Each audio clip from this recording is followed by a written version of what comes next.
I can go in through the bottom? No? I appreciate your efforts. Okay, well, I can't go in that guy's house. Let me kill this guy.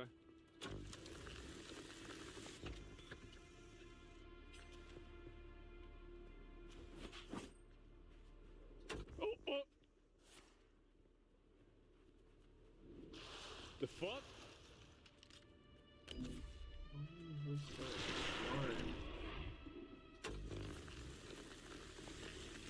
So I can't use this to mine? Okay. I mean, I would assume you could mine those, but I guess not. Alright, let's go through here. Harvest plant fiber. I don't even see any plant fiber. What the fuck?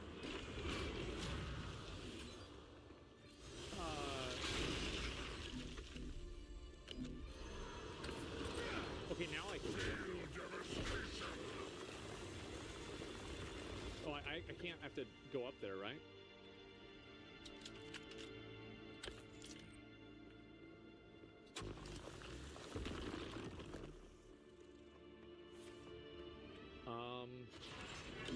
Witness true arcane magic. Right. How enigmatic. What's this thing over here? Sandworm threat. Okay, let's turn around. Alright.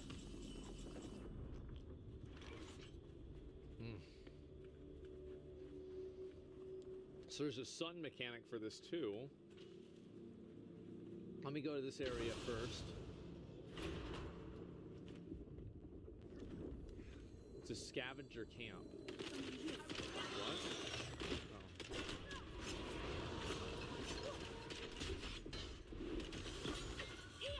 Feel devastation. Okay.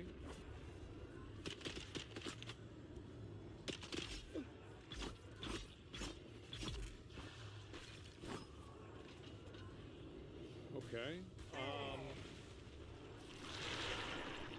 Well, let's see. I guess I'll go down and loot this one too. Witness Can I loot her? true Well, I guess not. arcane magic. All right. And now I can use this and try to unlock this. That's good. Let's try this one too. There we go. That's good. And did they have any loot here?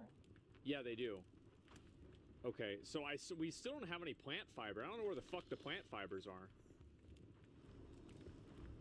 Okay, let's go cut through this. Cave of Ghosts. Driving us fucking again, bro. What the fuck? How enigmatic. Right.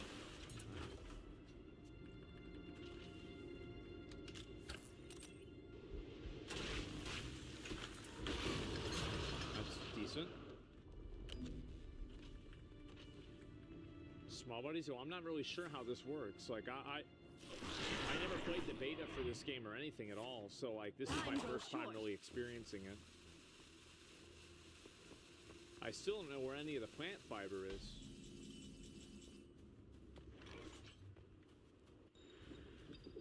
Contract menu, your journey menu. Okay, is this like a battle pass?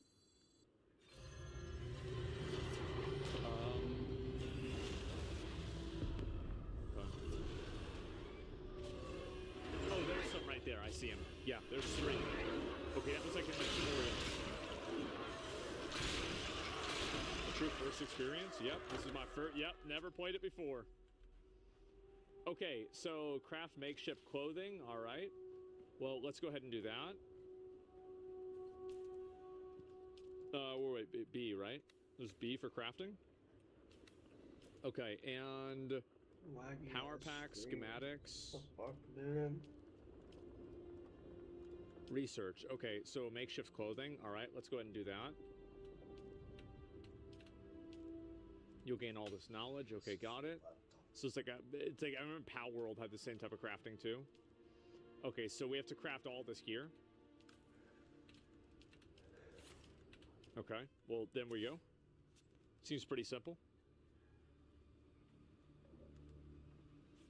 Looks like they borrowed a lot of game mechanics from the Conan game. Well, didn't those, isn't... Sector weather alert. A large sandstorm is about. Time grows short. Is that bad? Are sandstorms bad, guys? Okay, and, alright, so this is my inventory. So, I'm gonna equip this. Alright. And then the boots. Yes, okay, we have everything equipped now. Salvage metal from the wreckage with your cutlery. And use it to make a maul, a pistol, and darts. Okay. Don't let the Imperial disdain for ranged weapons lead you astray. Alright. Very few people are foolhardy enough to use shields this deep in the sands. And that is to your advantage. Probably should use a lot. I should make a lot of darts, right? Okay, well, I've got plenty of darts now. Okay, so that's done. Oh, I need to make 90. Oh, shit, I need to make even more than that. Okay, let's see. Sector weather alert.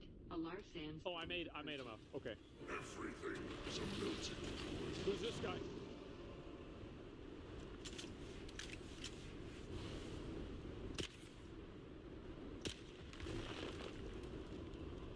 I hit him?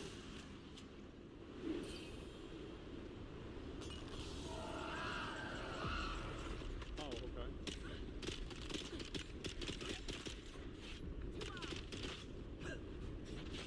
Oh, wow. Wow, bro, I died fast. Holy shit.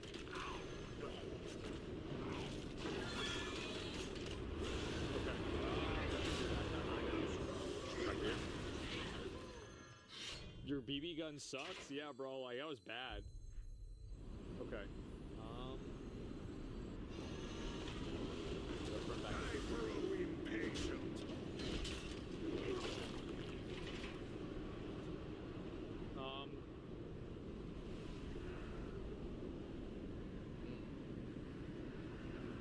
I'm gonna die again, because, I don't know where to go. Bro, you're dying? Yeah, I know. There's nothing I can do. Like, I didn't know if I respawned, I'd spawn inside of here. Oh, I made it. I made it.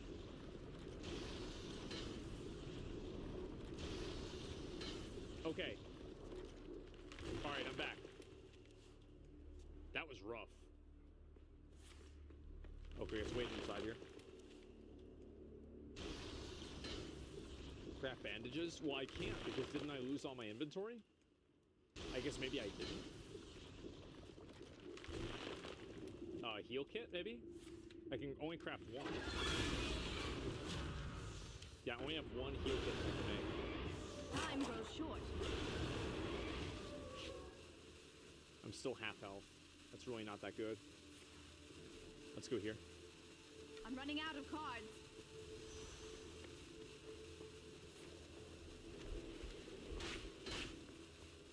Okay. Suffer as the wildlands suffer. We'll go through this area, and then hopefully this should get me back to my body. Can't win them all. I'm assuming that it will, but I don't really know. Nice try. Like, how much of this metal I'm supposed to get?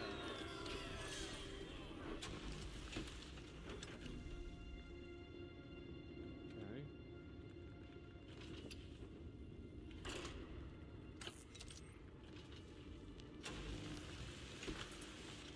This game's like Metin.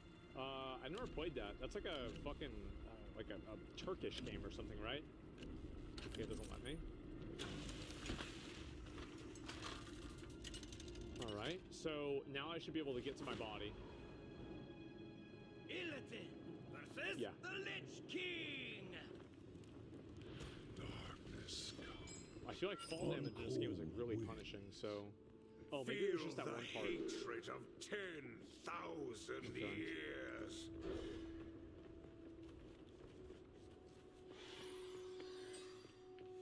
Go down this way. And now I should be able to get my body and get my stuff back.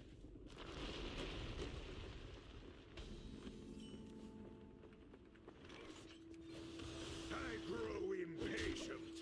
Okay. I'm gonna see if I can heal up and kill those guys this time. Okay. Let's do it. Is this the full release? It's the early access. Wait, they're all dead.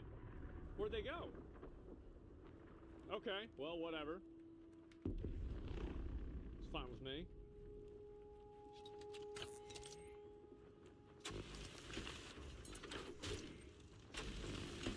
Okay.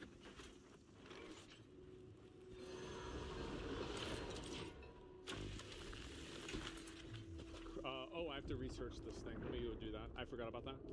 You could use a trim. Got it. Craft one.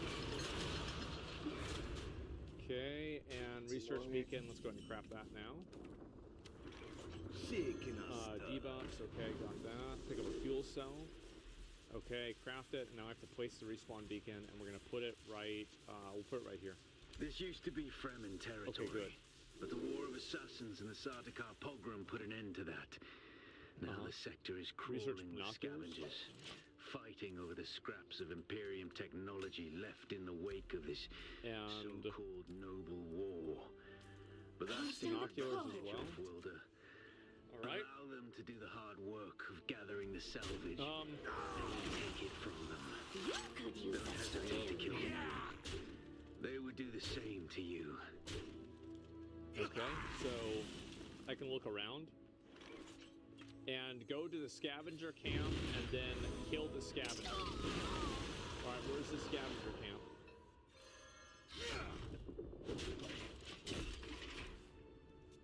It's right there. Okay, I made it. But As they're a dead, so gracious I can't host, kill them. I will tend to you personally.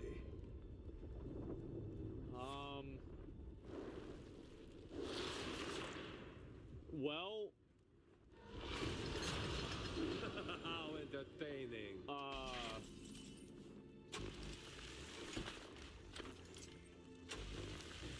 Well, that's not looking too good, is it?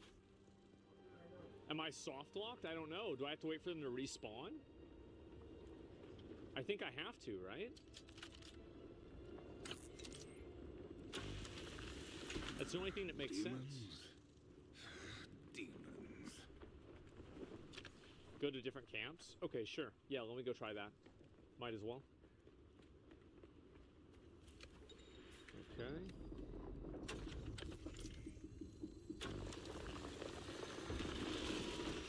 Thirsty for more?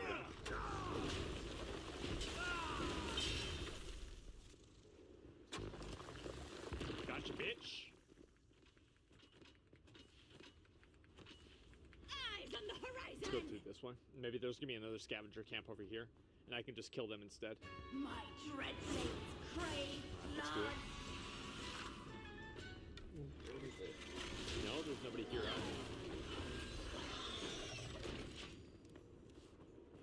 That's a random guy. I can tell that's a guy just the way by the way he's looking.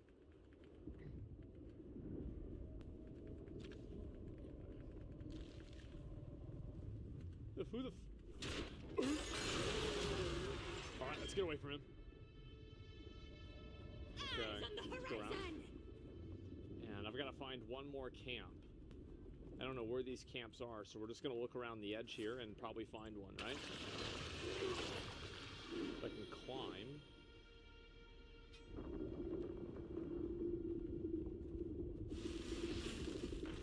This is fucking annoying, bro.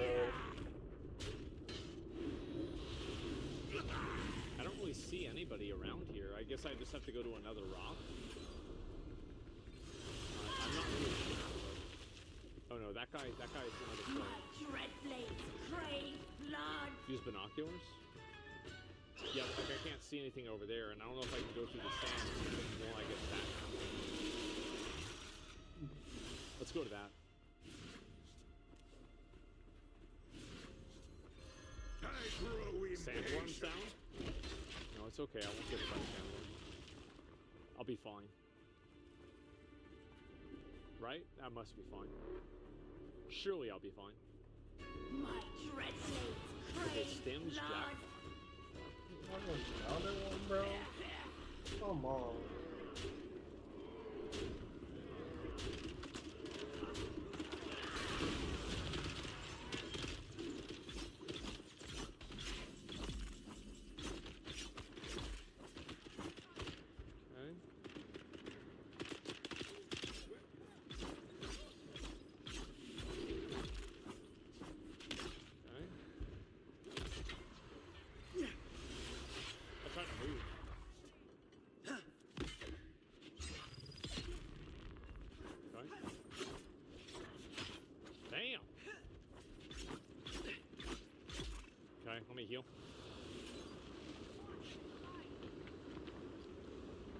Okay.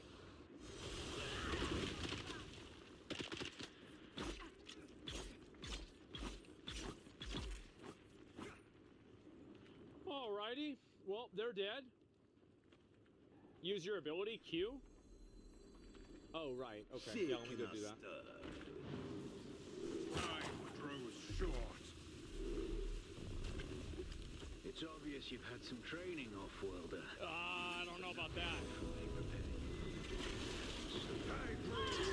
Skills. Yeah, so I do feel safer here, but now I've got some I didn't know that would telling happen. me where to go and what to do. Arrakis will I sharpen didn't you. run away from the Okay. knobs just to Open get the skill ordered members, around by learn a new ability. puffed-up Okay. mauler. Research. Don't know if I'll stay. All right, skills menu. The blade, the will, and the way. Okay, so these are the different classes in the game, I guess.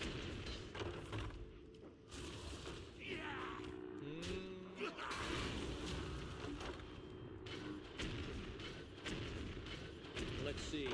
I guess we're gonna go with this.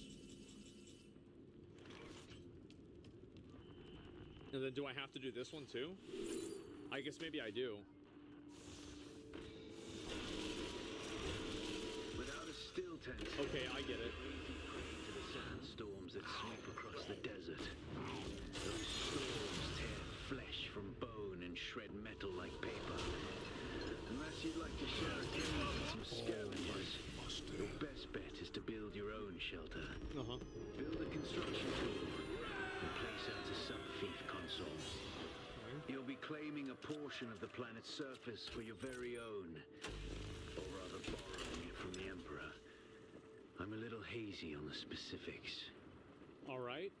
So I've got to go and build a house, and so I need to get granite.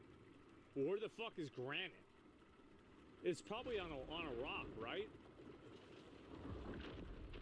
It's got to be near a rock. I wonder if this is granite.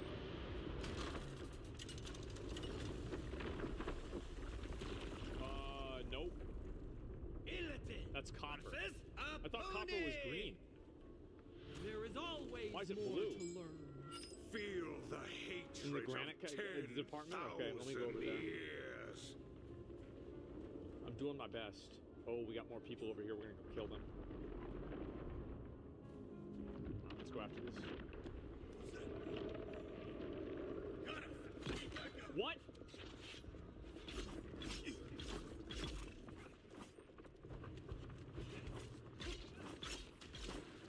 Okay. That was pretty easy. So I just killed 2 guys, that was it? And I didn't even loot anything off of them either. What about this? My backpack is full.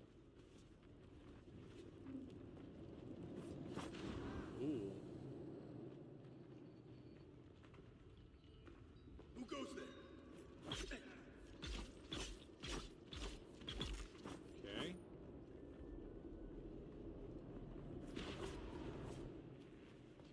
I'm not really sure how this works, man. Barely an MMO, it's a survival game? I don't know yet. Where's my Fuck. I gotta kill him.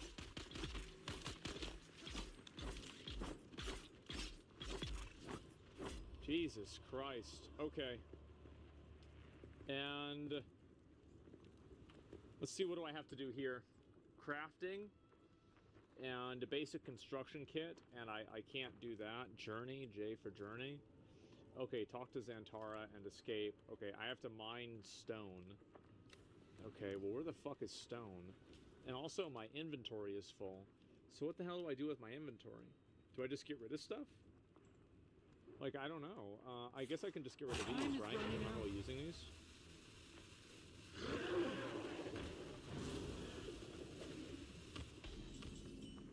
And then maybe I could get rid of some of my scrap metal, too. Actually, let me get rid of maybe some of my white darts. Okay. Make a base.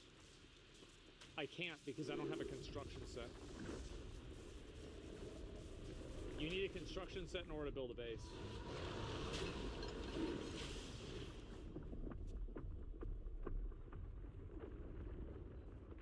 And I don't know where where the granite is. Maybe these are granite? This doesn't look like granite. This looks like a random asset. Okay, I already did that before, too. That's a thumper, is it? I think this is another, like, that's not granite, right? I mean, like, it doesn't tell me what it is. It says it's copper ore. Oh, fuck, I think this is actually granite. Yeah, this is granite. Alright, good. I think that guy helped me, maybe? Thank you, man. Thank you.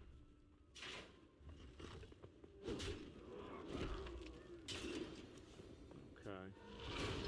We'll look around and see if we can find another rock. Where's the rocks? Is this a rock shortage? Okay, there's a rock right there. I think we can use that one. Okay, bonus rock. Got it. Okay, backpack is full again? Fuck. Okay. Let me go ahead. I'm gonna split my copper ore in half. And I'm gonna throw half of it away. Because I just don't have the space. I grow impatient. Let's go over here. Bigger pack, upgraded. Doesn't tell me how to do that yet.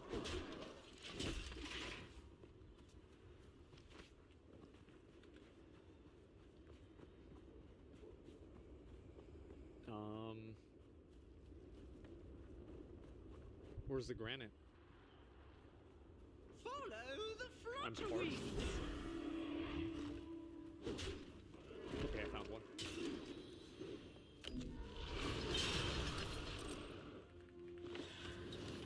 Okay.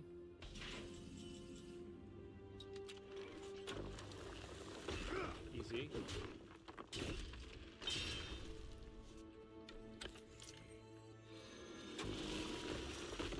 Too easy. All right, good. So now what? Apply for construction. Okay, let's go ahead and construction. And craft a construction tool. Crafting that. Equipping it. Oh, okay, I see. Well, let me build my base right about...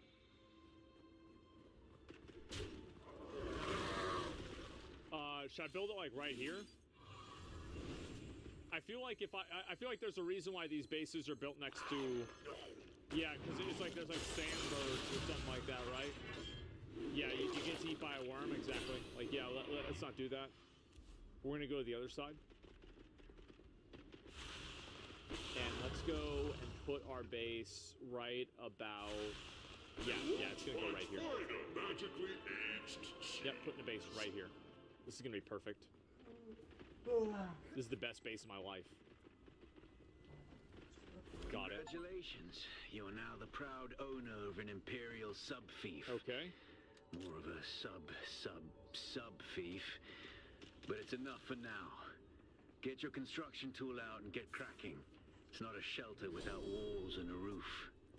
Okay, so I've got to go and I've got to make... Foundation.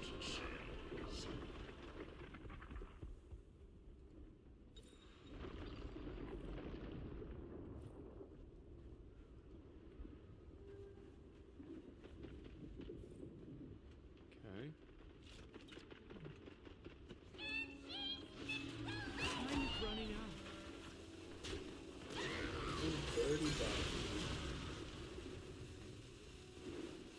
Do it!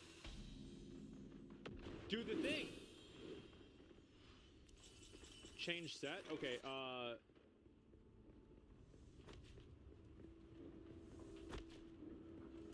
Alright, we're doing it.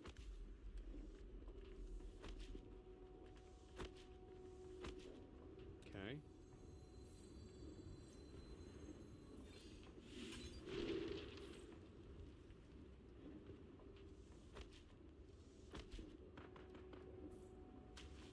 And now we need to do a wall.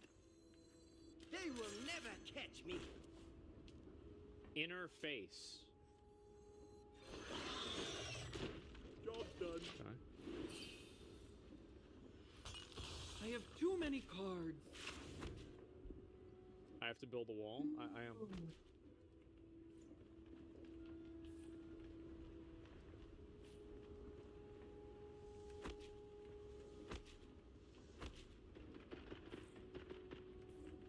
My petal and Who's paying for it? Apparently not the fucking Arrakis isn't. I've got to go find more fucking granite. Shit!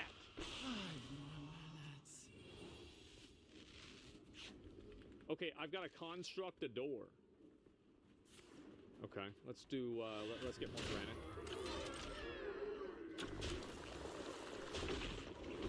Okay, and we'll look around, see if there's anything else to destroy. It looks like no, not really. All right, let's go over this way. We need subsidies? Yeah.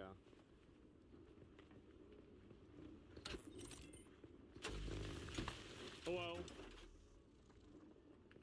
Hello? Let me make a door. And what does a door do?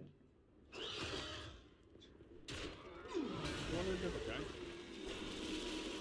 Alright, we got it. Fuck, man. And now what? Construct a roof. Okay. I can do that. What's a roof called? Floor? This good. It says wall. Oh, rooftop. Okay, got it.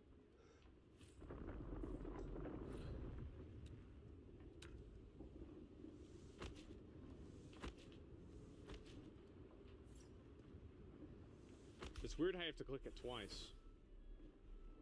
Move your subfief console to a sheltered location in the construction tab. Okay. Let me see. Structural. Change set. Man. There is no hope for evil.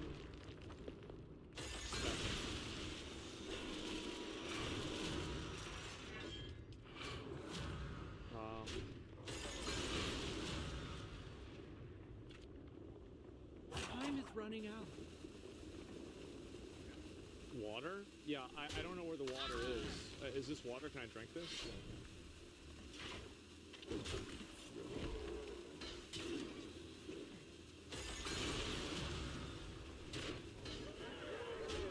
No, we're good, guys. Everything's fine. Okay, so how do I move this thing? Okay, manage, maybe F.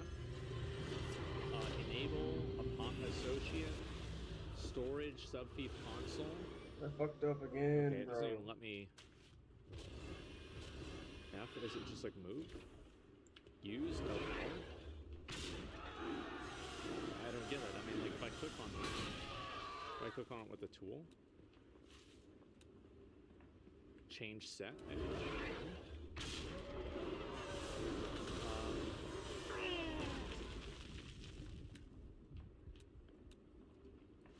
Move. Okay, so if I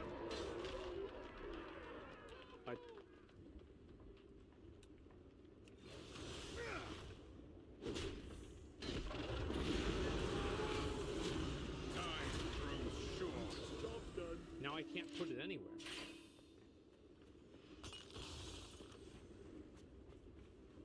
But what the fuck?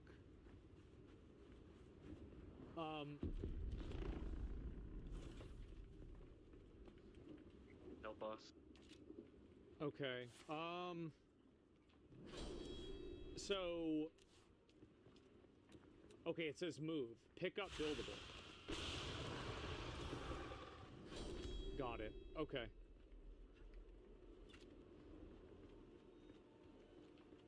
Construct and interact with a small storage container. Okay.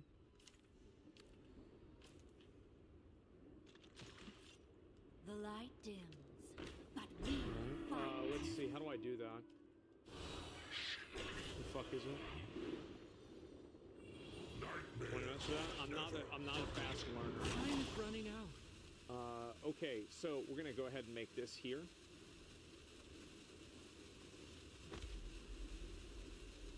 And what's this?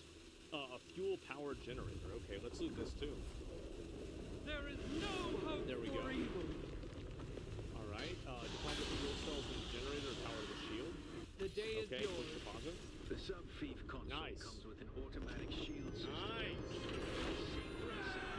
Well, that's good. Just keep the generator fueled, or the storms will tear at your walls. And it goes without saying, don't build on open sand. Seal your base, off-worlder. Maintain good water discipline, and it will keep you alive. You've done well licking flowers and sucking sap, but you need a consistent source of water. And the best source out here is blood. Extract it, store it, refine it, and drink it. Raw if you're really desperate. And don't mind throwing up. Actually, don't drink it. Unless you really have to. Forged in Okay, crystal, craft the blood extractor. tempered in light. Oh shit, what's this? Feel the Thank you. hatred of Thank you. 10,000 Okay, let me put some of this stuff in there. years. Put some of the salvage metal in there too. I'm not sure if this is the right decision, but I'm gonna do that for now. Udor, yeah, thank you very much. Okay, craft a blood extractor. Okay, so blood extractor. Alright. Start sucking people off for water. That's actually what I'm doing. And I do a blood sack too, which plant power. Oh, so I can't craft from inside my base. I have to actually loot the items myself. Okay, let me do it now.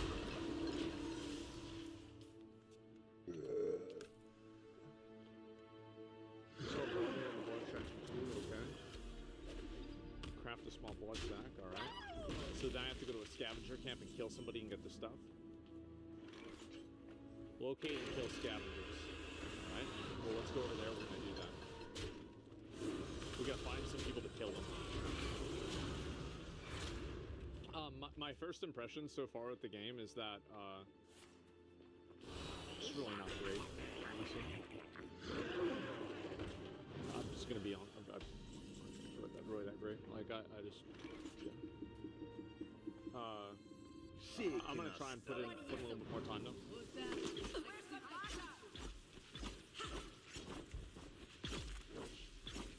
Bitch, bitch, bitch. That's right. Okay, so 7 is the exsanguinator.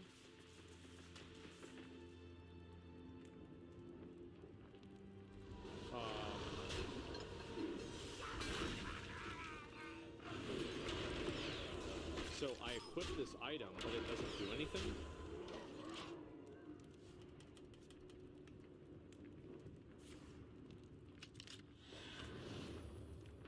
Another What? realm awaits. Hold it? I am. Another realm awaits. Hold the button, 7?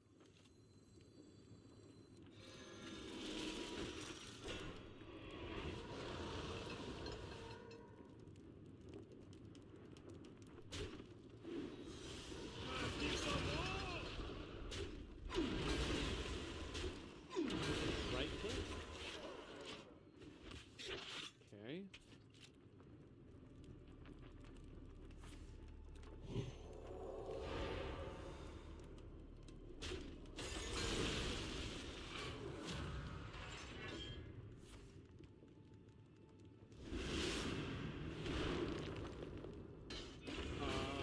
Worst equality concentrate ever. Why is it that, like... Let me try this one.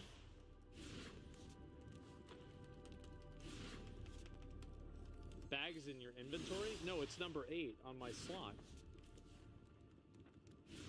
Maybe it has to be in my inventory for me to do it? No, that didn't work. Oh no, now it's working.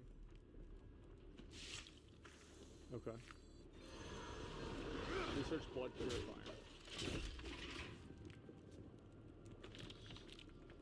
There you go. Crouch makes it easier to do. It just, I mean, I don't know, like, what the fuck.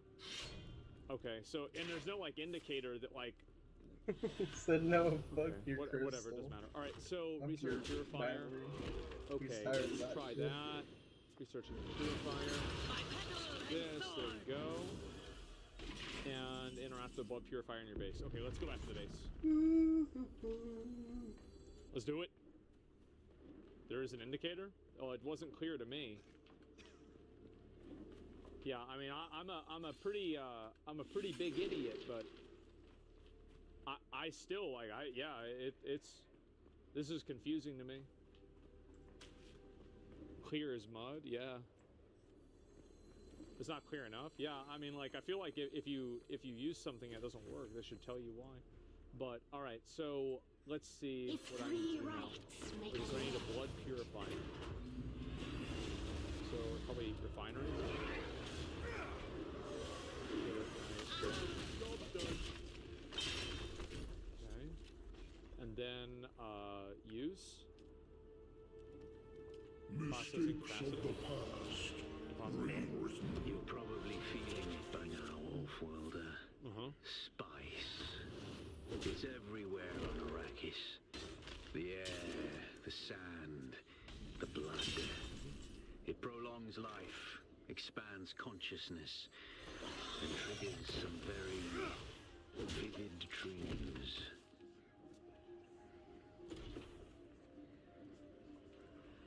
Okay.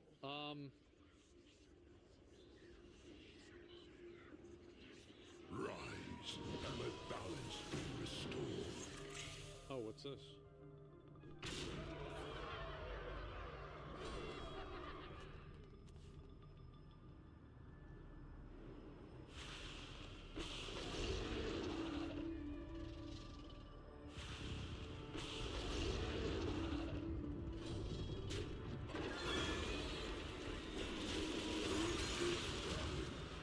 Sacred to the Ikhwan Bedouin. Wari faced the trials of Aku, proving their knowledge of the Fremen race. You want to respond to me?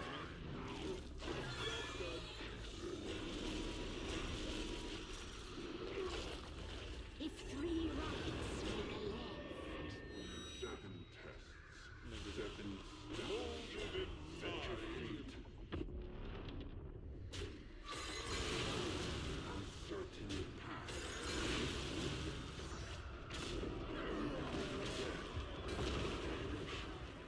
Druids of Azeroth, gods of the wild, the dream beckons. I had a spice stream. Is that what they call it nowadays? Okay, what do you say? Forces of nightmare. What's he saying?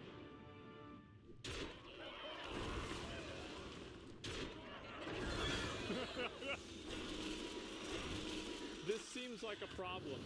Yes.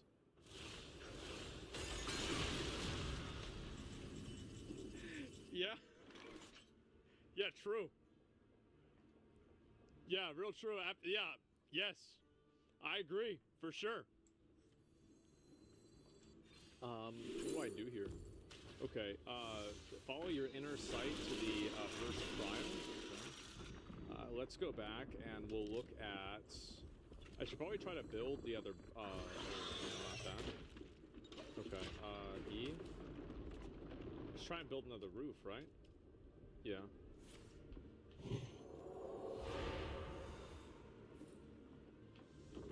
Turn blood into water? I did. I thought I did, didn't I? Okay, processing rate. Yeah, this is fine. Yeah, so, if I drink...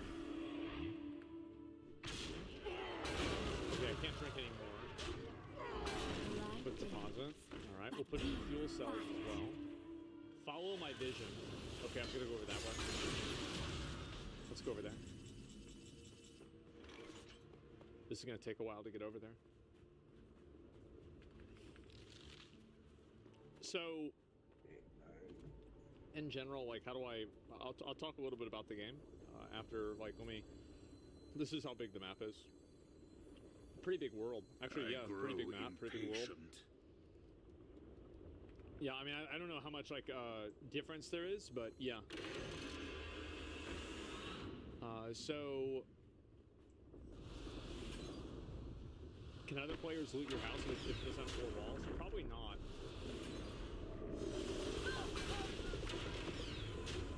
What that sound is. Probably not a big deal. Such splendor. Yeah, let's not worry about it. Reminds me of Enshrouded. I think that this game is kind of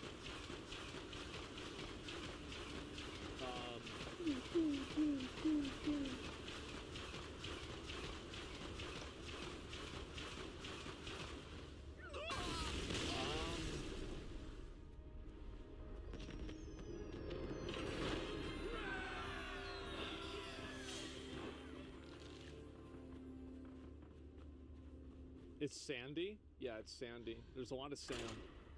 I mean, you've hardly played though. I hate that. I hate that people say that. I really do. I think it's the worst. It's the worst way to talk about it. I do. I think it's so silly. Like if you're playing a game and it's not enjoyable, no, I'm not gonna get eaten by a worm. Why would I get eaten by a worm? Fuck no. I'm gonna die to the sun probably. That's I will fight with honor.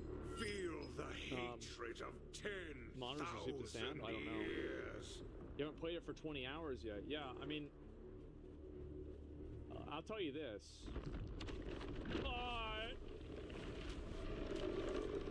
That's a long boy. Is that bad? I think it's bad, right?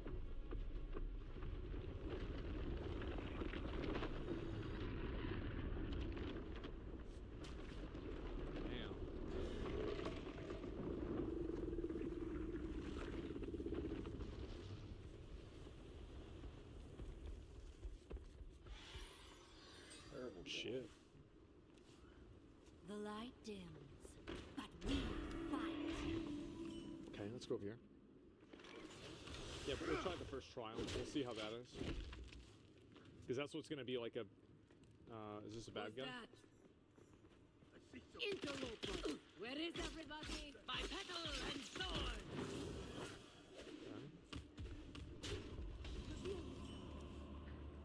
Enemy sighted. I need reinforcements. Pick up. What's that? Intel. Oh, I see. They're like research points.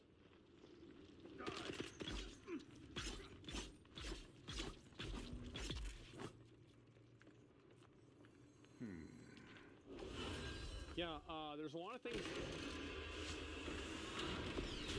Oh shit. Give me a minute. I gotta stay focused. I'm gonna try to shoot this bitch.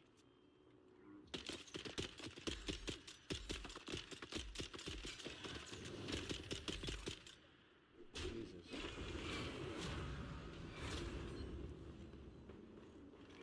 Why would anybody use that if they could just use the knife?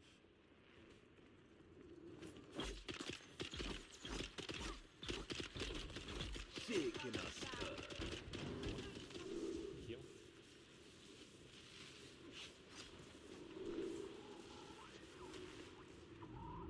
Job done.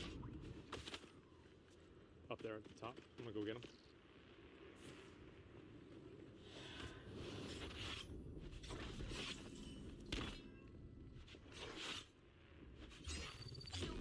Nice, bro. You got him.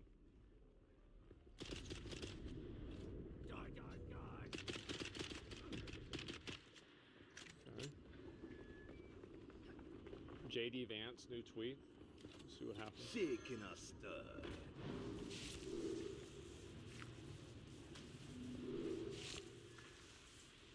So I think, like, for example, like, there's a lot of, like, weird things where it's like, if you have a blood sac that's in your loadout, but you don't have it in your inventory, it doesn't work. So I think that's, like, there's a lot of things like this that are, like, really confusing, and I could see that confusing people because, like, the item is automatically equipped to your loadout, but you can't use it.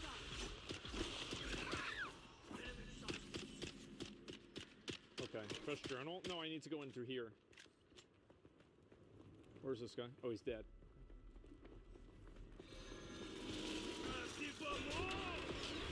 It's not. It works though. Well, it didn't work for me. It's really it was really confusing for me. Like I'm the kind of person that unironically, if somebody wants to test if a game is confusing, have me play it. Because if there's a way to be confused by something, I will find out how to do that. Like for me, like I misunderstand everything. Doesn't understand everyone can? Yeah, like I have a huge like I don't look at the world the way other people do. Like, and that's a big problem in my life. Let's go this way. Like I'm totally like my viewpoints on things are very, very different. Wow, brain. Well, it's not really that. It's like when I see something that isn't like working properly, I just immediately get confused by it. I think I have to go this way. So I don't know what to do. That's a good thing? I don't know. I mean, like, I feel like there's a lot of games that aren't confusing. And, like, usually video games that are good aren't confusing. Like, Expedition 33 wasn't confusing. And, you know, like, Tainted Grail, Fall of Avalon wasn't confusing. I don't agree with that. I think that if a game's confusing, it's probably the game's fault and not the player. Like, there's tons of games that aren't confusing. Yo. Okay. Hey! I grow impatient. Hey! Yo. Okay. Lock mode on. Interact with the alt to complete the trial. Inhale the trial.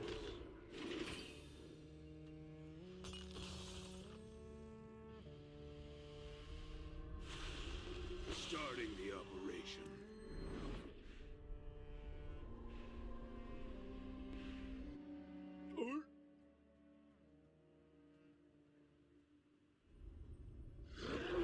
What's this? Come closer, Curtis.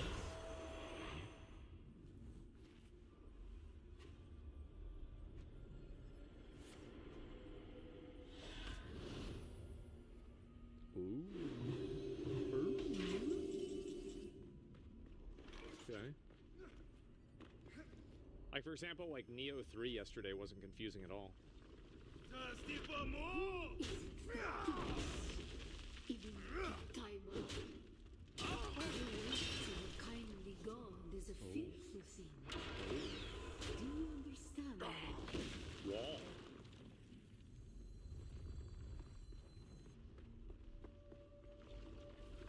Our God gave us the burning eyes of Allah, of the Kitab al-Ibar, in black shade. Bila kayf. Okay.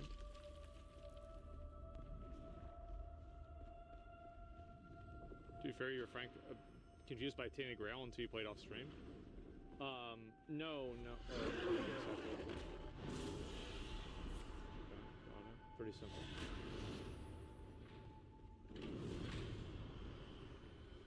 Okay. No, I don't think I was confused that much by Tainted Grail. Like, I just didn't know what to do.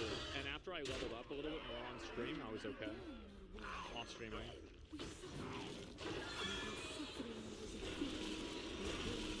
Okay. Arrakis is suffering. I grow impatient.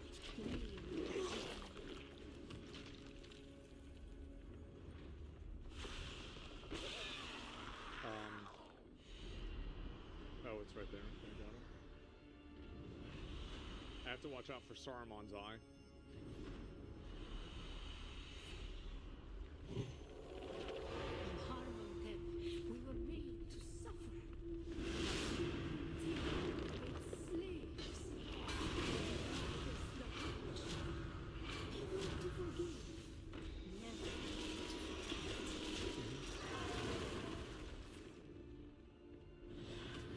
Such splendor.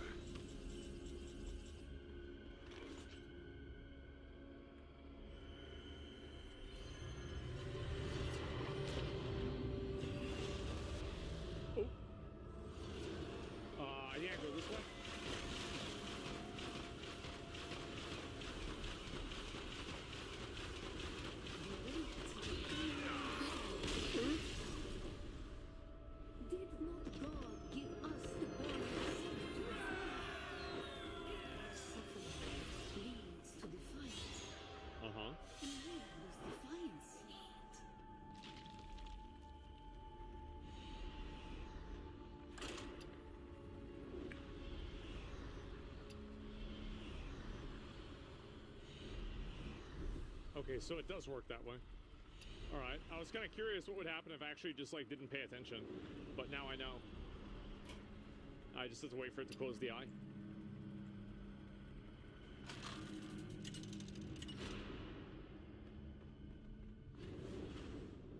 Even the Lich King! defiance leads to thought. All will serve me in death. Those who suffer Feel never the mind. hatred of Remember how 10,000 years. Bila Kaifa. Is New World better than this? Let me finish this first. I think this should be the end of it. Yeah. Ibn Qutayba. Defiance leads to thought. Okay. Who is it that thinks? Those who suffer. Those who suffer. Remember Harmontep. Bila Kaifa. True. Awaken.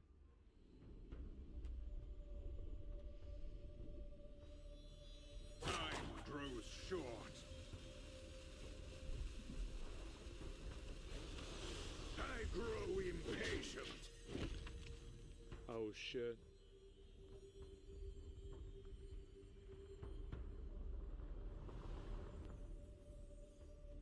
Connecting to Rift 1? Okay. Wait, did I...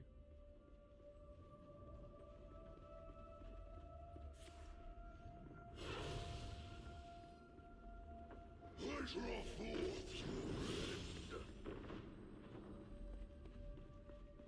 Ibn I Qutayba. have but little time.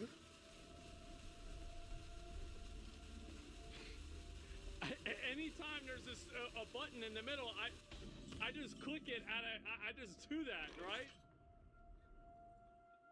That's the first thing I do. I just put this shit on my screen. I say get it off the screen. I didn't even read that shit, bro. Okay.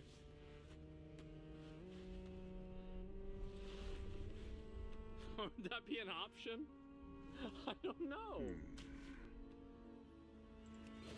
I grow impatient. Mm-hmm. Still there, off-worlder. Okay. Your signal drifted for a moment. No matter. All right. A thought occurs. When the Sardaukar began their purge, many Yeah. Fremen were slaughtered. The ones that were not abandoned their caves, leaving valuable resources behind. Valuable resources that just might contain the makings of a still suit. Take what you need. Their ghosts will not object. Okay.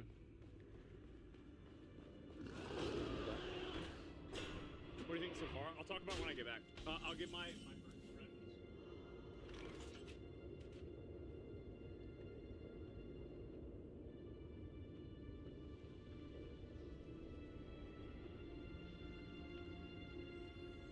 Shaken or stirred.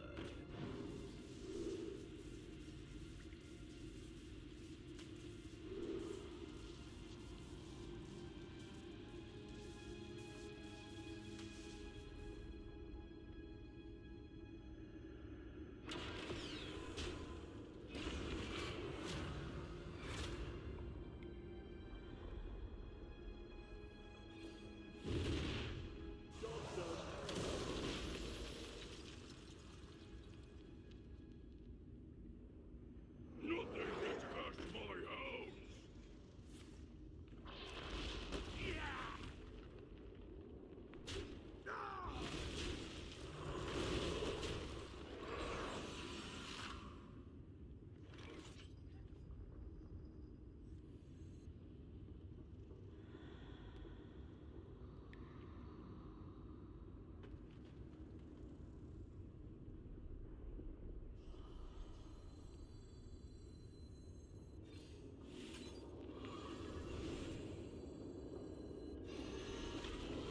I grow impatient.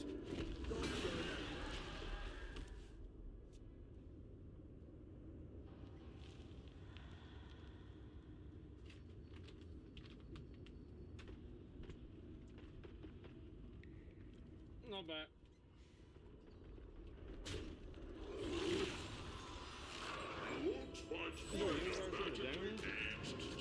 much cool.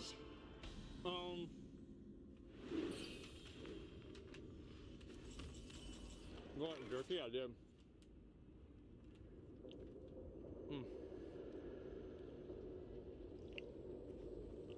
Doing this for super nerds and super nerds alone. I don't really think so. Yeah, I don't know about that.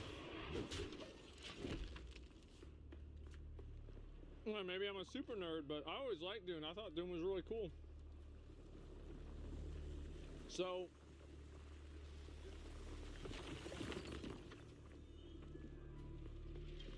what do I think about this game?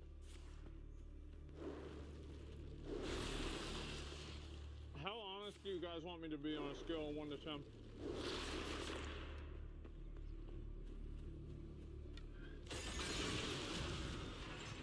A 10?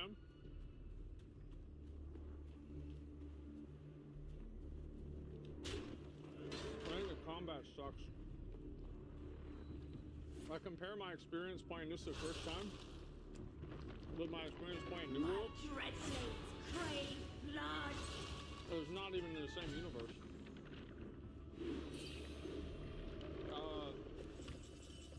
No, I won't be doing that because you are I mean, like, I compare this game, so what games are similar to this game? Probably Once Human is a close comparison to this game. I think the movement is... They Is this a will bad guy? never It's a good catch guy. me. The movement is okay. Once Human ain't bad. I know, but it's like a close comparison. Like, whenever I'm playing this game, it reminds me that I should be playing another game. Shaking us. Like, that's kind of the way that I feel about it. Like, the graphics for the game are... Like, again, like, New World has better graphics. I think New World looks a lot better than this game. I think Once Human looks also a lot better than this game.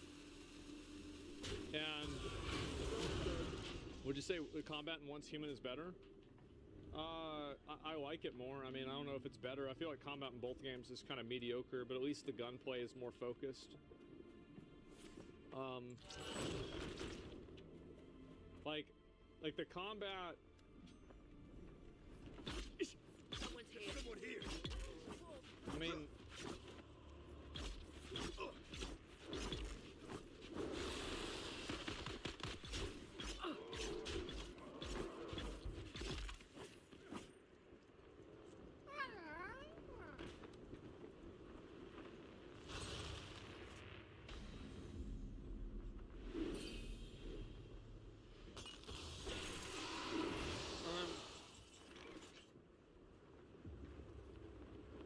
You haven't even left the beginner area? No. No. I will not tolerate any excuses. I will not hear any reasons Demons? for why Demons. it's okay for it to be mediocre. I don't want to hear it. I played Once Human, it's fun immediately. I play New World, it's fun immediately. I play Lost Ark, it's fun immediately. I play this, it's not. Sure seems like it's not the game. Sure seems like it's not my fault.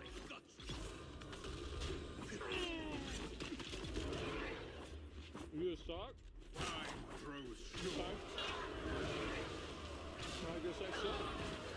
Thirsty for more. Gotta go.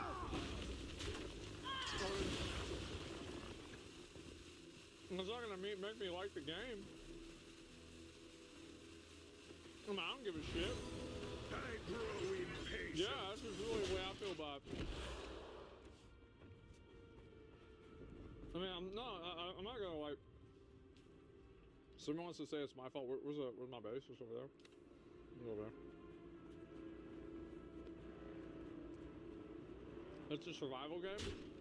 Well, I'm gonna die then.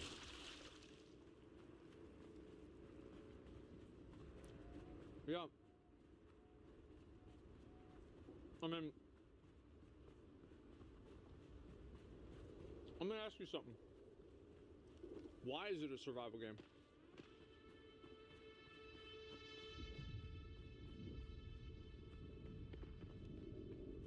Why? Why does it have these mechanics in it?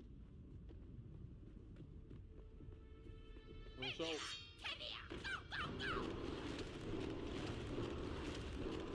like this sun thing. It was like V Rising. I have but little time.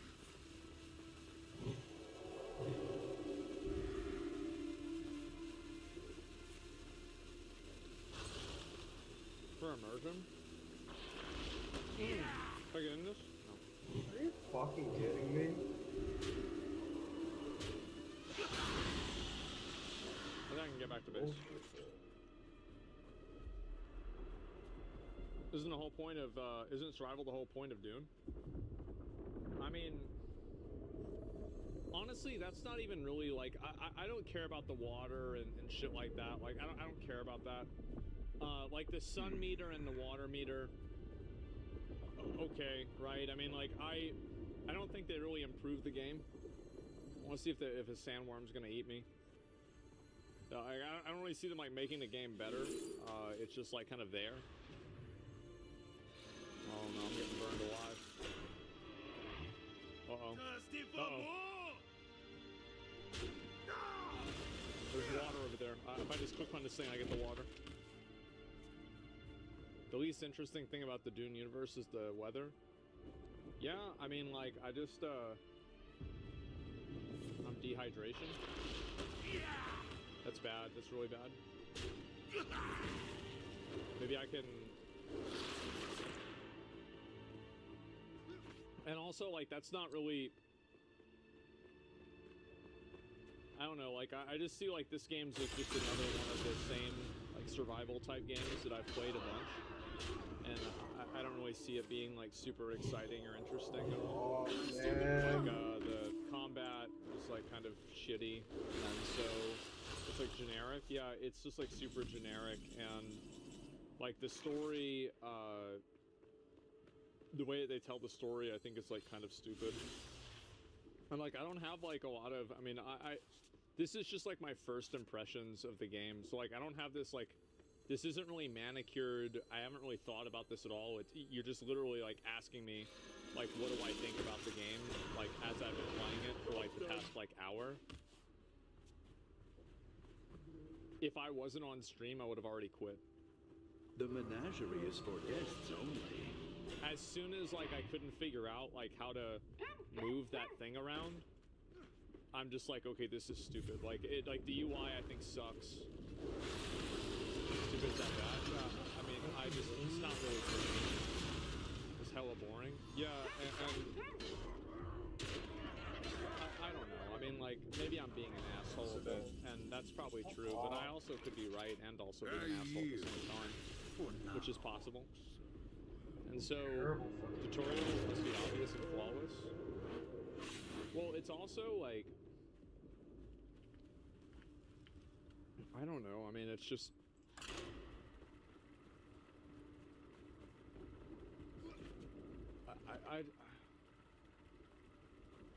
It's boring. It's literally just running around. This is the game. I don't know, like, again, I compare it to, like, my first impressions and, like, my first day playing, like, New World or whatever. And, it was just, I mean, it's not even the same, universe, right? Will serve me. You get slowdown, right? If I just deposit blood. Feel the hatred of All right, good. 10,000 years. This isn't the same genre either, though. Well, I guess the genre isn't for me. Like, I mean, I don't know what, like... Why comparing it to New World, though, given that it's an MMO? Well...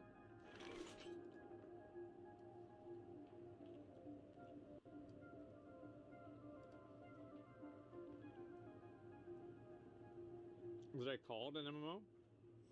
I mean, it's similar to New World and Valheim.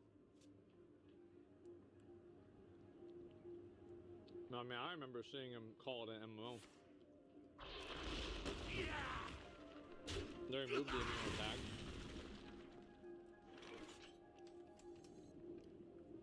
Yeah, okay, well that makes sense. I thought the tags were chosen by the community, though.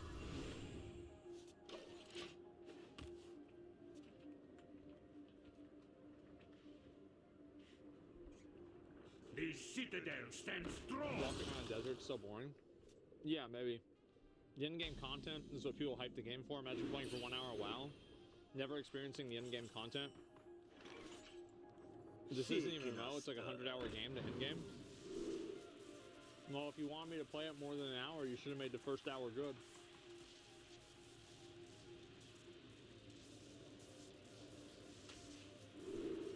Bullshit. Fuck. Why do I have to invest more than an hour to play a game and have fun? Who decided that?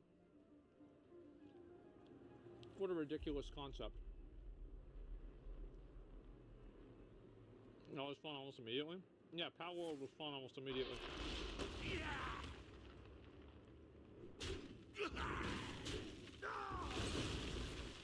There's also the possibility, and I apologize, I'm eating while I'm talking. Let me finish eating this and then I'm gonna talk.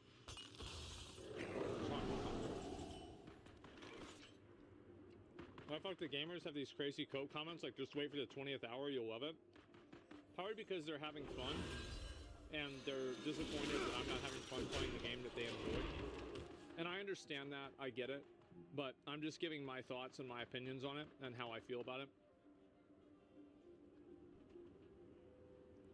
Tried like Dune better than Ark, that's crazy. Well, I'm glad he's having fun. You know, like, great, good for him.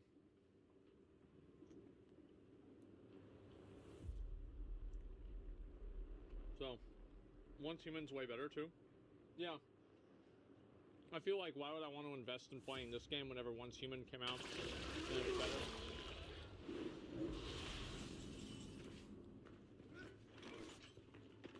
Night Rain's better than this? Yeah. Now games are for all people.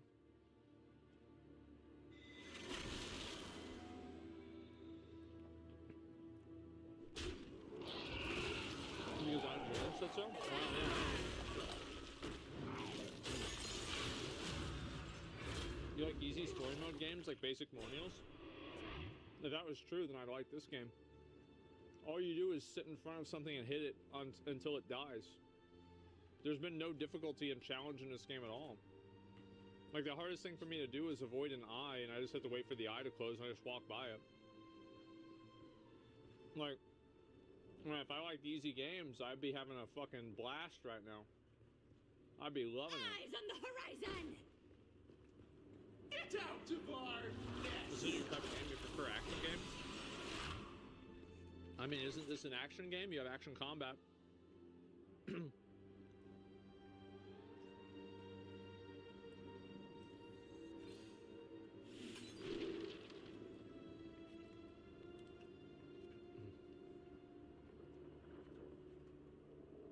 Sorry. You keep eating all the time. Do you think Witcher 4 will push games way ahead like Witcher 3 will? I think so. I hope so.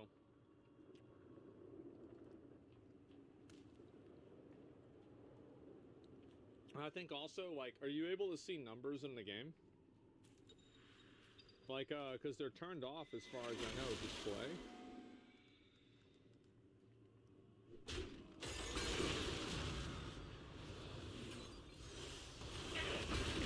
I mean, I don't see a way that you can see numbers, right? Grows short.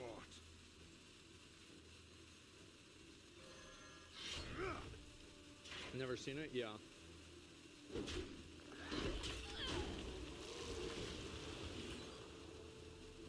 You like to not read? Swing a sword and tank all damage without thinking? That's your type of game?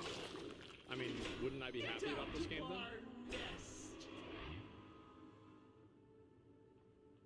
Yeah, I mean, I feel like this isn't really a thinking game. Yeah, I mean, I feel like that's a... I mean, this isn't really much of a you know, like, mental efficiency game. You excited for new Dying Light reveal tomorrow? Maybe. It's a PvP-focused game. Yeah, I have no interest in playing a PvP-focused game, really. Yeah, I just don't have any interest. Like, I mean, Like, for example, like, if you just look at, for example, like, go back and watch, like, me playing, like, Neo yesterday versus, like, today, and you're gonna see, like, a totally different human being. Like, that's just the truth. Like, I was so excited. I was having fun playing the game. Like, I was fighting bosses. I was getting killed. Like, it's just, this just isn't, it's just not a fun game. Like, the combat, like, it's just shit. Like, the game just sucks.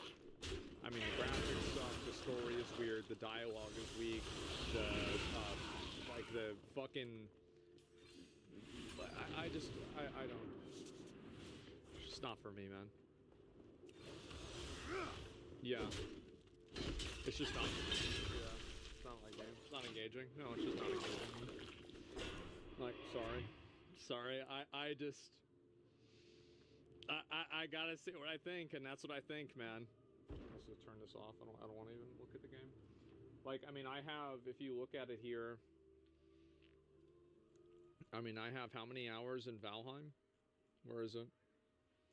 I mean, I put 300 hours in Valheim, probably a bit less. I probably left the game on for a bit, but like, there was definitely that. And let's see, what else besides this? I mean, I'm sure there's a handful of other games too. I was like Enshrouded, I played that. You remember I played RuneScape Dragon Wilds, I loved that game, that was super fun. I played Enshrouded, that was really fun, that's also a survival game too, and I enjoyed that a lot. Pow World was a survival game, I mean, it has survival elements to it. Like, that was really fun too, and, you know, like, I don't know, I put like 300, like, probably not that many hours into it. I leave the game on overnight, like, make them work overnight while I was sleeping. But, Forekeeper was another one. Like, I played Forekeeper a lot too. And so, it's just like, I hear this, and people are like, oh, well, you didn't play this part, or like, this isn't your game. But like, I feel like I've played a lot of other games that are like this, and I had a lot of fun playing the other games, but I'm not really having fun playing this game. And to me, I just don't really want to do it. Yeah, that's really it. I mean, I'm sorry, but it's comical how bad the game is going. Maybe, right? I mean, like, this is my thinking, and this is the way my brain works, okay? Is that if the game is bad at the beginning, it's gonna be bad at the end. Like, that's really, and I feel like I've never really been wrong about that. Like, what game is bad at the beginning and it's not bad at the end? I feel like that's the case all the time. WoW? What do you mean? Final Fantasy, like, WoW is fun right at the beginning. I had so much fun playing WoW. Final Fantasy 14, I thought it was fine at the beginning. I didn't dislike that at all. Kingdom Come Deliverance 2? No, I thought the beginning of that game, like, yeah, maybe that game was kind of rough at the beginning. But that was like kind of getting your bearings in it. Yeah, sure. You been playing MoP? No, not really. But yeah, I just not seeing it. But I'm gonna go and eat some food and chill out for the day and relax. But anyway, guys, thanks a lot for watching. I really appreciate it. Thank you, boys. And I'll be back tomorrow. Hopefully, we'll have a little bit more fun then. So until next time, boys. Peace. Yep. Need all ties. Alone, we are weak. Stitched together, we are strong.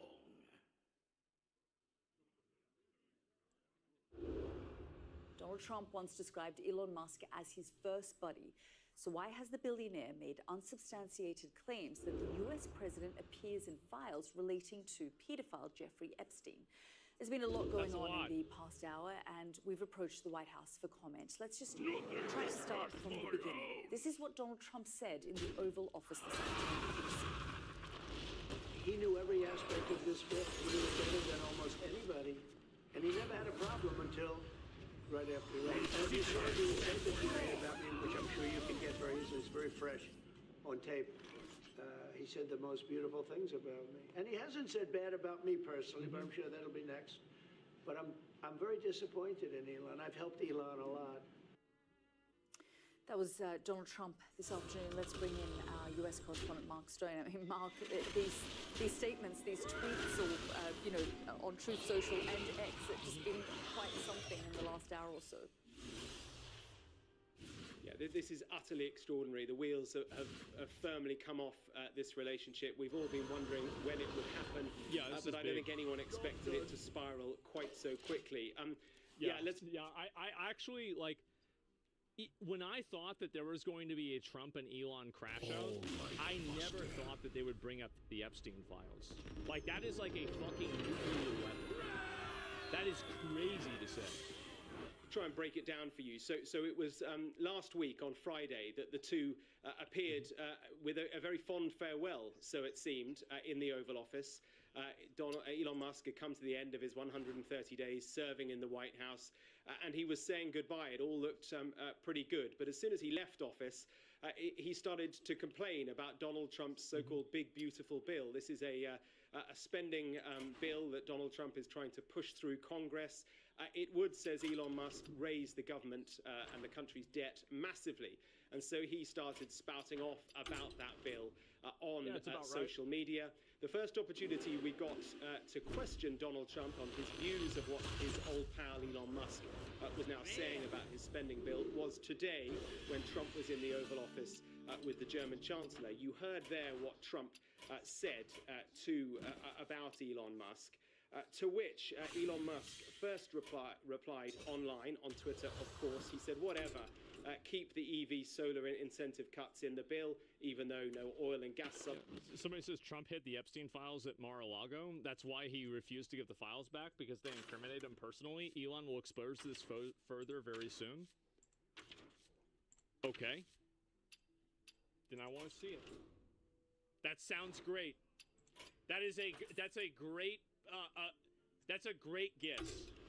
Let's see it. Subsidies are touched. And then he says, even in the entire history of civilization, there's never been legislation that's both big and beautiful. Everyone knows it. Then the wheels began to come off because Musk carried on by saying, without me, Trump would have lost the election.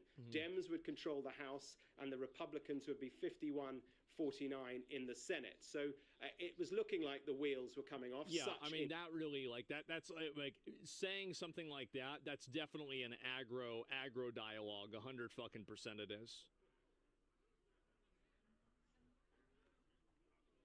It's all just speculation and someone confirms or shows the proof.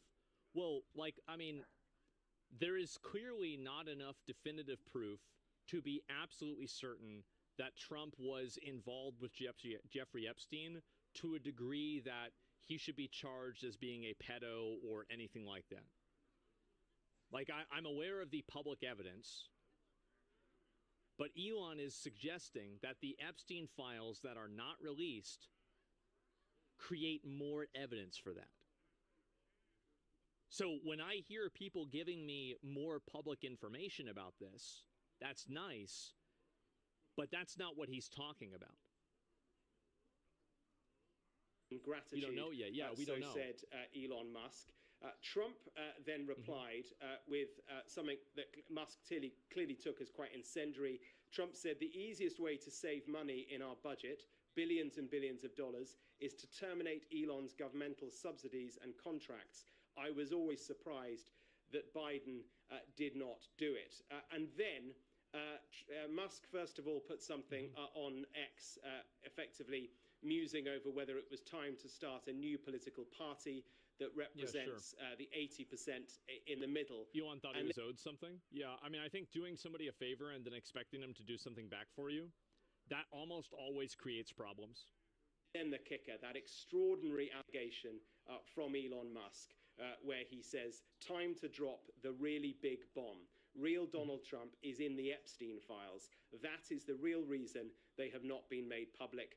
Have a nice day, DJT. Now, Sky News has approached the White House for comment. I imagine pretty much every other news organization in the world will have done the same. As I speak, there is no response from the White House yet.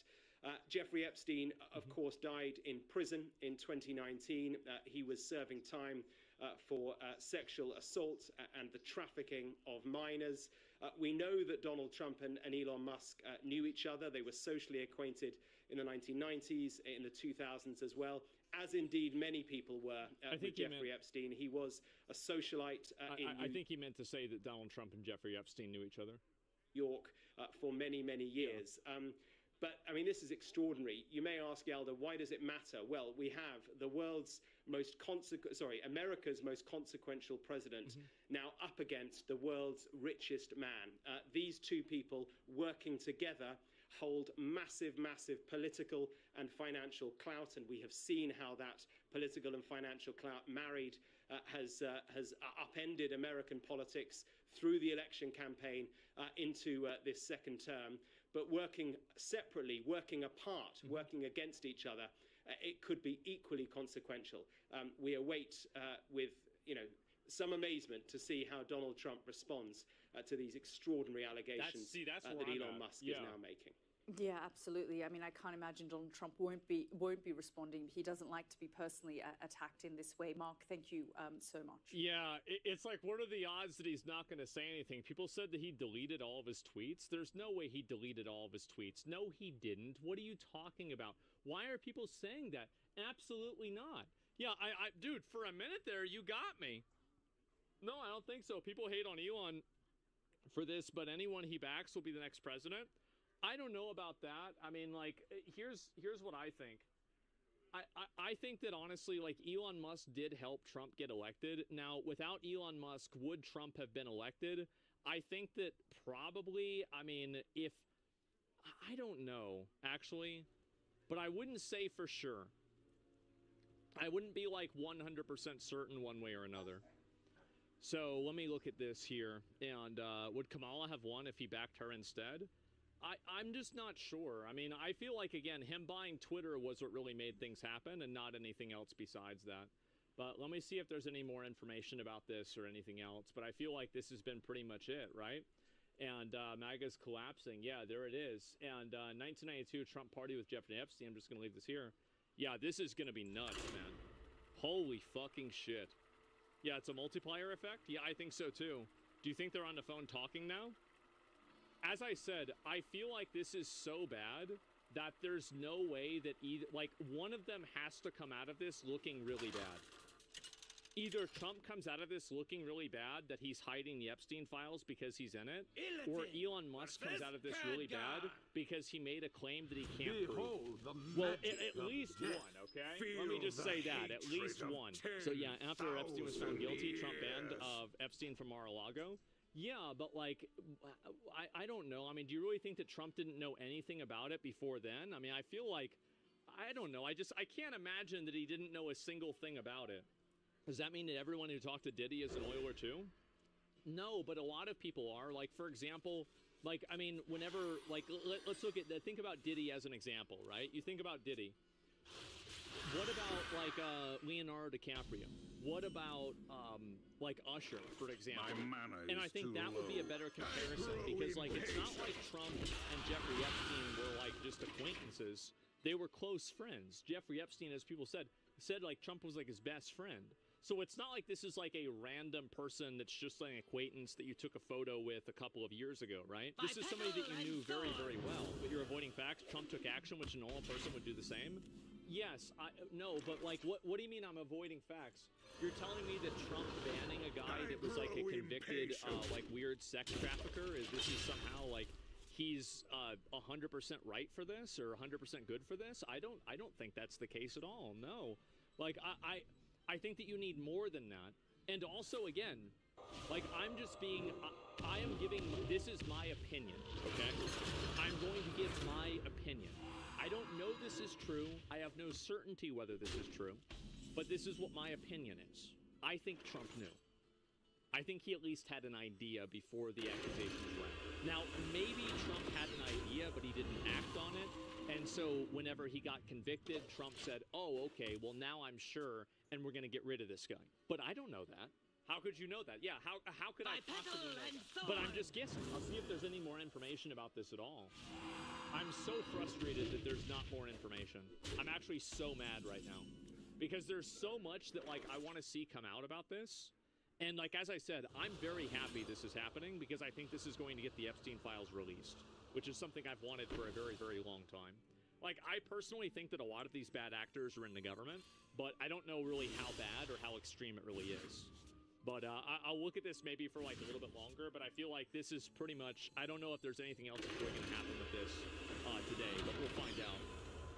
What kind of weird opinion banning Epstein with proof of innocence? Will Reacher think that if you were involved, you'd want a distance? If you weren't involved, you'd want a distance. Like, of course you're going to, like, no, that doesn't make any sense to me at all. Like, if I had like an event, right, or I had like a party or like an area that people go to, and I found out that this guy that I knew was like a convicted like weirdo or something like that, then I would want him removed whether I was involved or not. Because it would make me look bad if this guy that's a convicted weirdo is in my space. I mean, obviously, right? Duh, of course that makes sense. Yeah, so like I don't think it really proves anything because I feel like any rational person would do the same thing in both cases. Doesn't this put Democrats in the spotlight and demand to release the files? Because if they don't, it makes them look bad, especially since they didn't release them with the last administration. Well, and that's also very weird, is that Elon Musk saying like, oh, well, Donald Trump doesn't want to release them. You know, again, I already went through this, right? The only explanation for that is because Democrats are in them too. That's the only way that it can make sense to me. Everyone knew it, didn't say anything. I've known this forever. It's a whole underground operation. Maybe, you know. Would Trump not be exposed during Biden administration about the Epstein files? I think, again, the reason why is because people in the Biden administration and people at least that were pulling the strings in the Biden administration were also implicated in those as well. But then I ask myself the question, if that's the case, well then why didn't you just release them and then redact that part and take it out?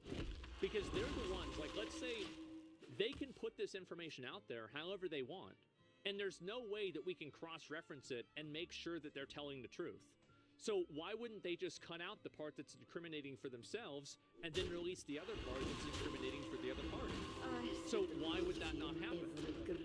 To blackmail people? I don't know. Like, do you see how this is all so confusing for me? Because there's something about this thing. None of this makes sense. It doesn't. And I'm very frustrated because I can't make sense of any of this. They both agreed to not release it. Yeah, why wouldn't they handle this privately? I mean, like, you could say that about anything. So I think there are people involved who won't let more lies. It's because both parties know about it. I can see how this is for you. Yeah, there's something about this that just does not make sense. Who held the files during the Biden administration? If it was some weirdo, then maybe something global from within. But, like, the fact that that happened, like, how did you let that happen? Like, this is, like, one of the most consequential and important things out there. And you just didn't say anything or do anything about it? I mean, I don't know, guys. I feel like that's kind of a big deal. You just kind of let that one go. There's literally a court document of Jane Doe versus Trump who was introduced to him by Epstein. I can link it. Do you want me to repeat the same thing I've said 50 times? Do I think that he was probably involved, but I don't think there's enough evidence to prove it conclusively? That's my viewpoint. That's clearly my viewpoint. I've said this 50 times. Like, yeah, all of this stuff is public. Yeah.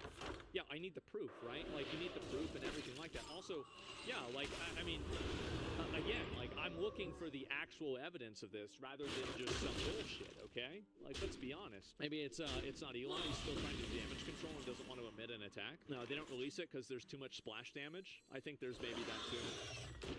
These are two of the most smart men alive. I don't know, man. I think they all planned it together for some unknown reason. I'm sure that might be very reassuring for you to tell yourself that these are all really smart people and everything's going according to plan. But what I actually think that's happening is that there's a house that's on fire and there's a bunch of monkeys with gasoline and they just keep putting the fire out with gasoline. I think that yes, these people are smart, but that doesn't mean that they're immune to making mistakes and doing things that are childish.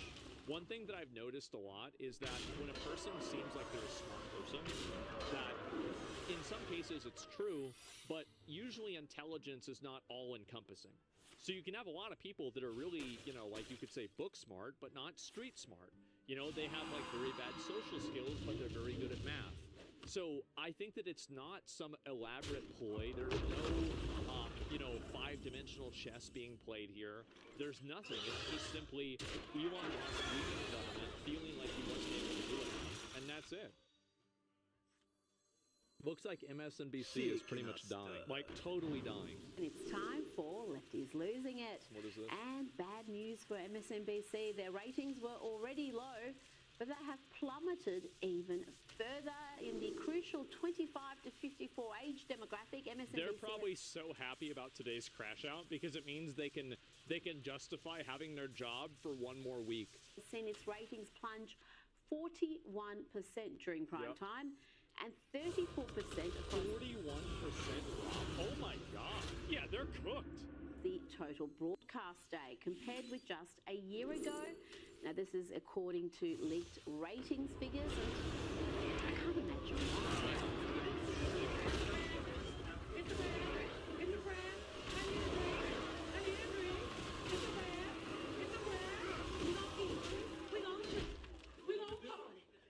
Such splendor. And we're gonna be back tomorrow. Meanwhile, in the back, they're like working. Okay, come back. Why? Well, that was something, wasn't it? Wow. Isn't there ratings? It's a mystery. Yeah. And the host to suffer the most humiliating collapse is Jen Psaki. Let's have a look. The speeches are getting much more disturbing and much more unhinged, and we should all hear it that way. Uh-oh. Now to CNN. It's not even true. He just says the same shit every single time. Like, I've watched all of Trump's speeches. They're not getting more unhinged. It's the exact... It's literally like he even had like a list that he would go down. It's just copy pasta the same time. That's why we stopped watching them. Because it's like he's going to talk about this, and he's going to talk about the trans thing. If he brings up power, he's going to bring up windmills. If he brings up windmills, he's going to bring up birds. If he brings up birds, he's going to talk about it being a cemetery underneath the windmill for the birds. He just always does the exact same thing, and then he'll always end with, you know, again, Ukraine is usually towards the end of the speech. I've seen like 50 of these. And that's the reason why they're losing ratings. It's not even because they're biased. It's because it's not even fucking true. We've been none too happy about airing an interview where a hostage held by Hamas made it clear that the terrorists wanted Kamala Harris to win the election. Oh, yeah. Yeah, they wanted Who? the terrorists. We're afraid of Trump. Yeah, they I bet. wanted Kamala to be chosen to be elected. You talked politics with him? Yeah. Of course. Feel the I mean, like, really, like, what else are they going to do? To be elected when Trump came into No, I believe became that. president. Yeah, the way they treated us changed for me personally. This is what I think felt. because they anticipated that a deal would come soon. Yeah, And that's when they started giving you more food. exactly. More food, treated me better. You know, stopped cursing me, stopped spitting on me. Now to the Hollywood elite. Here Wow. are some pearls of wisdom from Idris Elba, who thinks he knows how to stop knife crime in the UK.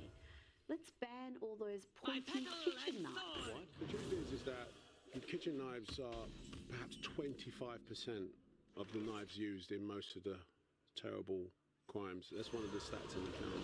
And those kitchen knives are usually a domestic situation. Okay? So kitchen knives, of course, is very difficult with a domestic knife. I do think there is areas of innovation that we can do with kitchen knives. I hate to say it, not all kitchen knives need to have a point on them. That sounds like a crazy thing to say, but actually... Well, what if they did something, this is a good idea. What if they made every kitchen knife magnetic? And then they made every shirt also magnetic. But the opposite. Yeah. It would reduce... That's right. You know, you can still cut your food without the point on the knife, which is an innovative way to sort of look at it. And in a country in crisis... I'm sorry, but yeah, let's look at that. Oh, yes. Genius idea there. Maybe we can ban forks next. Now to Dylan Mulvaney. He's back, and this time he's promoting fashion label John Paul Gaultier. Oh, God.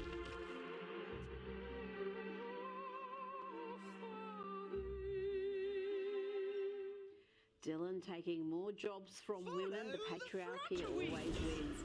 Now, Jesus Christ. a lot has been said about Democrat-appointed activist judges, lawfare, and even the term judicial insurrection is starting to gain hold. Here is a judge not talking about constitutional matters, but the importance of judges looking like the offenders. This is Judge Cassandra Collier-Williams. I thought that it was important that, especially in criminal cases, where when you have people that on one side of the bench, they can look at the judge and say, wow, wow, she looks like me, then maybe I have a better shot. Yep, That's always good. If the judge is black, they're going to give me a better sentencing. Wow. Just like the founding fathers wanted. Surely. Oh, wow. What a good way to do things. really important. By the way, the judge's own son is in jail for murdering his wife, shooting her in the head 3 times. Check it now. Job's done. 3 times? What the hell do you need to do it 3 times for? What an idiot. 3 times? Another realm With brave women's rights warrior Kelly J.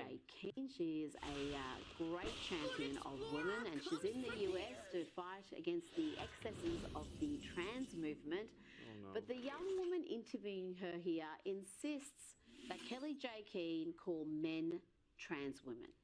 A man who calls himself a woman is not one, that you shouldn't transition children. So, how are trans women infringing on cis women's spaces? So men in women's spaces makes it no longer a women's space, and we don't have a right to a woman's space if a man is allowed in it. Have you ever felt personally unsafe with a trans woman in your presence? Have I felt unsafe with men in my presence? Yes, 100%. Trans women? Yeah, men. So that would be free speech. If you say it's free speech and you're trying to police my speech to call a man, then you wouldn't be for free speech, would you? Are you for free speech? Why is there a Palestine flag here? I thought this was about trans stuff. The hell is this? I guess not. Very upsetting. And here is Kelly J. Keane telling women in burqas, those dehumanising Muslim modesty garments, to free themselves. You gotta love it. Free yourselves, ladies. Free your faces. Free yourselves. Okay. And exciting news, folks. There's a new pronoun in town. Yes, it's flow and flows. Here's how you use it. Today's pronoun of the day is flow flows. Remember that these pronouns were requested by someone who does currently use them or intends to use them in the future. Word flow suggests fluidity, movement, change, which can be important symbols for gender. Alright, now let's see how to use these pronouns in a conversation. I miss Kim so much. Have you seen Flo today? Yeah, I ran into Flo at the library earlier today. Flo was working on Flo's presentation for tomorrow. Oh, This is the girl from Progressive. That's confusing. nice. I've been meaning to ask if Flo needs any help with it. Oh my I think Flo God. would really appreciate that. Flo said that it's been really hard to handle all by Flo's self. Now to Boulder, Colorado. Earlier Jesus. today, the site of an act of terrorism, domestic terrorism, What is wrong with these against people? a pro-Israel demonstration. Oh my God. People were set alight with a number It's of Flo Rida? individuals seriously Oh, hurt, shit. some with life-threatening injuries. This was among the first clips after the attack. In the chaos, you can see people running towards and away from the attack, and you can see the alleged attacker, Mohammed Solomon, to the left of your screen, topless and meters away from victims. Well, I just want to watch this part about the news stuff. This is about something separate, but I'll pause it here. The thing is that your automata on Reddit is removing hundreds of posts. Do you know why? It's because you guys, let me just address this first, okay? Let me address this first. The media, I think, is losing a tremendous amount of its power. And I think the reason why the media is losing its power isn't necessarily because of any cringe stuff like this. It's because they're putting out information that's not newsworthy and it's not informational and it doesn't help people. So why is the news failing? Well, the news is failing because it's no longer news. That's the reason why it's failing. And so, for example, the unhinged Trump does the same speech every single time, but now we need to be afraid of Trump's speeches. He's been doing the same thing every single time. And so that's the real issue that happens, right?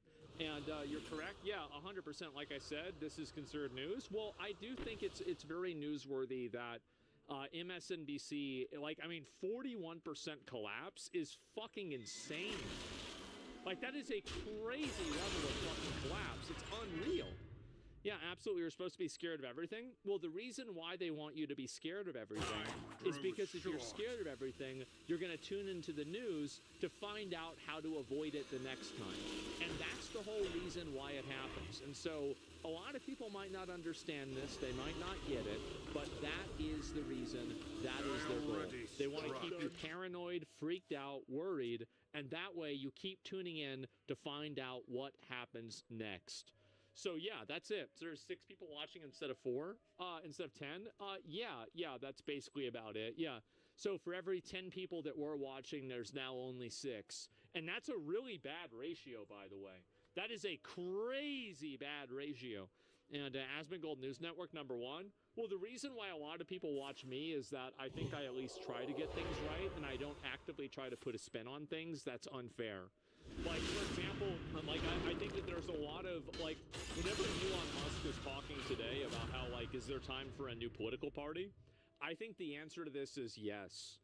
But I don't. The problem is that every political party usually ends up pulling from one side more than the others, and so it ends up being counterproductive. Like the Bull Moose or the Whig Party or like Libertarians. People blame the Green Party, Kamala Harris losing, and so that's really why it happens.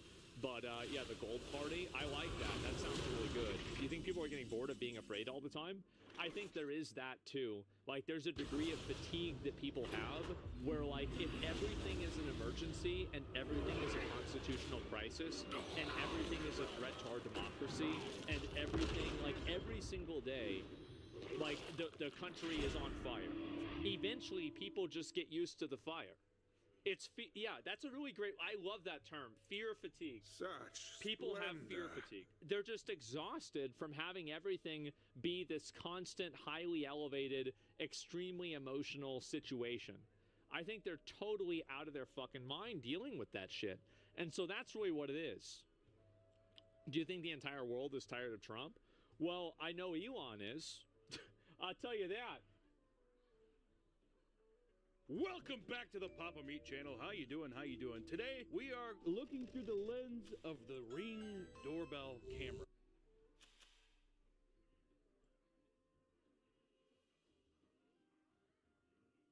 My hatred cannot be contained.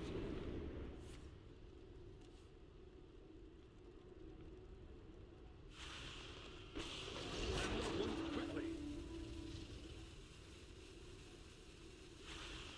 Molded in mine.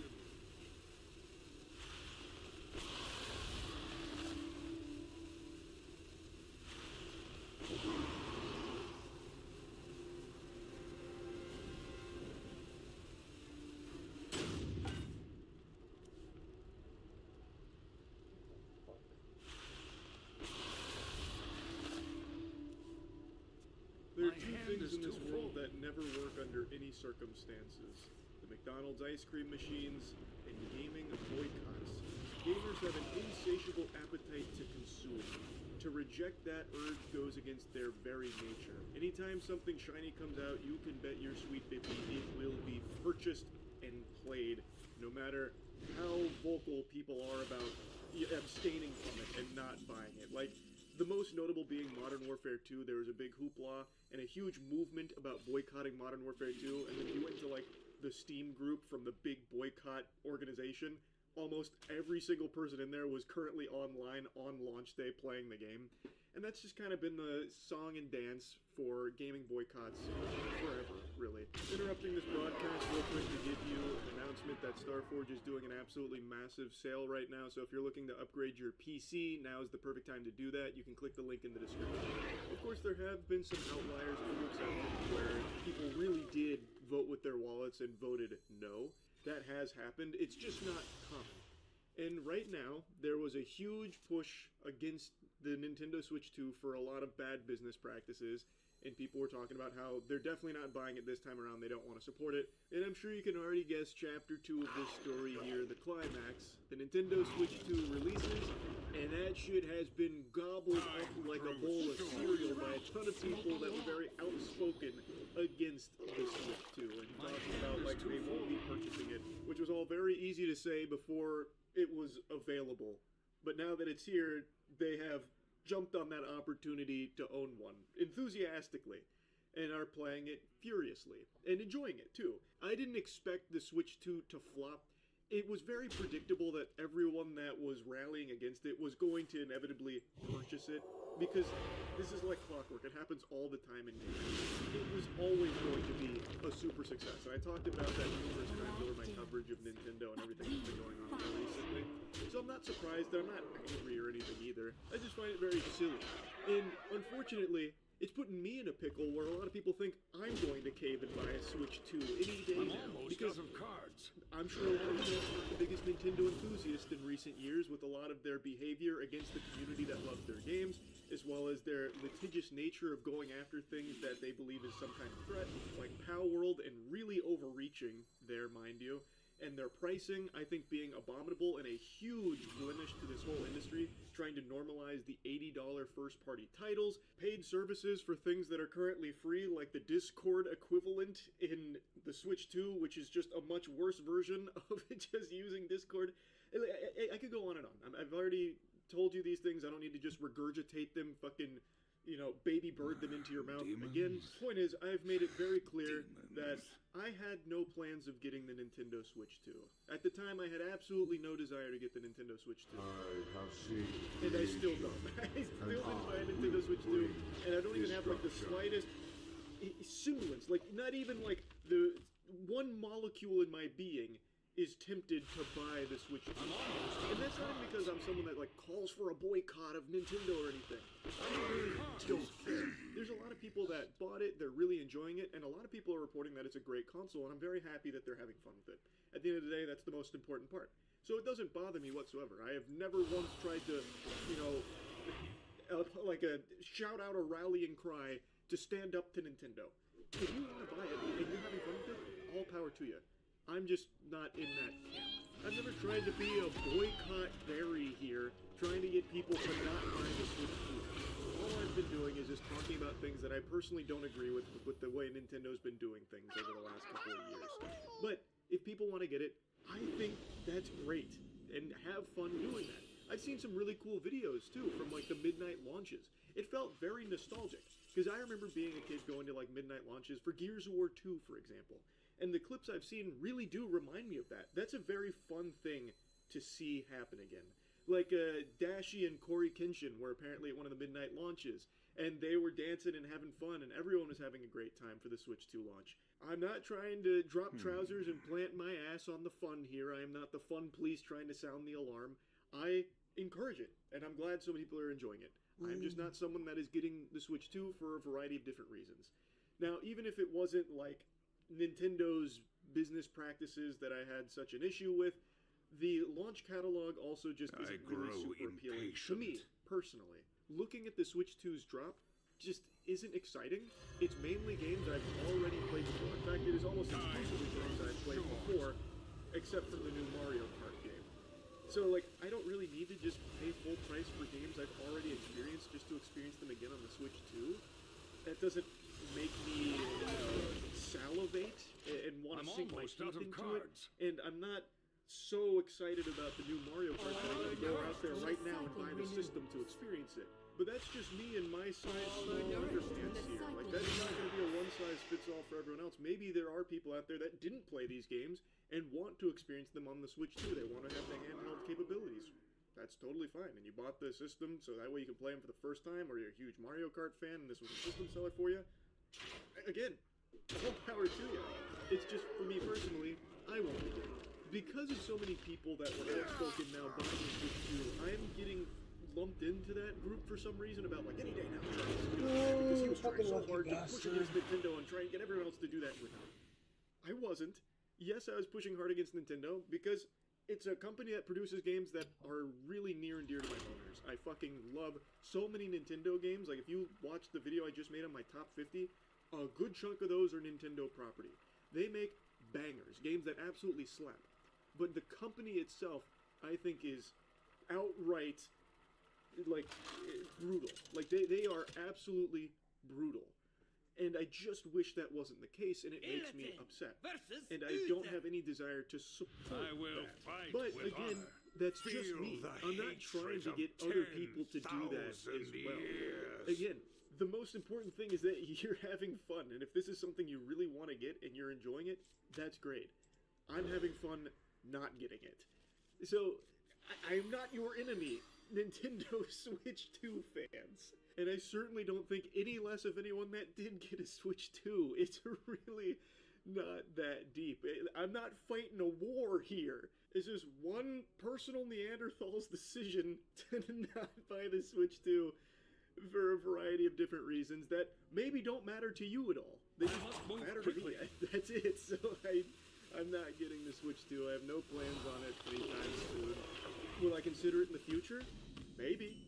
You know, if Nintendo starts to work more with the community as opposed to against them, sure, I could definitely see myself getting a Switch 2 down the line to try and encourage that direction as opposed to the direction they've been going down for the last few years. Absolutely. It's not like I have some unreasonable, irrational, blind hatred of Nintendo as a company and will refuse to support them forever. Not at all. I would much rather be talking about Nintendo W's as opposed to L's. I would like to see them be more community focused and more enthusiastic about like gaming in general as opposed to trying to figure out ways of nickel and diming more and more, like getting more juice for the squeeze out of consumers' wallets for their products. That's all. That's literally it. So if we can get to a point where Nintendo starts going more in that direction, I'll be just as happy as anyone. You'll see.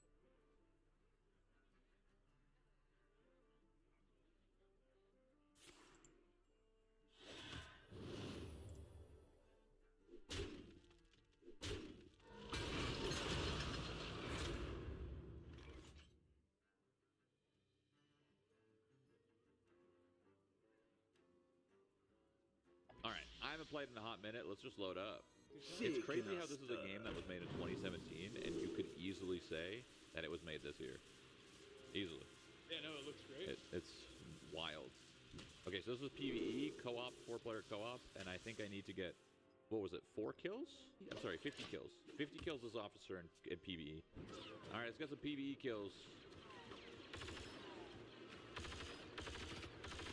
Roger, roger. Block number 802, welcome to the collection. Listen, even though it's an AI Darth Maul, he could still bang, okay? Oh god, he's coming.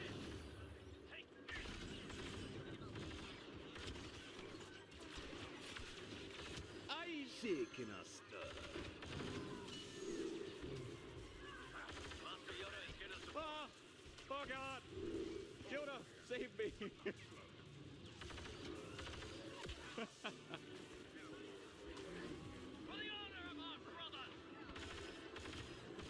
I killed him. Thirsty for more! Thirsty for more!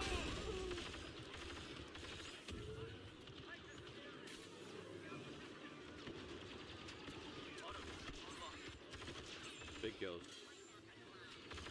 Big AI kills. Big AI kills. Big. The light dims.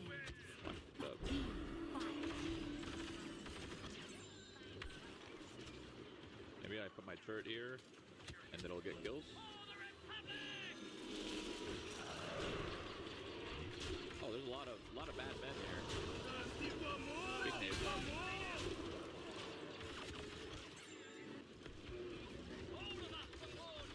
By the holy light!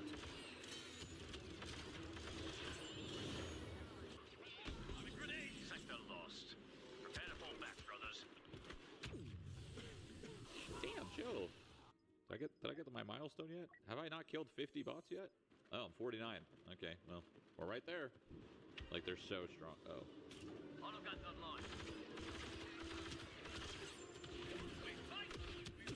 Chill. Bro. Why does this game suddenly get resurgence? Andor Season 1 did the same thing. I don't know if you guys remember Andor Season 1, but it did do the same thing. So Andor Season 2, plus, I'm gonna be honest, I think people are just bored, bro. Arc Raiders a little bit Arc Raiders, because this game is like the same framework. The victory is yours. Bro, these damn wrist rockets. Ah! Going to fall back one last time. Then we'll defend this sector until the end. Ready for new orders. These bots are rocking my world. No way. No way. 47, bro? 47 kills? I was 3 off to get my fucking gun. We must not give in. It's medieval times 1352. You just woke up and you got police. Bad news. What the fuck are you talking about? Behold the light inferno. Feel the hatred of 10,000 I got my gun, right? I can log out? years. Quit.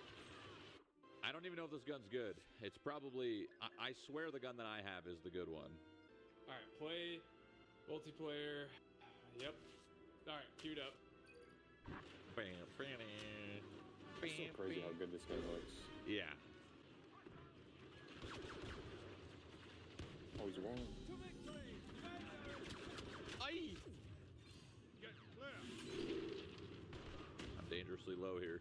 I'd rather swap shoulders. Do you know the button, Burger? C. Okay.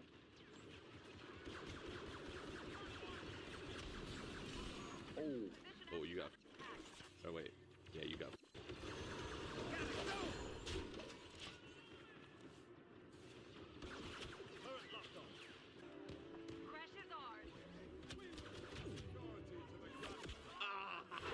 Reporting for duty. That was actually kind of cool. Why can't I spawn? What's happening?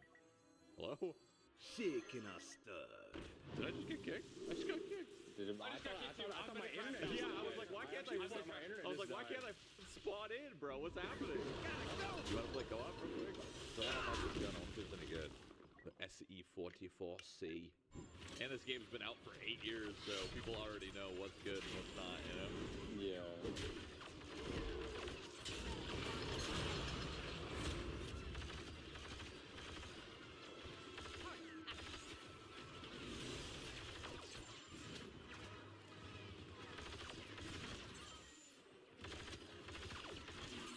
Honestly, this is actually kind of easy. This is way easier than hitting the Roger Rogers. The Roger Rogers are skinny. They're kind of hard to hit.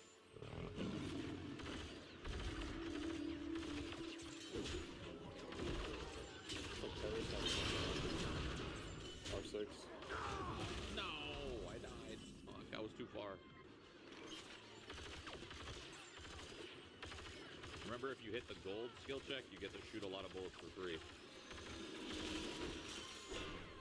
Launching grenade. These bots are getting farmed. Like, actually getting farmed.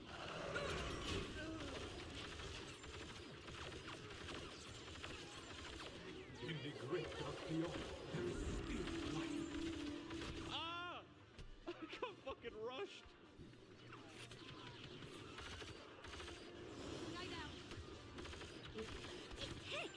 I cannot read them. I'm getting a lot of kills, so I like this. Like, I'm getting a lot of kills. In that little pit. They just spawn in the hole, yeah, and they poke their little head out. Oh my god, look And they get stuck in the pit too. It's so sick.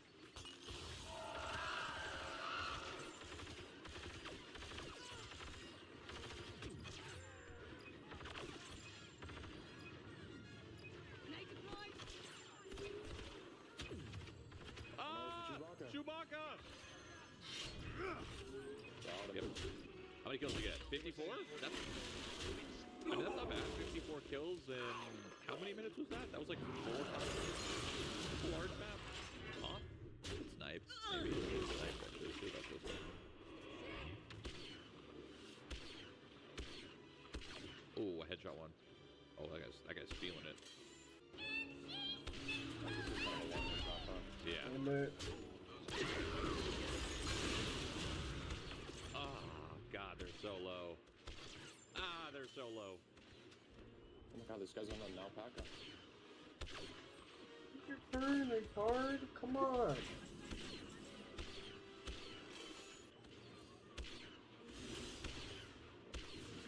He's just running around in circles.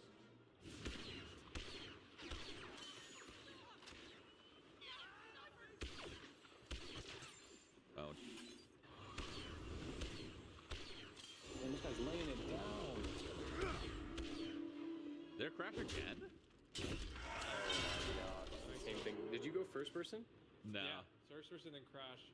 Yeah, it kicks me into first person and the server crashes. In the great No, I think someone's bringing it. I think someone's bringing the server down.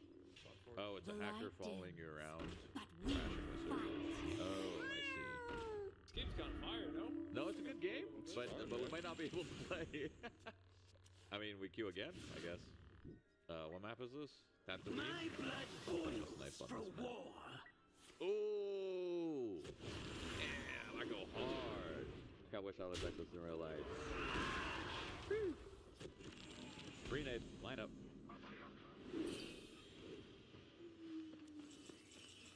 Nope, and it's shut down. Mine has not shut down yet. Yes, it has. Never mind. Yeah, bro! Yeah! Okay. Aim. Alright, PvE, let's go! Imagine it gets shut down, that'd be crazy. We'll continue the assault on Imperial Command Post. What the f***? It just throws a nade at his feet? What kind of AI tech is this? How far can I go before it kicks me? Let's see. Not very. Not very. Oh, and I died. Oh my god, they all spawn. No, I'm missing the wave. Or bots. Okay, so this is the only thing we could do. We cannot play online. We have to only play co-op. Or else our server gets shut down. Too fast AI is crazy. This is a really good way to level up to start, though. So.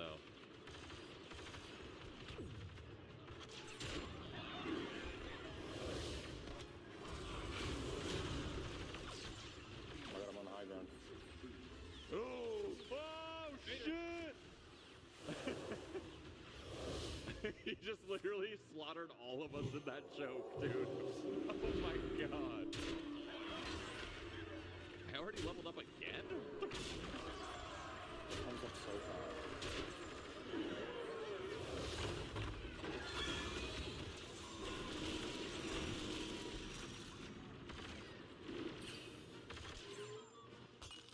So, what do we do? Because we can't play multiplayer. Oh my god, I love it. They'll just come in a wave. Oh my god. Oh my god, they actually... I grow impatient. What the fuck are you, Luke? Get in there, bro. What are you fucking hiding behind me for? Bro, I'm trying to say, opportune moment. Literally, Luke Skywalker hiding behind a fucking officer. Like, hello?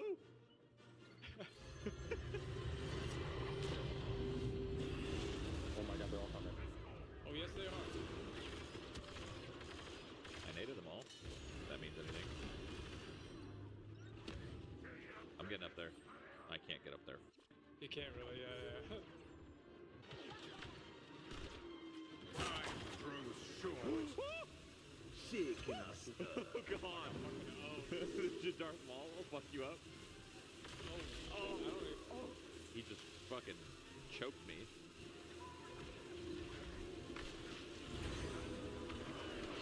I named myself. Is Darth Maul almost dead? No, Yoda, turn around, Wait, man. you're Yoda? My bad. Pleasure of force. How is he still alive up here? I just got reflected on. I literally just got, I think I just got like put in a montage by the AI. Who could put a price on such powerful artifacts? I could. This Darth Maul bot is insane. We're actually not getting that many kills. We're getting fucking farmed by the bots. Battlefield meta, it'll change. Yeah.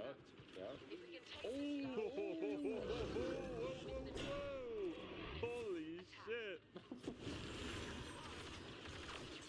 Should I just go in there? Watch this. Yeah, get in there. VR wall. Huge.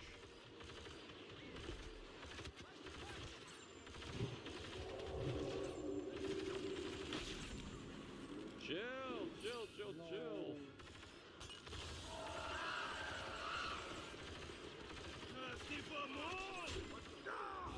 Wow, there. I just fucking ran right into him.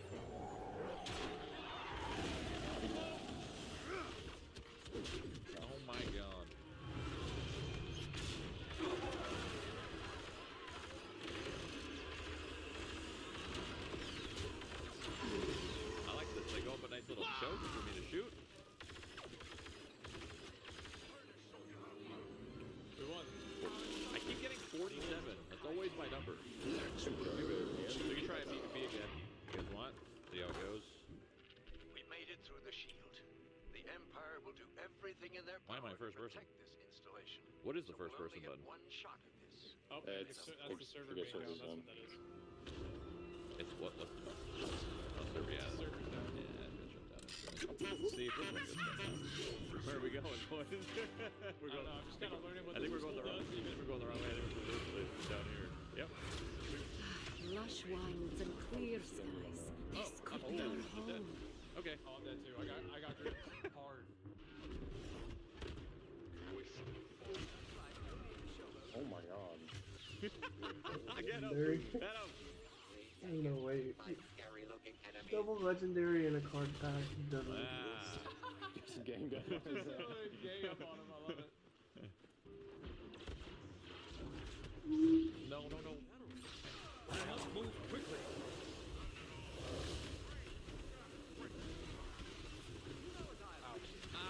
Fucking Han Solo fucked my me, and then God. Chewie hit me in the ass. Uh-oh.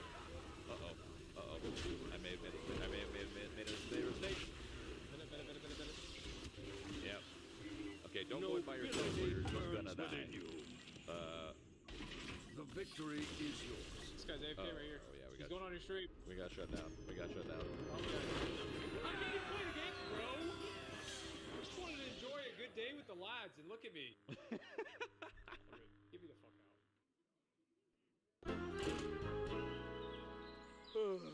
Hey, Grandma, if you want to pass out in the hallway from being a disgusting drunk, could you at least do it on your...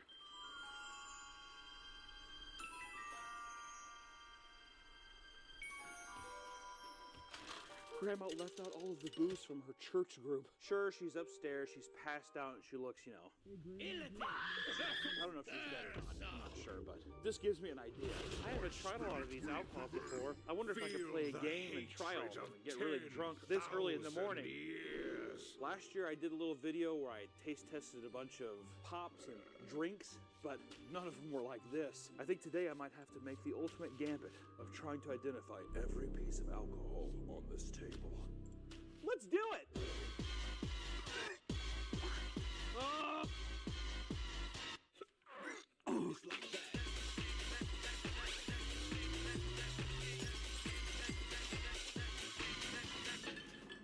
Let me just address the rules of this. We're gonna pair up all the alcohols together. We're gonna do 3 different brands of the same alcohol, so 3 whiskey, 3 vodka, and I'm gonna try my best to identify them. Does it make any sense? Absolutely not, but a boy can dream and a boy can try. The way we're doing it is exactly like how we did it last time, where we're doing the TikTok cardboard straw thing, so I can't see anything in the front here, and I'll use the lovely ghouls who haunt this house to help me settle this up. I'm very nervous. I'm extremely nervous. I want to put this out there immediately. Do not do this, all right? This is going to be stupid. I drink whiskey and rum and vodka. It makes me sound like an alcoholic, doesn't it? Just picking those off. I drink this. I don't got a problem. You do.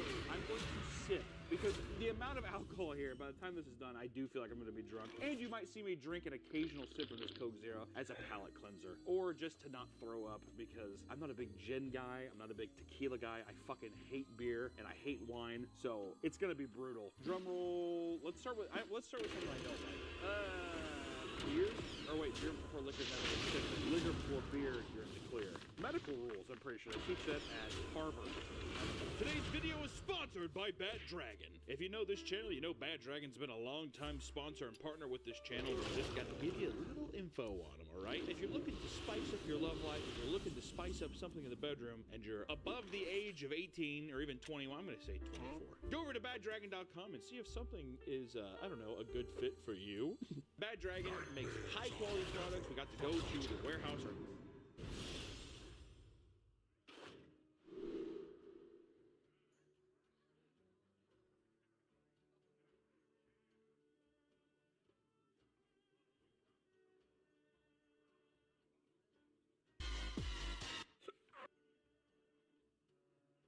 I grow Settle this up. I'm very nervous. I'm extremely nervous. I want to put this out there immediately. Do not do this, all right? This is going to be stupid. I drink whiskey and rum and vodka. It makes me sound like an alcoholic, doesn't it? The Citadel stands strong. Let's do first. Let's do vodka first. I'm going to close my eyes. Nick, set up the vodka. Alright, so I didn't actually close my eyes. I just decided to stand up and go to the corner while I was doing it because I didn't trust myself. And also, self-consciously, I feel like I look like Shane Dawson from behind. Is that true? Here, check this, dude. Can you get that in the camera? I can't see. It's just black. That's a good sign. Okay, first one. Here we are. I'm cracking open my first Coke. All right, so what are the 3 brands, Nick? Smirnoff, Taka, and New Amsterdam. I used to drink a lot of New Amsterdam back in college. Smirnoff, you know, I think I had it with ice every once in a while. What's the other one? Taka? Taka. Yeah, I've never heard of that one. Don't like that. All right, sip one. This is gonna be fucking better. Ugh. Oh, that tastes like Smirnoff. Every time I've ever had a Smirnoff, that tastes like a fucking Smirnoff, like a fucking shark. Oh.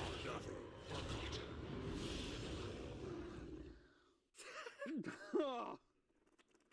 Do they taste the same? I will say it's like different variations. First off, I'm drinking way too much out of those. It probably doesn't look like a lot of big swigs, but let me tell you, that is going to accumulate very fast. It kind of tastes like Crayola. Tastes like Crayola markers. Like not Sharpie, but Crayola markers. I don't know. Last one.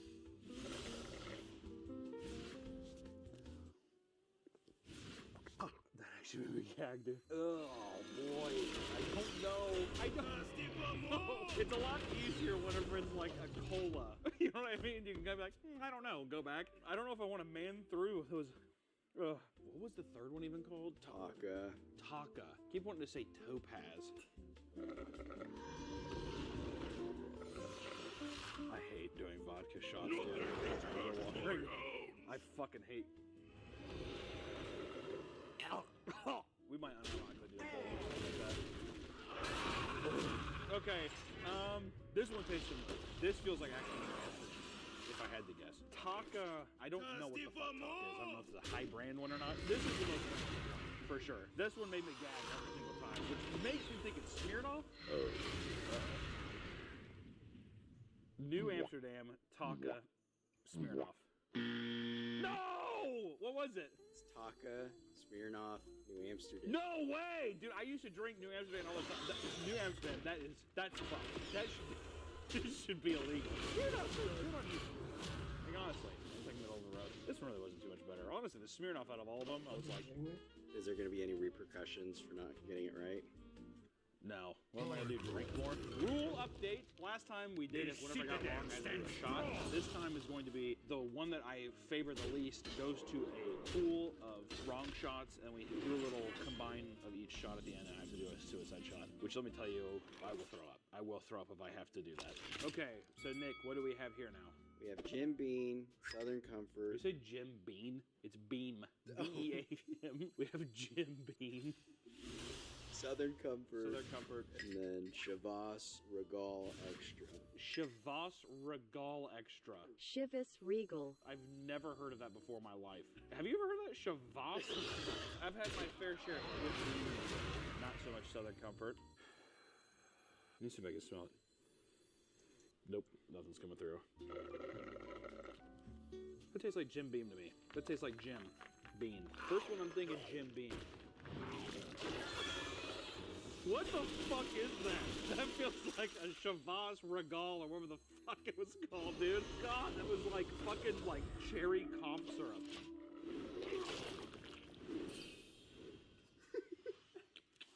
Oh! Oh my god! Oh my god, that's Jim Beam. I know for a fact that's Jim Beam. This guy. Oh my god. I don't. No! I can't. These last two are so bad. This one is like trying to be a flavor. That was the middle one, Jim Beam. If this isn't Jim Beam, this feels like a Jim Beam. I feel like I've seen some. You look like you're laughing. It's not right, is it? Yeah. I've heard of people having Southern Comfort with tea, so I'm wondering if Southern Comfort is supposed to be this weird deal, and this is the abomination that is known as Chivas, or Southern Comfort is this is the fucking deal. I feel like a gerbil. Oh, God, now I'm thinking that's Southern Comfort. I remember one time I was at a college party, at this like frat party, and they're like, you don't like Southern Comfort? And I tried it, and I was gagging just like this. All right, I'm gonna submit here. Please, God. Jim Beam, Southern Comfort, and Chivas Revocado, or whatever the fuck it was. No! Shavas. This is Shavas? Yeah, Southern Comfort. That Jim Beam? I should have known that $13 bottle piece of shit. I need to remember that historically, all I've ever drinking is bottom shelf garbage. Just mixed it with soda. God damn it. Southern Comfort drinkers, dude. There's some big old girls that drink that at like state fairs and shit. That's horrible. God damn it. Fuck, man. I want to go on a record here and say that this is hard. This is extremely, extremely hard. All right, next one. Yay. Gin time.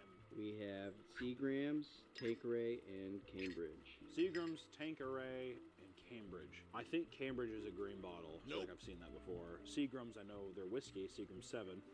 Tanqueray sounds like Latino dive bar. I don't know. I don't like gin. I have had it twice in my life, and I wanted to rip off my fucking eyelids whenever I had it. I'm not gonna lie. I feel it. I feel it already coming in. Is this round 3? This is round 3. Feel the hatred Cambridge, of Tanqueray, 10,000 years. Listen, I fucking hate gin so much, dude. God damn it.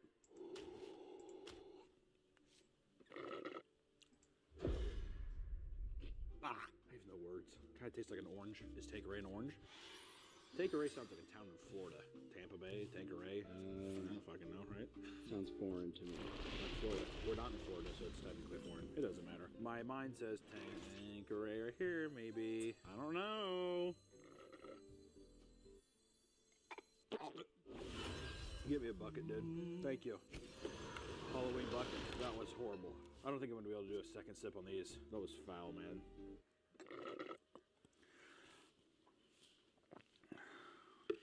Oh, God. There's no way. I mean,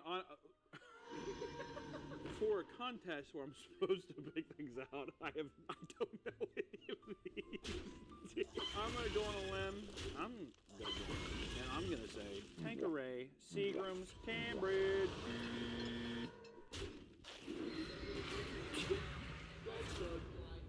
What do you mean on a blind? I have a 1 in 3 chance. Were any of them right? No.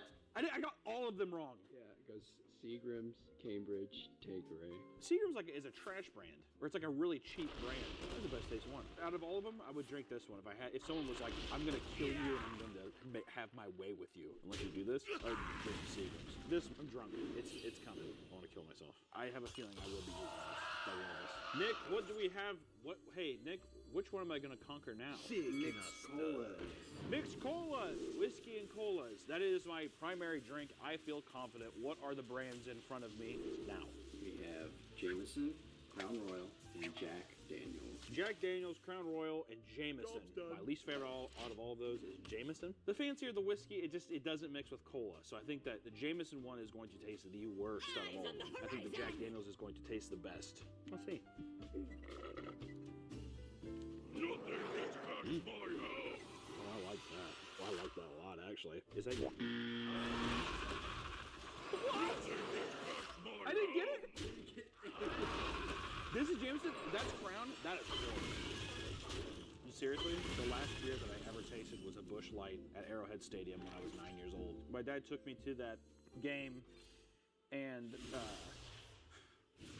and he was like, here, have a drink of this, and it was a Busch Light, and he's like, don't tell your mother. And I said, okay. As soon as I got home, I was like, Dad, give me beer.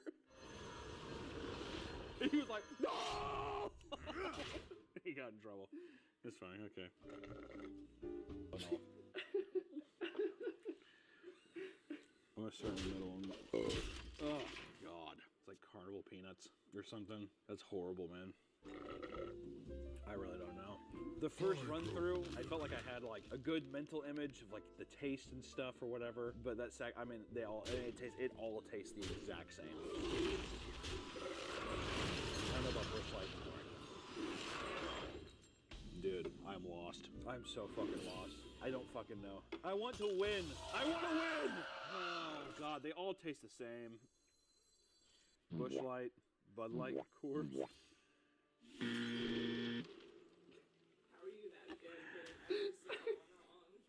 Which one's Busch Light? The fart. It is this one, isn't it? You almost had it. You almost. Dude, these all taste the same. I mean, this is ridiculous. These all taste the same. For the suicide one, whichever one, they all taste the same. Just grab one.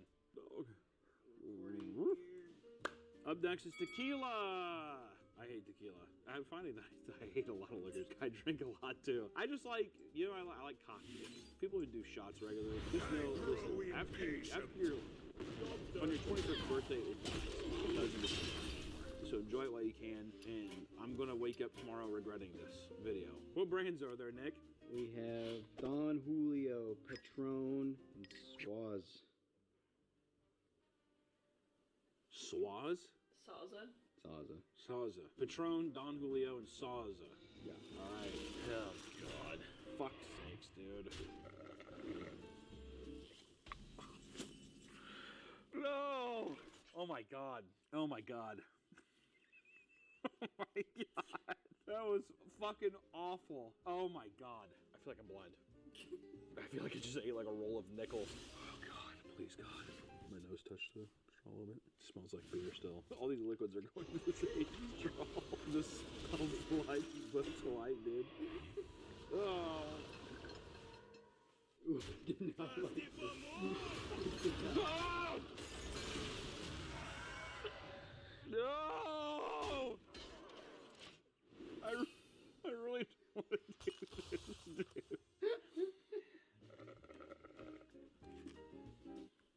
The citadel stands strong. It all just tastes like diarrhea limes, man. It literally tastes like if I went to a Walmart, I cut open a lime and I shoved half of it into my asshole and decided to like take a bite. That's what it fucking tastes like. Shooting from the hip, Patron in the middle. It's not Patron in the middle, is it? Just Patron, Don Julio, Saze. Lift it up carefully. I don't know what these are. It goes Patron, Saza. Oh! You got. I grow impatient. I got Patron here. Which one was the worst? Probably Patron. That shit, I almost threw up at that first sip. Patron, that was fucked. That was not good. I see people drinking this shit like regular. You guys are criminals, man. You guys are criminals, honestly. If you're drinking this shit straight like this, I just wanted to play League of Legends tonight. And now it's like 1 in the morning. It's almost 2 in the morning, and we're pretending that it's morning. Well, it is morning. It's nighttime morning. It's Aether morning.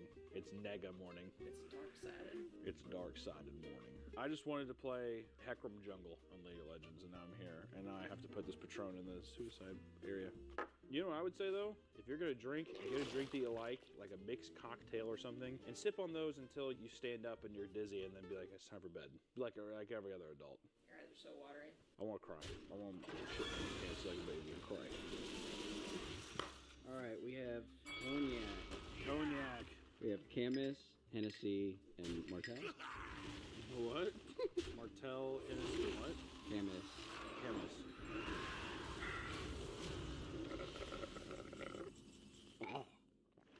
Oh my God. What is this? Brandy? A fine brandy. How rich and up your own ass do you have to get to where your just taste buds are just fucked? They will I don't never know. catch me. Camus, Hennessy, Martell.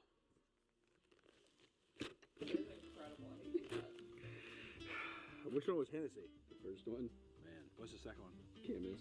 Camus was at least, it is like kind of sweet. It was still terrible. It was weird about cognac is like, if you put out like a cigarette in a bottle of maple syrup, that's what it tastes like. Uh-oh. That one was probably the worst. Roll that clip of the guy. Roll the clip of the guy choking on Hennessy in his car on that TikTok video. Roll the clip!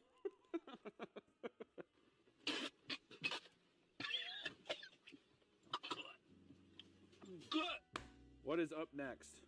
Whiskey? Scotch. So it's Crown Royal, Glenavy, and Dewars. Dewars, Glenavy, Crown Royal. Tastes like tea. It's like a really sour, upfront. It doesn't matter what the fuck. I mean, I don't know what the fuck I'm talking about. Terrible. Horrible. We should do the Capri Sun. Do the Capri Sun challenge. We should do the Capri Sun challenge. It'd be sweet. Oh no. Oh no. Oh no.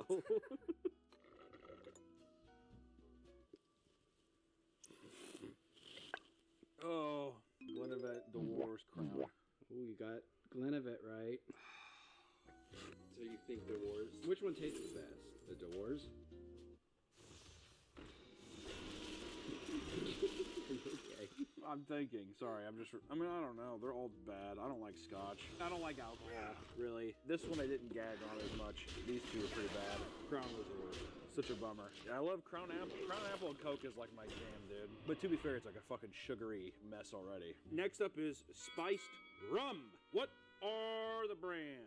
Bacardi, Calypso, and Captain Morgan. Bacardi, Calypso, Captain Morgan. I have 2 attempts left to get these right, all 3 of them. Every guess right, or I'll have to do the suicide shot. Oh. Uh-oh.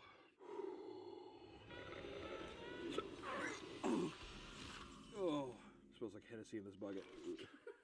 Smells like Hennessy in this bucket. Smells like Hennessy in this bucket. Oh boy. That's Captain. Oh God. Oh God.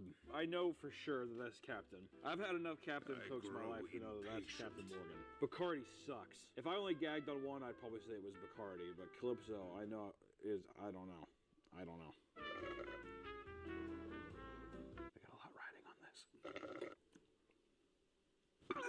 Okay. Okay. I think I got it. I grow Calypso, impatient. Bacardi, Captain Morgan. I did it! Oh, thank God! I'm gonna go on a limb. This is the worst alcohol on planet Earth. Bacardi Spice Rum with their stupid fucking bat logo is disgusting. I'm so happy. I'm so happy that I don't have to take the suicide shot. Therefore, I don't even think I have to do the red wine. Oh! Oh no! God damn it. Oh, I did it! Oh, I did it! I'm so happy. Oh, man. Oh, my God. Oh, my God. That was like the adrenaline shot I needed. I was fucked there, man. Afterthoughts, right? Don't do this. First off, I don't think mixing all of these different types of alcohol is good. Like, it's not good for you. I'm already like a fat piece of shit who's gonna die of a heart attack anyway, so it's like it doesn't matter. But bad. Like, just gonna fucking like spit all over me or something, dude. Bad stuff. Really bad. Very happy to be done with this. My grandma needs to be rehabilitated. She's a drunk. This is all her alcohol, not mine.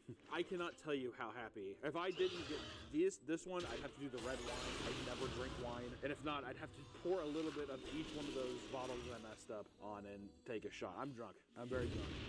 You know what? Disclaimer, don't do this fucking challenge. It's a stupid idea. And if people are gonna be mad at me that I even did it, I feel like, don't do this. It's no bueno. I do not condone this.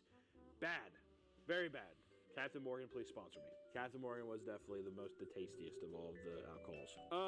This has been my video. I'm gonna go. I need to eat something now. I need to do something or I'm gonna throw up. So thank you. I'm gonna get some water. Water time. Bobby Boucher opened up a can of whoopee. Is that what Waterboy says? Okay, whatever. That's it. That's all I got. You gonna play League still? I think I will play League, actually. I need to figure out what situation I'm gonna do for... I'm gonna go eat some popcorn or something like that. Maybe I'll just eat some popcorn while I play League and drink a bunch of water. Because I feel like if I go to bed right now, I'm gonna like, it's gonna be spin zone. I'm gonna get some spins. All right. Fuck you!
Welcome to the Friday stream.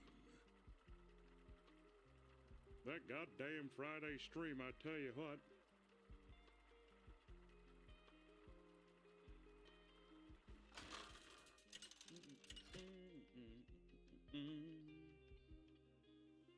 Illiton versus Magni. I won't be left behind. What up, y'all? Feel the hatred of Bring it in. 10,000 years.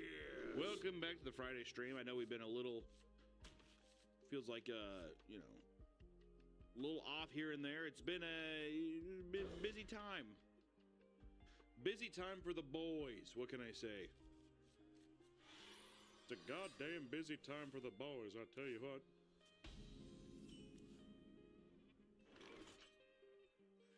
How y'all doing today, man? Bring it on in. Rock of Love Season 2. Hopefully. I'm trying to get a little, I'm trying to get a special guest, let's just say, for that.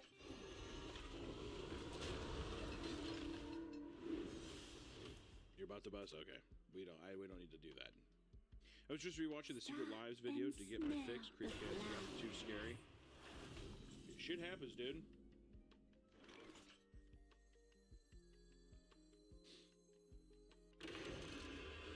A lot of, hey, how many people got their Switch 2?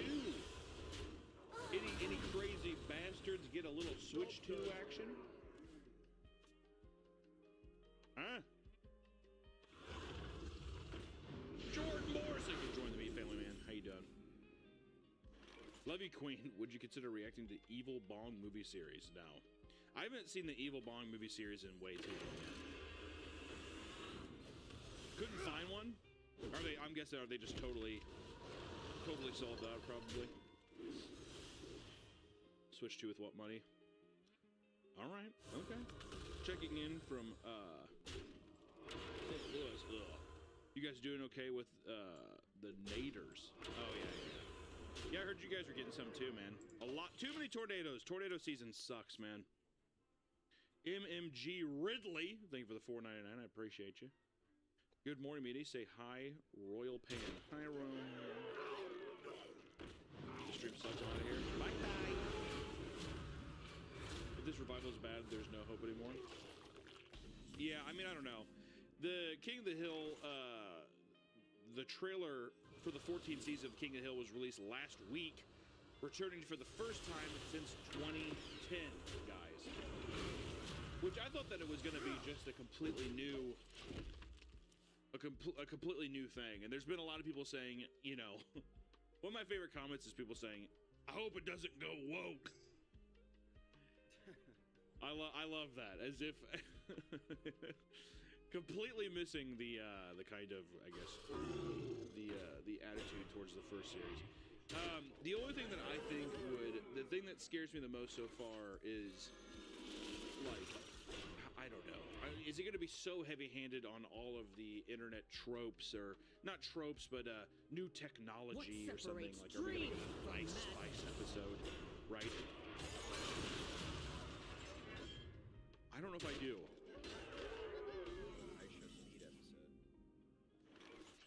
You know what? I'll say this: if I Show Speed was in it, I mean, one, I would be like, congrats, it's awesome. I'd be jealous. But I mean, that wouldn't be. I mean, they did some like cultural, they did some like celebrity cameos. I don't think it'd be the worst thing, but I don't know. Like if they, I'm trying to think of something where it was like, yeah, I don't know. I don't know. Maybe I'm being too pessimistic, Nick. I don't know. I hated like the last season of King of the Hill because they were doing like MySpace. Yeah. It was just too much where I felt like they were trying to one more game, jam too much of it Let's in. Go. Versus, but without any of the context of like, I don't know, like all the episodes where it's like Hank having to deal with cultural stuff is funny because Bobby is a kid who's like wanting to enjoy those things, right? And then you had like this weird conservative dad who's like, well, God damn it, boy, hey, God, Bobby, you can't do this. Also, I heard that in the reboot, he's lived in Saudi Arabia for 8 years. Did you hear that? Yeah. You have much to answer for. I don't see Hank It doing isn't that. over between Well, I us, could. brother. Well, if it's propane business. Or here, wait, hold on. There's this. It says the show takes place several years after the events of the last season, with the Hill family returning to Arlen, Texas, after Hank had taken a new job in Saudi Arabia for a retirement nest egg. Bobby is now in his 20s, working as a chef in Dallas. Working as a chef in Dallas, Nick. I always thought that they were going to make him like a stand-up comedian. There's a lot of stuff I feel like you could do with Bobby, but you have to. I feel like you have to make Bobby pathetic now. Like you can't use the he's just a kid. Like it's going to be funny if he's a chef in Dallas and he like does stand-up and he's fucking horrible. Also, I kind of wish Bobby was like an incel. Could you imagine a King of the Hill reboot where Bobby is like he has like a neat nest? I heard. I told you to watch out for the house. Oh, is he a cuck? Well, Connie apparently is like non-monogamous, and he's banging Connie. So he's fucking Connie. Oh, she's non-monogamous, so she's probably getting dicked down by Dale's son then too. Joseph. Oh, yeah. Joseph. Yeah.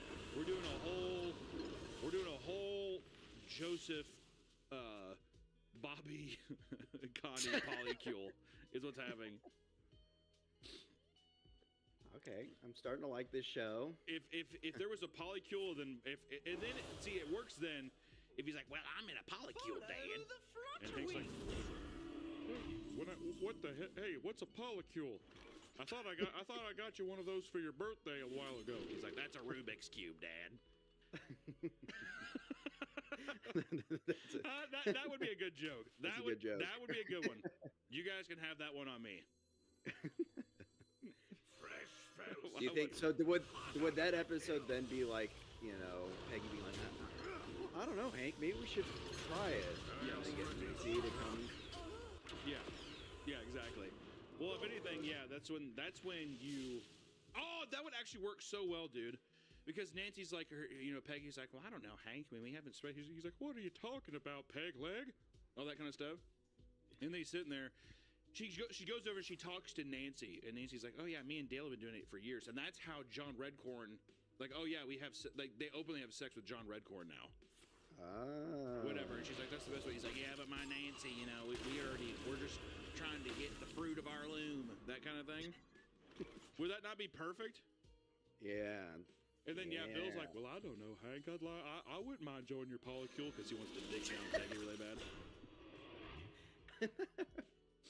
Oh wait, what if that's the whole episode? It's like Hank has to find. He's like, I gotta pick a partner. Peg's wanting to try it. Yeah, exactly. Yeah, so they hold auditions. Dale, do you want to clean Peggy's pipes? And he's like, I got Nancy. I don't need her. And Boomhauer's like, man, I don't want to touch that, man. Whatever. And then Bill is like, oh please, Hank. Oh, I'll do anything, Hank.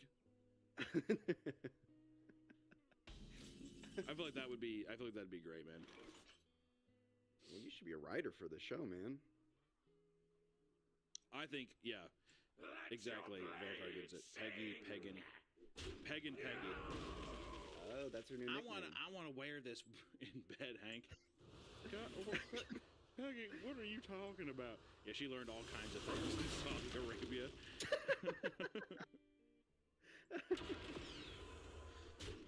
Oh yeah, and then Johnny Hardwick, the voice of Dale, will be mostly replaced by Toby Huss, due to because Johnny Hardwick died in 2023. Yeah, I'm curious. I'm curious to hear the. I'm curious to see if the voice sounds good or if it's kind of distracting. Yeah, I'm curious about that too. How many voices did Hardwick do? I know Johnny Hardwick did Dale, he did Cotton, and he did Khan. He probably did more, but I think those are the big ones. I'm pretty sure. Okay, so Cotton's already dead, and I think Khan got a divorce. Khan got a divorce. I could see that. That's what it sounds like. I could see. I could see them. I could see at least men leaving Khan. For being abusive? Why do you gotta go there? No, probably because he's a fucking dick. He's a huge dick. Yeah. Which Abusive also dick. we can't also talk about King of the Hill stuff without acknowledging that the tragedy that occurred this week regarding Jonathan Joss, the voice actor of John Redcorn. Very sad story. Jonathan Joss had his life taken in what seems to be. I think that this is what has been reported, at least, that it seems a homophobic hate crime. Well, just with the ongoing feud he had, you know what I mean? Yeah, that. I guess. Legend, baby. There's two sides of the story. People were saying that they were being manic for spinning it, but yeah, I mean, there's gonna be a lot of crazy shit going on. All I know is, dude, he's dead. You know, poor. I mean, shot in like in front of your burnt down house, just kind of fucked up. But his husband Tristan Kern D. Gonzalez, hope I said it right, posted to Facebook using his account to shed light on the horrific events that had transpired. Tristan revealed that their former home was burned down over 2 years ago after people in their community threatened to do so on multiple occasions. This was compounded by unending harassment from people who did not approve of their relationship. They returned to the old house to check for any mail that may have received. When they arrived, they found the skull of one of their dogs that had died in the drain, placed alongside his harness. Jesus Christ. They were in tears over what they had just seen. And their grief was interrupted by a neighbor that was screaming homophobic slurs at them. This man raised a gun and fired. Jonathan pushed Tristan out of the way, saving his life at the cost of his own. The suspect shooting, Alvarez Ceja, hope I said that right, Ceja, was arrested by police, and near the end of the statement, Tristan wrote, quote, "To everyone who had supported him, his fans, his friends, know that he valued you deeply. He saw you as a family. Jonathan saved my life, and I will carry that forward. I will protect what he built." hold back. Many friends and colleagues made statements giving their condolences, like Nick Offerman and the creators of King of the Hill, just showing support for the fucking horrible tragedy. Horrible, you know. And I know that there's a lot of it's weird because online too, I see a lot of speculation of people being like, he was a meth addict, or all this kind of stuff too.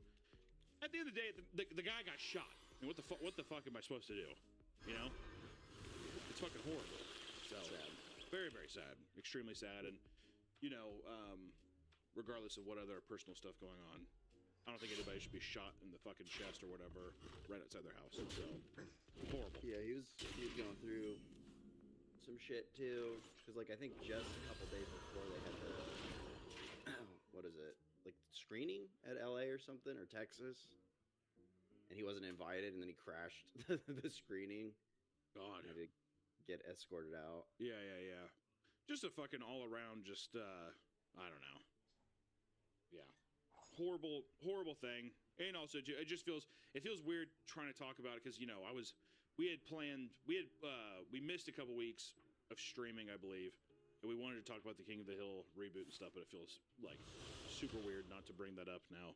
So, yeah, it's just horrible, man.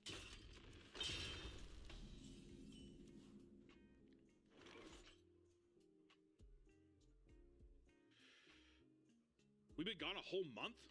That can't be it. That can't be right. Is that right, Nick? Have we not streamed for a whole month?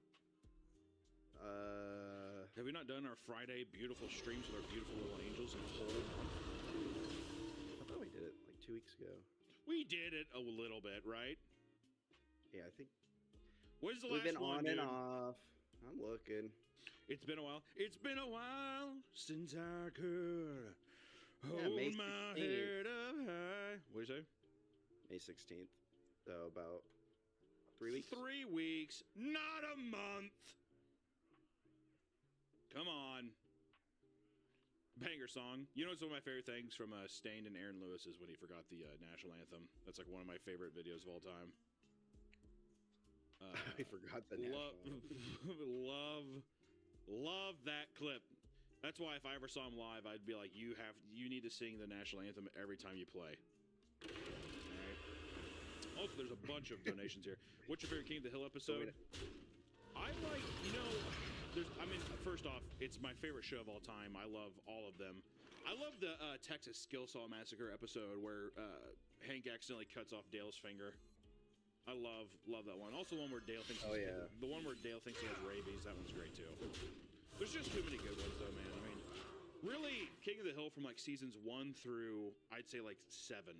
I could watch them all day. I love them. When they go to Japan is also good. That's a good one. Oh yeah, that's a good one. What's your least favorite episode? My least favorite episode, without a doubt, without even hesitation, is the one where it's like the little kid that's like dusty old bones, full of green dust. That's like the most fucking annoying. That episode is so fucking annoying. It's unbelievable. I hate that one, dude.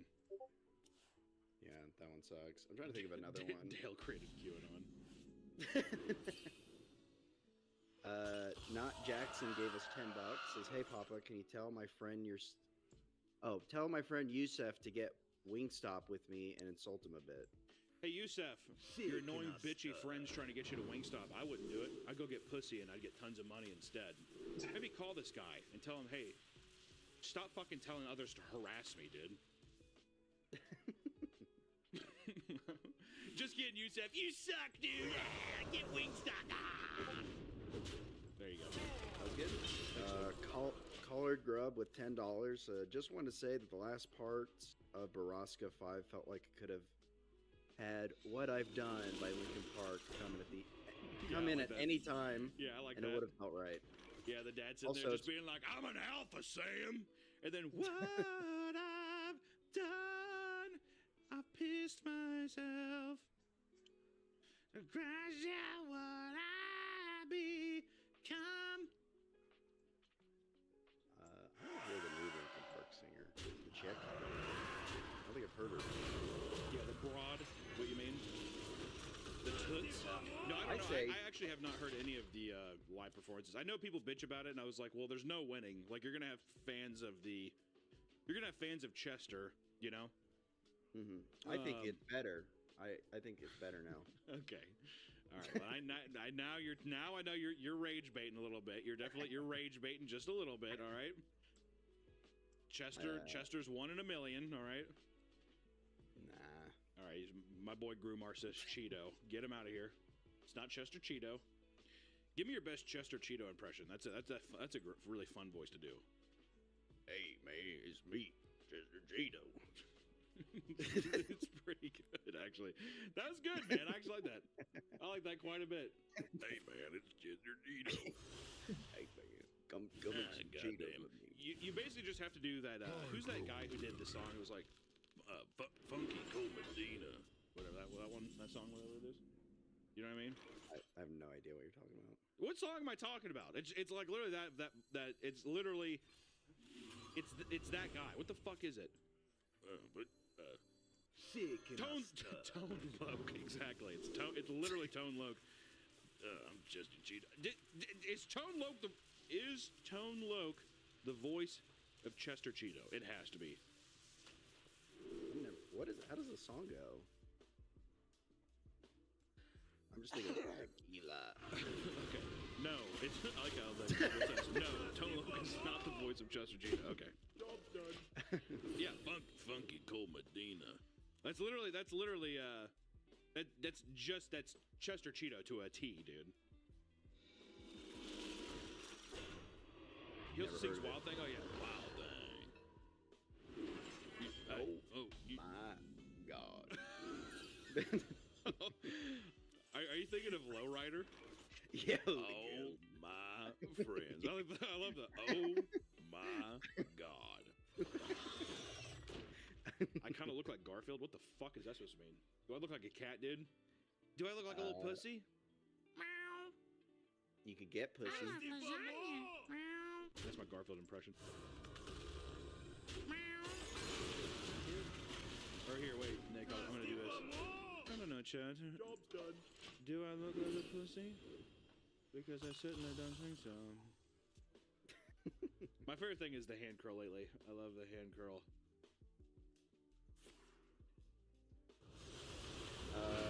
Corey Bird with 999 says, love from Lexington, North Carolina. Please tell my daddy, Ricky Bird, happy birthday.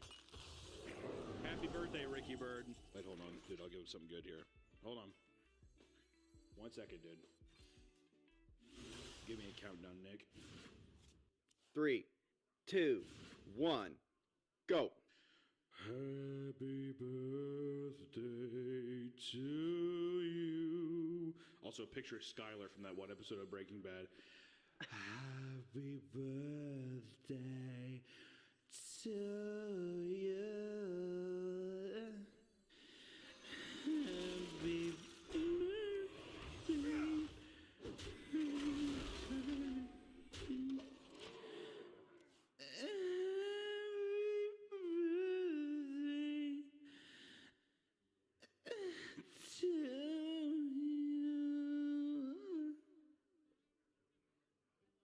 Do you think Ted was Ted was the softest he's ever been during that part. Yeah. He was like, "Oh, cool," and Skylar's like, "Yeah, did you love how I'm just saying to you, Ted? Yeah, I bet you're pretty chubbed up, huh?" He's like, "Yeah, sure, Skylar, just Jesus Christ, please." I physically cringed when I saw that with my parents. Oh my God!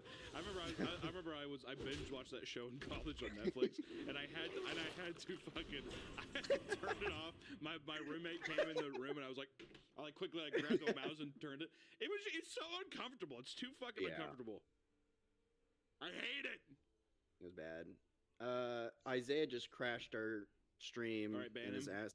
Literally, mods ban him. Literally, mods ban him from my channel right now. For $10, he's saying, and this is disgusting. He says, "Is this what you do for money now?" Is this what I do for money now? Dude, why the fuck do you have to come in here and talk to me like that, man? Why can't I do me? This is my Friday stream. We're all hanging out, Isaiah. What are you doing, man? Nothing. All right, we're all hanging out. Bullshit. Ban him. I don't want to see his name in the I chat don't want to see ever those again. big fucking lips anymore, dude. That little Frenchman's mustache and those big ass lips. Can't do it anymore, man. Oh my God. Is this what you're doing for money now? He struck a chord, dude. He struck a fucking chord. Yeah, we'll see you in court. I'm gonna sue him. I hate to say it, but I'm going to fucking sue Isaiah. Mark my words. You know what? Clip this, dude. See in court. Bitch. Huh? You like that? I want to say something, but I can't because it'll get me banned. What is it? I don't want to say. It'll get me banned. Here, type it to me on that. Okay. Also, Jibbles, welcome. How you doing, bro? He's a Twitch homie as well. Edward Sullivan says, "Remember when Peggy makes Agent Orange with cleaning products?" Yeah. Okay. All right, Nick. Yeah, you can't. That's. If anything, you know what? Delete that from the chat. Oh, okay. Yeah. Get that out of the. We don't even want that in the. There you go. Jesus. That was a bit fucking excessive.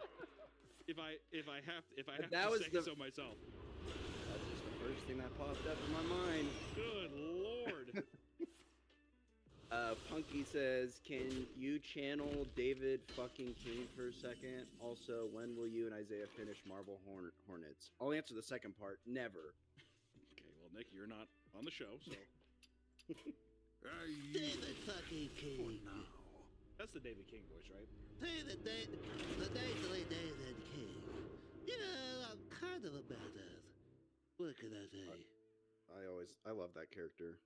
What? In Monster Lab. Oh yeah, no, he's a beautiful boy. The Marble Hornets, we just haven't gotten around to it. Also, I feel like every time that we ever do a Creep TV, it's not to put it on the viewers, but usually people are like, "Why are you doing that?" So we've been a little more hesitant to do Creep TV stuff, though. Even though it is something we want to do, I think we just want to make sure it's something that that we're stoked on. But Marble Hornets, I also think Marble Hornets 3 is just really long. I'm pretty sure the third season is the like the longest out of all of them. So this sweet Tabasco with $20 says, "Love you, Papa Meat. Hope everyone is having a great day." What's his name? MFS. Sweet Tabasco. Sweet Tabasco, hey, I love you too, buddy. And hope you have a great weekend. Go play catch with your dad. Get out the mitt. Toss a couple balls around, man. I love you. You can be my son. Really? Yeah. Sodo with $10 says, "Can you, Papa Meat, with the power vested in you, bless my firstborn son, baby Edwin?" Your kid's name's Edwin? Is he a fucking blood elf? Sure. How do I bless a baby? I'm gonna take my fume. Which is on the magnetic stopper. Here. Definitely not a merch plug, by the way.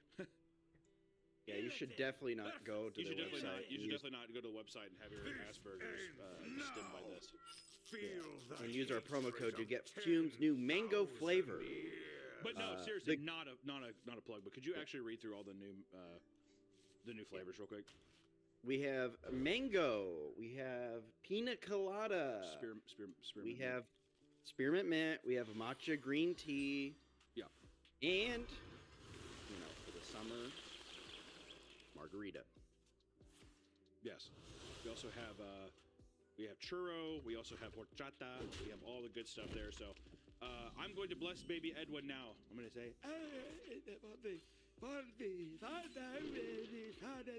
Spooky Holy Ghost, I bless this child, Edwin, I praise the Lord.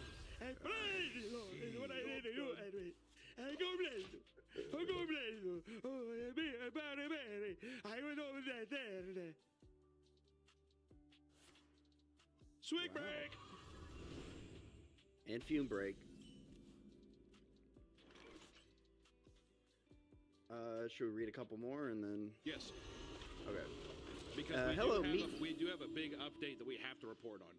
Big update. Yeah. Go ahead. Selena Monterosa with 10 smackaroos says, "Hey, hello, Meat. You featured a cartoon I made a while ago on your million sub special challenge for your cartoon. Just wanted to say thanks and stay cool." Smiley face. Hey, thanks, man. You know what? Stay cool as well. If anything, heat up a little bit. Because your future's looking bright like the sun. Fuck. Just hold on. Hold on a second. I already struck. Should I try something else? All right. Be a bit more. Smile more. Dude, stay. I don't know what this is.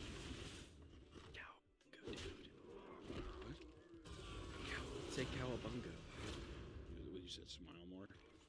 Smile more. Oh, smile. Show teeth. Show teeth. Cowabunga, dude.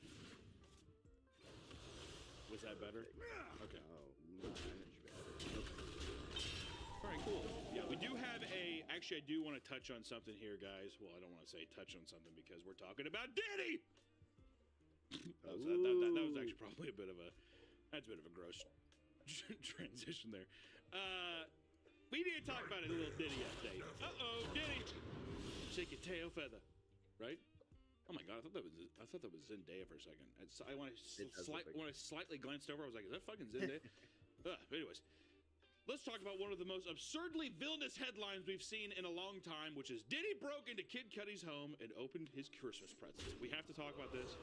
I don't know if anybody's heard about this. This was quite the news story of literally Diddy breaking into his house and opening up his presents from old Saint Nick. Now, what the hell? What hasn't this man done is what I want to know. All right? Which rapper Kid Cudi, is it Cudi or Cootie? Cooties. Is it like, girls have cooties, or is it Cudi? Like silly putty, but Cudi. Kid Cudi. I like that. Kid Cudi. Rapper Kid Cudi was giving evidence to the court regarding Diddy's many crimes, including a story in which he broke into his home in December of 2011. Do you think he did that because he's like the Mayan calendar's ending? I'm risking it all. He's like 2012 right around the corner. Huh? Yeah. He was like end of the world. No consequences. Which Kid Cudi had previously been dating Diddy's ex-girlfriend Cassie that same year. Right? keeping it a secret from the public. Cassie and Diddy were on a break at the time. Kid Cudi, I think he just kind of gave in and maybe did a little taco tickle or something. Is what I'm guessing. If I had to be a betting man, all right? One day, she called him in a panic to reveal that Diddy had found out about their relationship. And soon after, Diddy called him directly to tell him, and I quote, "I'm here, waiting for you." And after putting Cassie in the hotel, he returned home to find that the place had been broken into. He noticed that his dog had been locked in the bathroom and had been jittery and on edge from that day on forward. I don't know what he's trying to say. He's saying that old boy was shaking. He's doing that thing when, in cartoons where people are like, they get scared and their teeth chatter. He's one of those. Should have gave the dog a Scooby snack, huh? All right. While Diddy was waiting around for the dramatic confrontation, he started browsing through the wrapped Christmas gifts that were bought for his family, right? He unwrapped multiple gifts before deciding to bail on the plan entirely. Like I didn't even open all of them. He just opened some of them. Do you think it was just more of a hint? Was that more of a statement being like, these are shit gifts? I'm not even going to open the rest of them. Yeah, I right? think so. Which then Kid Cudi revealed that he received ongoing threats for a long time after what happened, and with Diddy claiming that he was going to blow up his car a month later. Cudi's Porsche exploded in his driveway after a Molotov cocktail was started inside, which I 100% believe Kid Cudi would have, or Diddy would have thrown a Molotov cocktail into the car. Once again, and I hate to keep saying it, but if I was a betting man, I would definitely say that Kid Cudi was the victim of a Diddy Molotov cocktail, a Diddy cocktail, a fire Diddy cocktail, right? He tried to meet with Diddy, who was suddenly completely calm, which I love. He's like, yeah, I just need to burn some shit and open some gifts, and I was all right. And according to the rapper, he was dramatically staring out a window with his hands behind his back. And he said this, and then a literal quote from the court was, "Like a Marvel supervillain."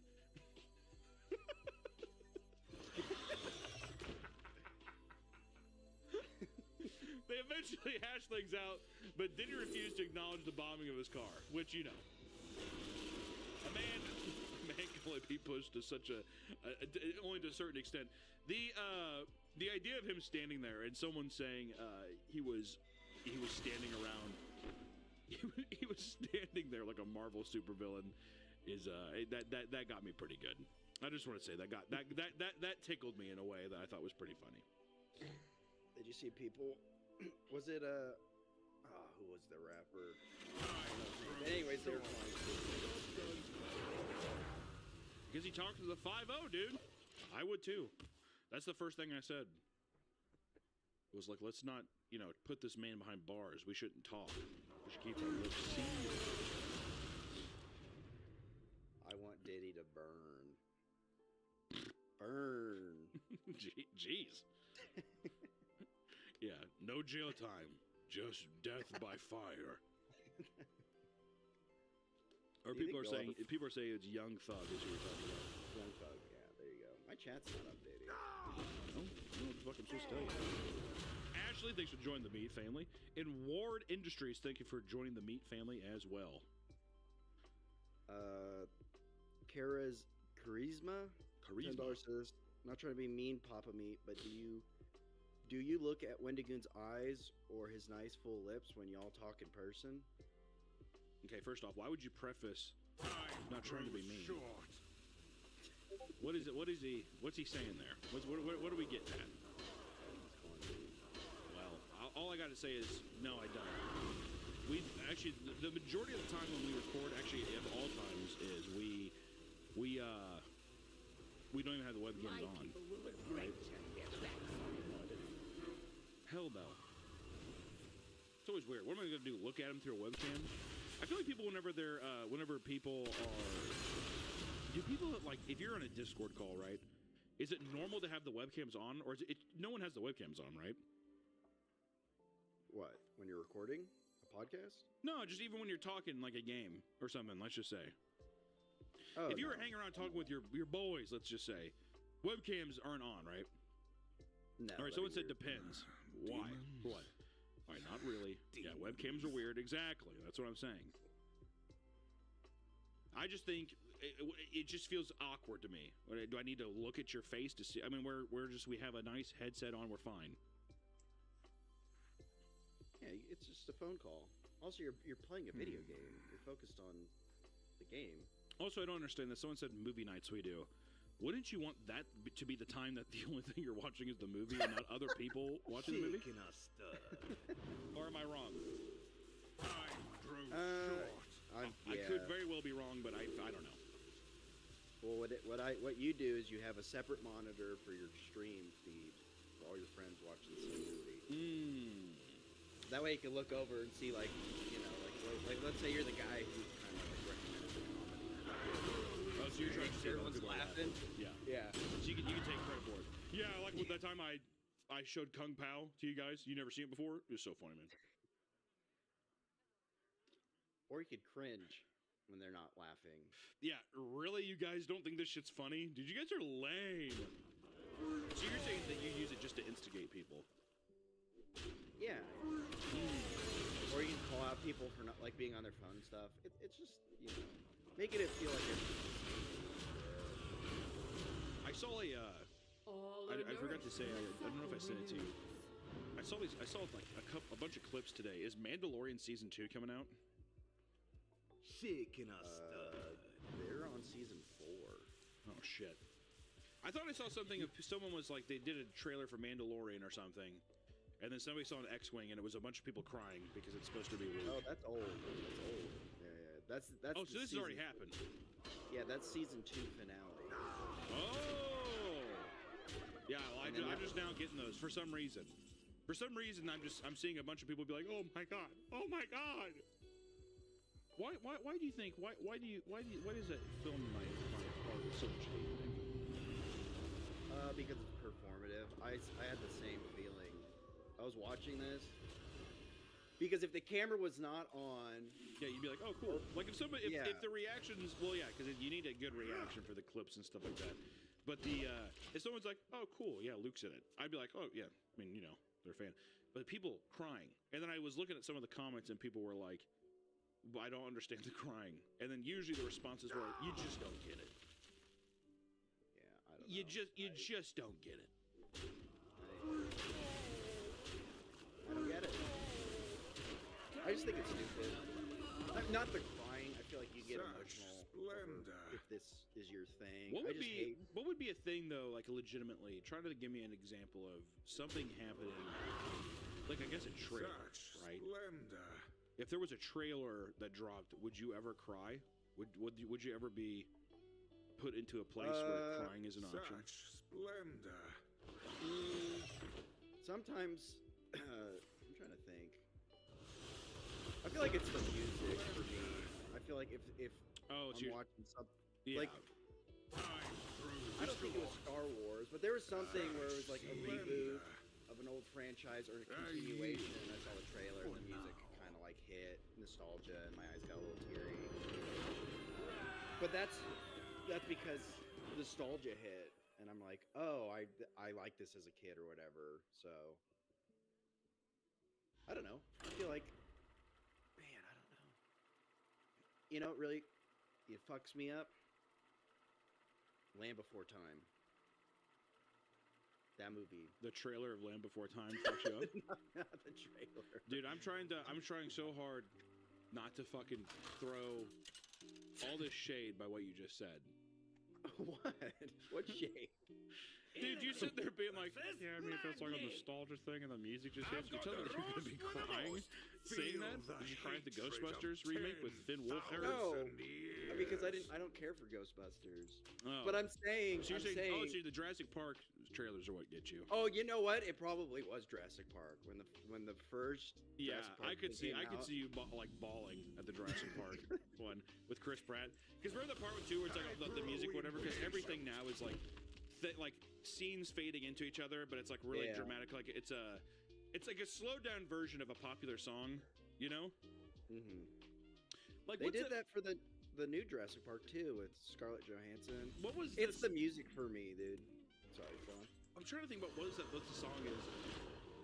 It's like the same kind of fucking thing they did with the Batman movie, where it's like something's in the way.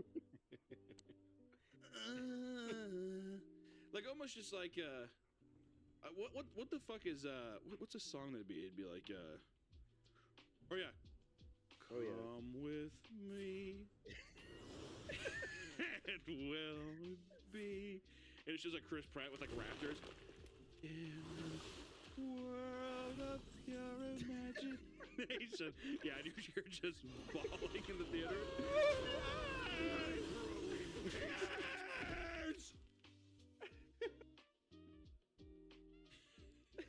That shit, dude. It's either that, those are regular like action movie stuff or whatever. But then for horror, it's just acapella. Yeah, like a girl just being like, she's like, you don't really come here anymore. I don't know, I just feel something strange. Exactly. You know? I like that. Do more of that. I know. Well, we've said it before. I'll tell you what, Nick loved the soundtrack to Men. I don't know if you guys ever saw the A24 film Men. The motherfucker was blasting that for weeks. Yeah, I like it. I like it a lot, actually. And like, can you imagine driving down the highway and you just hear,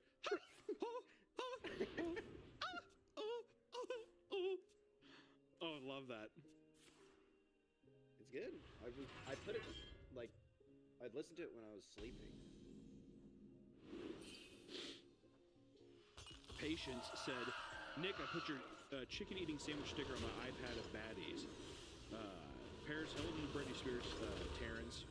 So you're amongst a lot of legends on my iPad. How do you feel, man? I'm as pretty as Paris Hilton? No. Meat sounds like a mega hater. Yeah, probably. Maybe because I'm not happy with myself. Maybe I'm like deep and emotional like that, man. I will, in your defense, it's all emotional marketing manipulation. That's true. I still can't believe the thing you told me today about Disney. Disney parks, they put they'll literally put the smell of churros in the air, like blow it in people's faces. So they're like, I'm hungry. I still can't believe that. That's fucking me up. They have their Imagineers coming up with crazy stuff, man. They really do. Like, they've calculated the perfect amount of trash cans you need so people are more likely to throw away trash. Like every 20 feet, there's a trash can. There's a trash can at every 20 feet at Disney World? Really? Something like 20, 30 feet, yeah. Because their thing is if there is no trash can within your vicinity, like if you can't see a trash can, people are more likely to just throw it on the ground. Yeah, Walt Disney's meticulous attention to guest behavior led to implementing the 30-foot trash can rule by observing how far guests would walk before discarding litter. Disney determined that placing trash cans within a 30-foot radius minimized littering and maintained park cleanliness. I love how it's down to that much of a science of like, well, we're finding that people can't take more than 30 steps without throwing their cups on the ground. Yep. He's a smart guy. Fat He's problems. still alive. Preach. I'll tell you what. Being a fat man at Disney World, I felt right at home. I felt amongst my kin. Do you have a bad memory? Wait, you went to Disneyland once, right? I have been to Disneyland. Or whichever one's in, we went to the one in LA. Whichever one's in LA. I went to Disneyland. And honestly, it was not that bad of a time. I really didn't think I was going to like it. Pretty good time. Was not horrible. All right? I would say I was in 1 year, I think it was 8th grade. I had a park pass, and I went like 10 times, so I was burnt out. Yeah, I feel like it's one of those things that when I was done, I had a good time, but I was like, would I realistically want to come back again this year? No. You know, like I can't. Why I experienced it. I could see people getting into a routine. If you're like, I go once a year, maybe, but even then, it's like that's a lot. Well, it's like, what is different? Like they don't add new things every year. Well, not every year, but they definitely. One thing I'd tell you I was impressed by. I'm not even a big. I'm not a big Star Wars fan, but I will say that Star Wars area, like the set design, and that kind of like the level of detail and stuff, I was just like gawking at all the set pieces. With the giant Millennium Falcon, pretty sick. That was probably the best area. Yeah. Oh yeah. Yeah. If I had to say what was my favorite area in Disneyland, it would definitely be the. It would 100% be the Star Wars area for sure. And I will say the blue milk was disgusting though. Yeah, it was kind of sour. I got the blue milk, and it didn't help too that as soon as I got out of the line, I got shit on by a bird. I'm not even joking. A giant bird shit just landed on my fucking shoulder. And then we went to even crazier, my dumb fat ass. I was sitting there, I had no idea.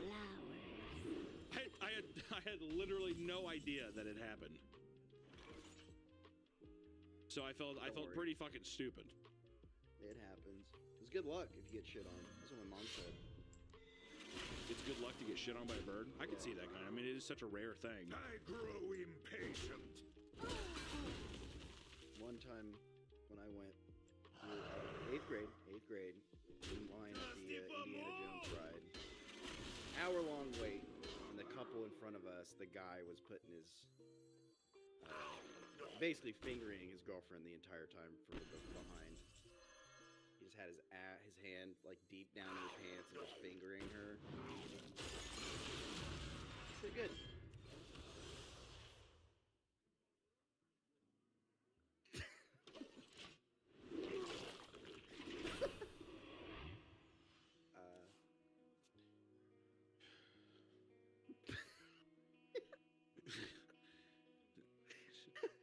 I do want to say, Egghead had a good. I know people want us to do a video on Warhammer fandom.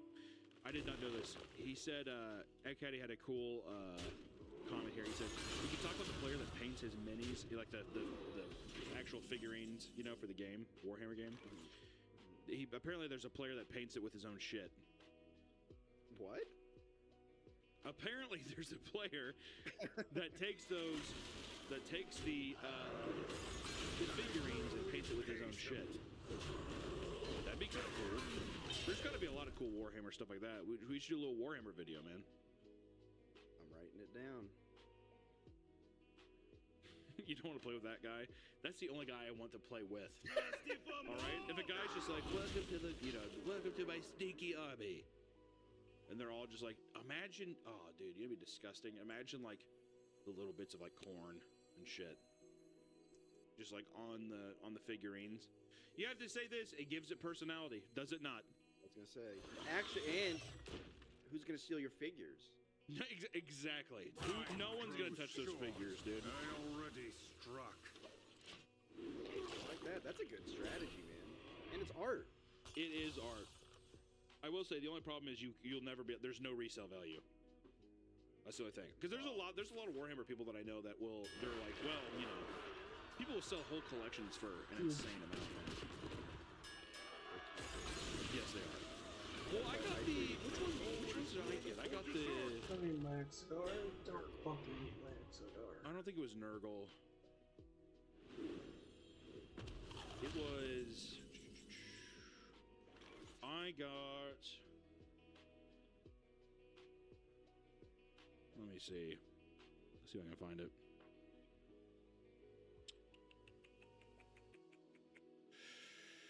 It was like a body horror kind of guy. His stomach was all cut open. Yeah. Nurgle demons. Is that what they are? Oh yeah, maybe it was. Yeah, it was. Holy shit! Oh, these are painted. That's why they're so expensive. Man, some of these paint jobs are sick, though, huh? Look at this. Oh yeah. I wanted to get into Warhammer, start painting, but then I was too autistic because I was like, I'll never paint them as good as these guys. Some of my favorite content on YouTube is quite literally watching people just like paint their figures. It's so relaxing. The problem is, like with any good artist, they make it look so easy, man. Yeah. They make it look so fucking easy. But yeah, I have this one. I still have not painted it. I don't think it's out of the box yet. I think I bought it a long time ago when I I went by a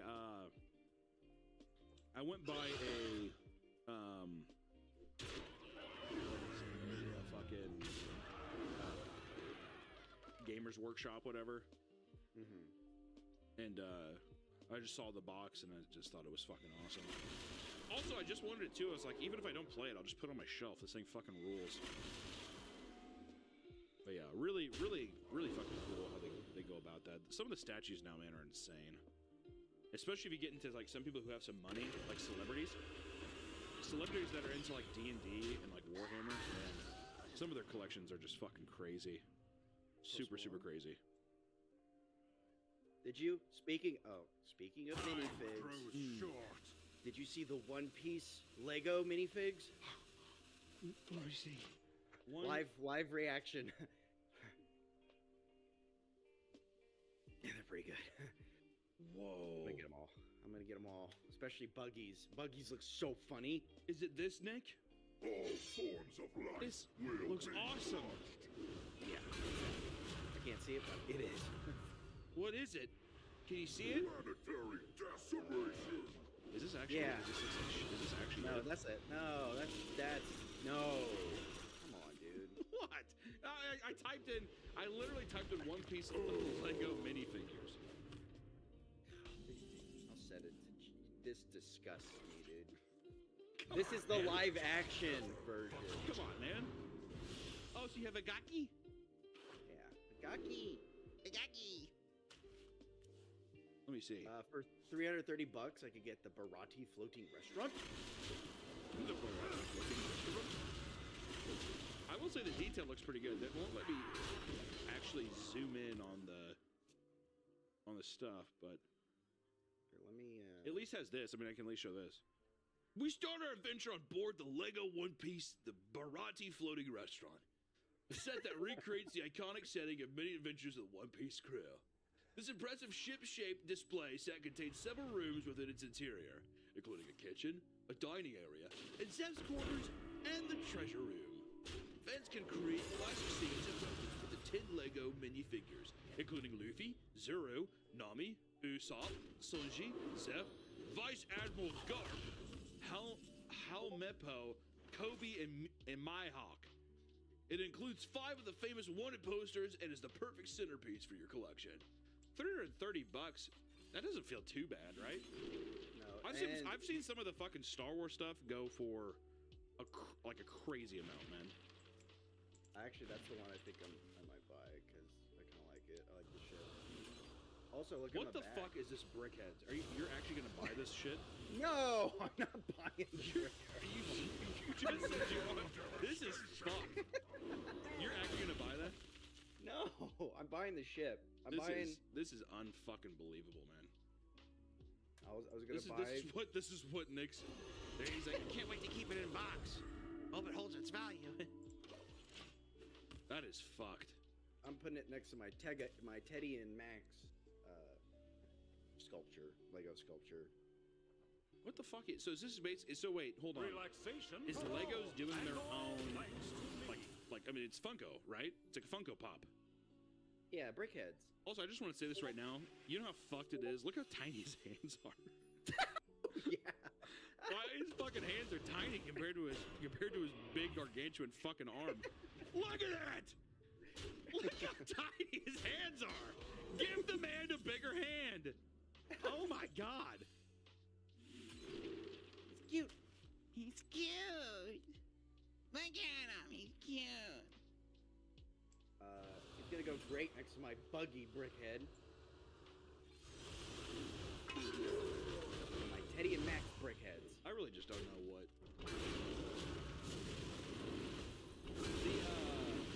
They will never catch me. I mean, if I was a fan of One Piece, I could maybe see some hype around this. Chad, are you guys hyped on the One Piece Netflix Lego set? I don't like that it's Netflix though. Yeah. I kind of just wish it was just the actual thing. I don't know why the Netflix logo being there. It just, I don't know why, but it upsets me. Yeah, well, just give me the manga. Also, Zoro's hair is fucked. Yeah, he's cute, Japanese boy. Yeah, but his hair doesn't look like that in the show, does it? I think it does. It's suave like that? Dude, I hate to say it too, but Nami's kind of a bit fucking psycho, huh? It's fat. Like, look at her arms. I don't want to say it, but she does. She does look like she's it's like a little porky for sure. Or die alone.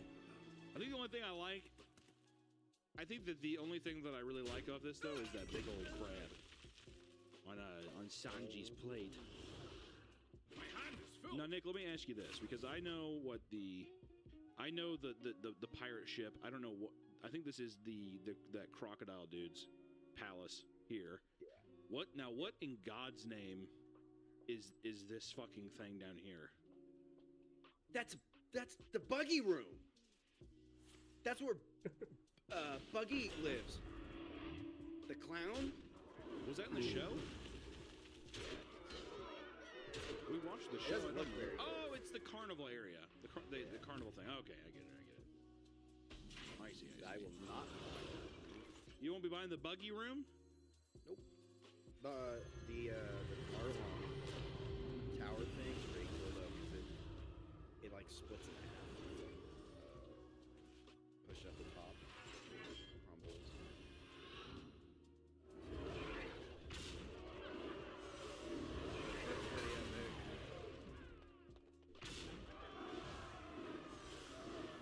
I will be spending $1,000 on minifigs. I will be donating blood and plasma to. That much I can say, Princess. Oh, they have this too. They have Shanks, or I think her name's Kamiko. Or Miko's Bar. This is the other one, Miko's Bar. This is where Luffy eat the gum gum. It has Shanks, minifig, and Miko. And Can you give us a yo ho ho? He took a bite of gum gum. Yo ho ho, we took a bite of My hatred cannot That's be good. contained. You're on point today. First Chester Cheeto, and then that perfect recreation.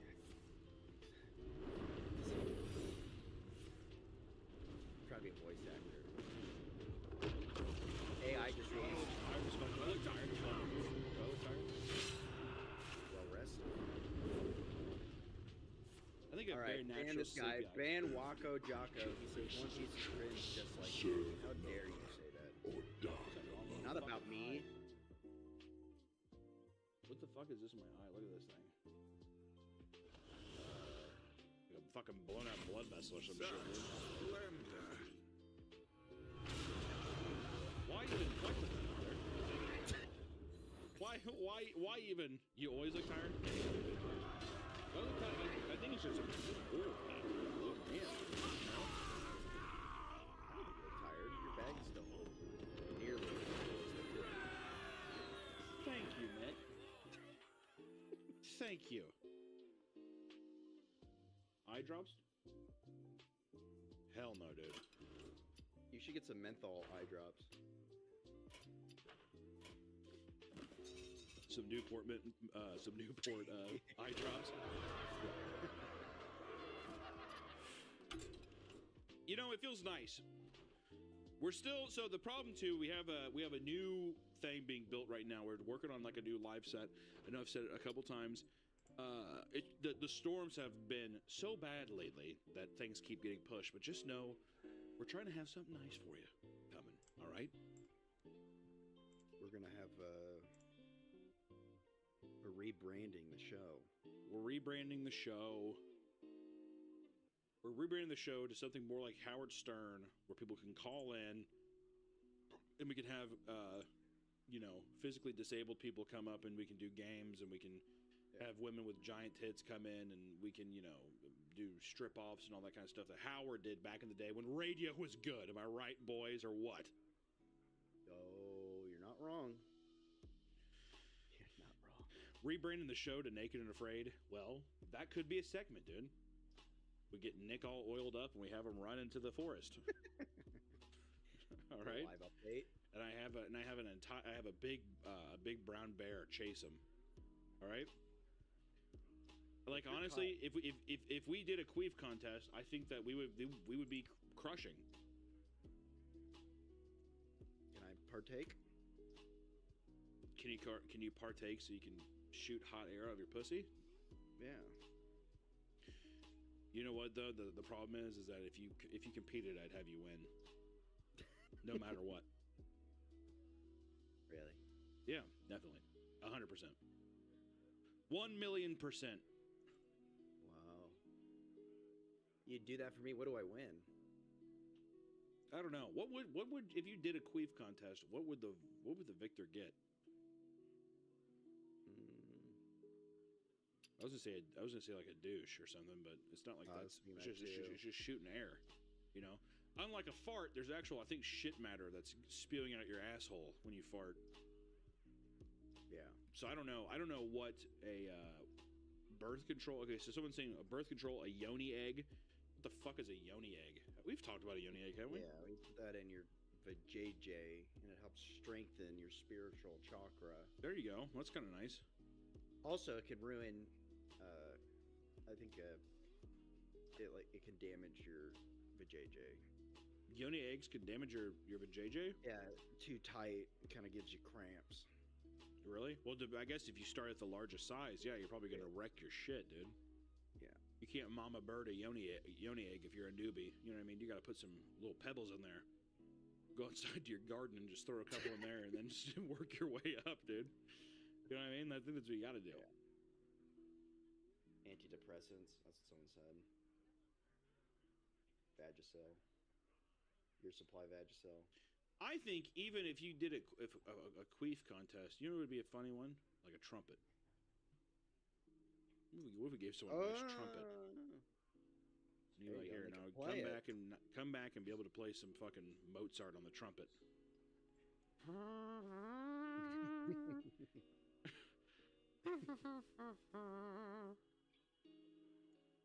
I want the person who wins to be able to play it and then be able to sing some like Louis Armstrong shit. So the person's on their back. I see trees green while they're playing it.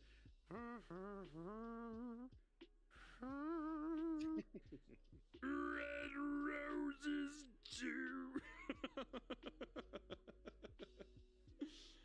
I think that'd be good, man. Someone is asking, are you buying Sydney Sweeney's bathwater soap? That is in the document. Abso-fucking-lutely. Should we talk about that?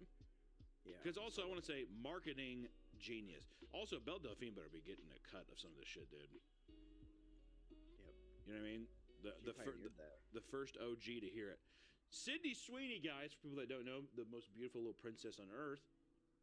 She appeared in an ad for Dr. Squatch's body wash last year, where she'd been soaking in a tub promoting their products. Many of the top comments were focused solely on the bathwater used in the ad, with one comment stating, "If she peed in that water, I'd be drinking it." Dr. Squatch responded to this by creating a limited edition soap named Sydney Sweeney's Bathwater Bliss. 5,000 bars of soap will be created and included in a small portion of Sydney Sweeney's real bathwater. That seems kind of. These are going to be, the aftermarket on this is going to be insane. Also, I want to say too, the drawing of her, not very good. No, that looks like AI a bit. I bet you I could see them being like, you think Dr. Squanch is going to give a fuck about AI stuff? But apparently, according to their senior vice president of global marketing, their hope is to create a conversation about guys needing to take a closer look at their personal care products and routines. Oh, I'm sure that's really what they're. Hey, guys, we seriously need to just wash up more. They're definitely not. Yeah, come on. They gotta be. I wonder how much they. I wonder how much they're selling for. Pretty expensive, I think. Yeah, because it's like it's just gonna be like a scalper. It's another thing for the Pokemon and fucking Labubu scalpers to have and resell. Yeah. Also, I don't know if I like the name Dr. Squatch. No. Dr. Squatch to be a thing that's like, oh, I'm clean. Do you think companies, so if they do this limited thing, right, let's say it's 1,000 or whatever, do you think some companies hold back like 100 or 200 and then sell it for even more on the aftermarket? I don't know why you wouldn't at that point.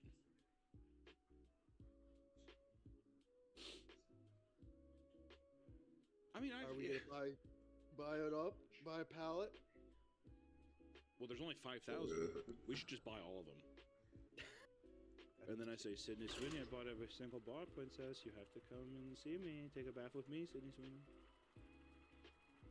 I'm gonna look up how much it costs. My dream with Sydney Sweeney, guys, listen up. My Sydney Sweeney dream, gone sexual, is I'm naked and she puts a diaper on me. And I'm able to go into her lap, and I take a huge shit and a big piss, and I mean it's just filled. And then she lays me on my back, and then she puts my legs up like this, and then she cleans me up nice, and then she does some fucking baby powder like that in there, and then wraps me back up, and then I crawl around on the floor. And I have a giant giant baby crib, and she's in a rocking chair, and she's just like, "He's a little baby tired," and I'm like, I'm crawling on the floor. Also, the door's locked. She has to roleplay this, so there can't be a thing of saying like, "Oh, she'd leave." Also, I don't want to say the door's locked. That makes it sound threatening. It's not threatening. This is my fantasy. So I get around, I get to play it, I get to romp for a bit, and then she gives me baby formula with like the little spoon, and she does the thing. She's like, "Here comes the plane." I take another huge shit, another huge piss. She cleans me again, and then I crawl up in my fucking crib, and then I take a nice like 12 and a half hour long sleep. All right, and then that's when she sits there, and then she has to sit in the rocking chair until I wake up. And then after I wake up, I'm like, "Okay, you can go." That's not a bad fantasy, right? That's very wholesome. I think it's extremely wholesome. Sydney Sweeney, will you change my diaper twice and feed me and let me have tummy time in the room? I don't know what it would be having. I think I'm like 6'1". Can you imagine my fat ass in just a diaper, like head shaved? My head is completely shaved, but it's like waxed. Like it looks like a newborn's head, and I have one long strand, like one clump of hair that is like curled on top, and I'm crawling around, and it's pitch black in the room. There's one little night light. Remember that scene in Sleepy Hollow when it's like the light and it's like a shadow box, and the light is like making like little animals on the wall, and it's spinning, right? Little light box. That's what's going on. That's the only light in the room. Yeah, that's the only light in the room, and you just hear, and you just, I'm scuttling around the floor. I can tell she's afraid. She's nervous. A little bit. Maybe it is kind of a nightmare. It is. It's cool. She's super stoked. I'm going around on the floor. Yeah, it started wholesome and fun, and then you turned it into a horror film. I'm sorry that my fantasy doesn't fucking line up with everybody else's, dude. Let me ask you then: if you had a 15-hour stretch with Sydney Sweeney as your fantasy, what would it be? I don't know. We would go to a lake and get one of those swan boats. All right, so you're definitely killing her and drowning her. That's where this is going. What? 100%. First off, you can't say, "I don't know," and then there's a long pause, and you're like, "We're going to a lake. I'm gonna take her on a pontoon boat real far out. No one can hear us." Hold on. So wait, is this like a thing where that I paid and it's like a fan thing, or am I dating? Buddy, it can be whatever you're thinking. My whole thing was I set it up that I bought every single bar of soap, so I got 15 hours of tummy time, basically. Oh, well, you know what I would do, right? What? I bathe bar of soap I just bought. All 5 bars of soap. Yeah. I'd be like, kind of like, it's like almost like restoring natural order. How? Like, what do you mean? This was taken from you, Sydney, and now I have brought it back to you, and I'd bathe her for 15 hours. So her skin would be ruined, right? mean, the bar of soap says medium grit.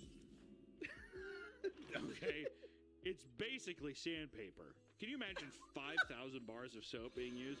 Your skin would peel off. She'd be fucking. You just hear her muscle fibers. Restoring natural order. Now, Nick, let me ask you this: what if you did all that and you were in a diaper? See?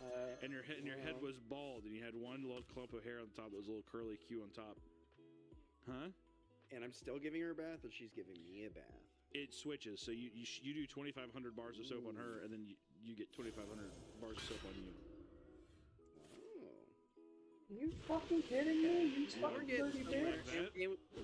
And we get bubble bath. Yes, 100% bubble bath. Fuck you. 100% bubble baths, yeah. Yeah, and every time we switch, she has to, I raise my arms up. She's got to lift me up and put me on a table. Put a diaper on. Okay, so you're shitting and pissing in your diaper too, and I like how our fantasy of Sydney Sweeney is just I want to take a shit and a piss in a diaper, and I want her to change it. Give me uppies, as you say. Yeah, you say uppy, up. Maybe I just want that. I just want that in general. But I don't wear a diaper when I'm in the bath though, because that's gross. I do. No. It basically acts like a giant sponge. Soaks up all that beautiful water. Is she gonna shave my body hair? I want her to shave my body hair and my hair, make me look like a baby. Feed me Gerbers. The light shall bring victory.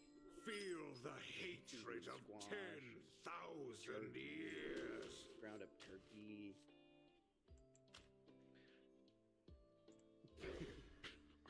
Are you a wild dog in the woods?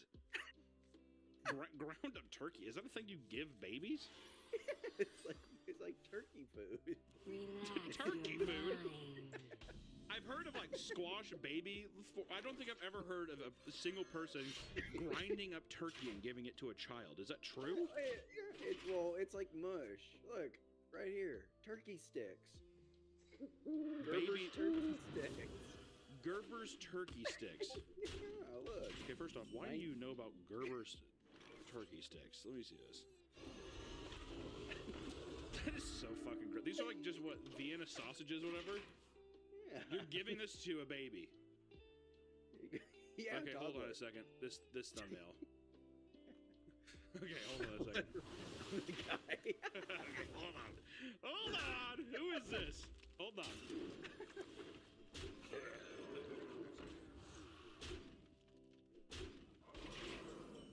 I gotta check out this video. That thumbnail was too good.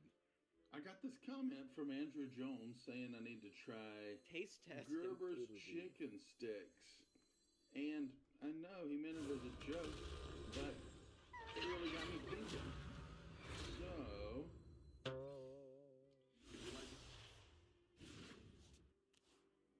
kind of things I do on this channel, please subscribe and smash that like button. And I sure would appreciate it. I couldn't. By petal and sword. He's a little silver-tongued devil, huh? I couldn't. I'll appreciate it. I couldn't find the chicken sticks, but I started. That looks fucking disgusting. Oh God! Look at the fucking bottom of that. Is it gelatin? I don't know what, fat maybe? I don't know what that is, Nick. This is fucked. It started just like I'm to begin with. And also, I thought it would be interesting because a lot of times baby food is held to different standards. I should have taken a vacation. It's in a fucking vat of oil. Look at that. It's in a fucking vat of oil. Oh.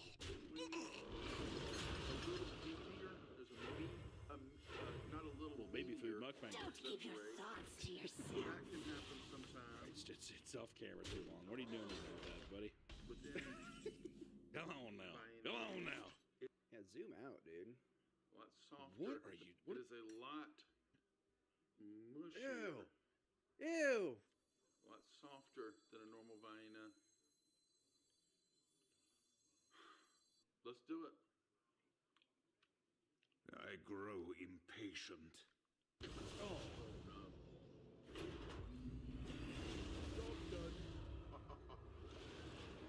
You didn't like it. Oh my God. There's no comparison. This doesn't taste anything. Have you filled out the He keeps going for seconds and he's like, I hate it. I He don't keeps know. dipping in there. There's just something weird going on. I'm gonna do it with a little vinegar and pepper, like I usually would with Vienna.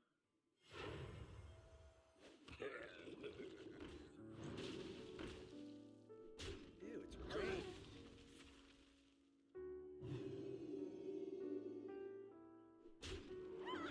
It's terrible.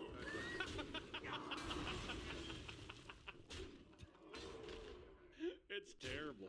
I love the yep. Even with the pepper and vinegar, it's absolutely abhorrent. Why? I thought first off, so it probably has to be soft because they have no teeth, whatever. Is that still not the fucking craziest thing? Vienna sausages for babies? Who was the psychopath that figured that out? And then Nick, how did you know about this?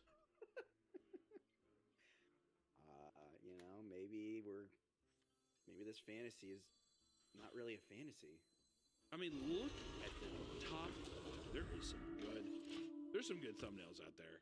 First off, look at the top of these sausages. Here you go, baby. These are Grandpa's thumbs. Fucking it's a collection of old thumbs cut up and put in there. Good fucking God. I really like this. What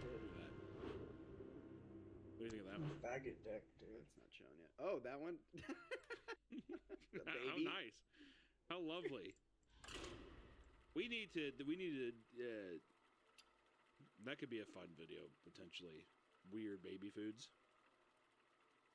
Down. Strange little baby foods for my cute little soldier. You want little Gerber turkey sticks? You want Grandpa's thumbs in a jar? You want that? Why? Yeah. Who? Do you just give like this thing to a baby and they just suck on it? It just dissolves in their mouth. This feels like a choking hazard. Well, that's what I'm wondering. I'm like, does a baby know how to chew? Is this a late stage baby snack? It says 12, at least a year old. So. Okay, at least a year, at least a year old. Because I was gonna say, I guess I've never thought about that. When a human being learns to chew,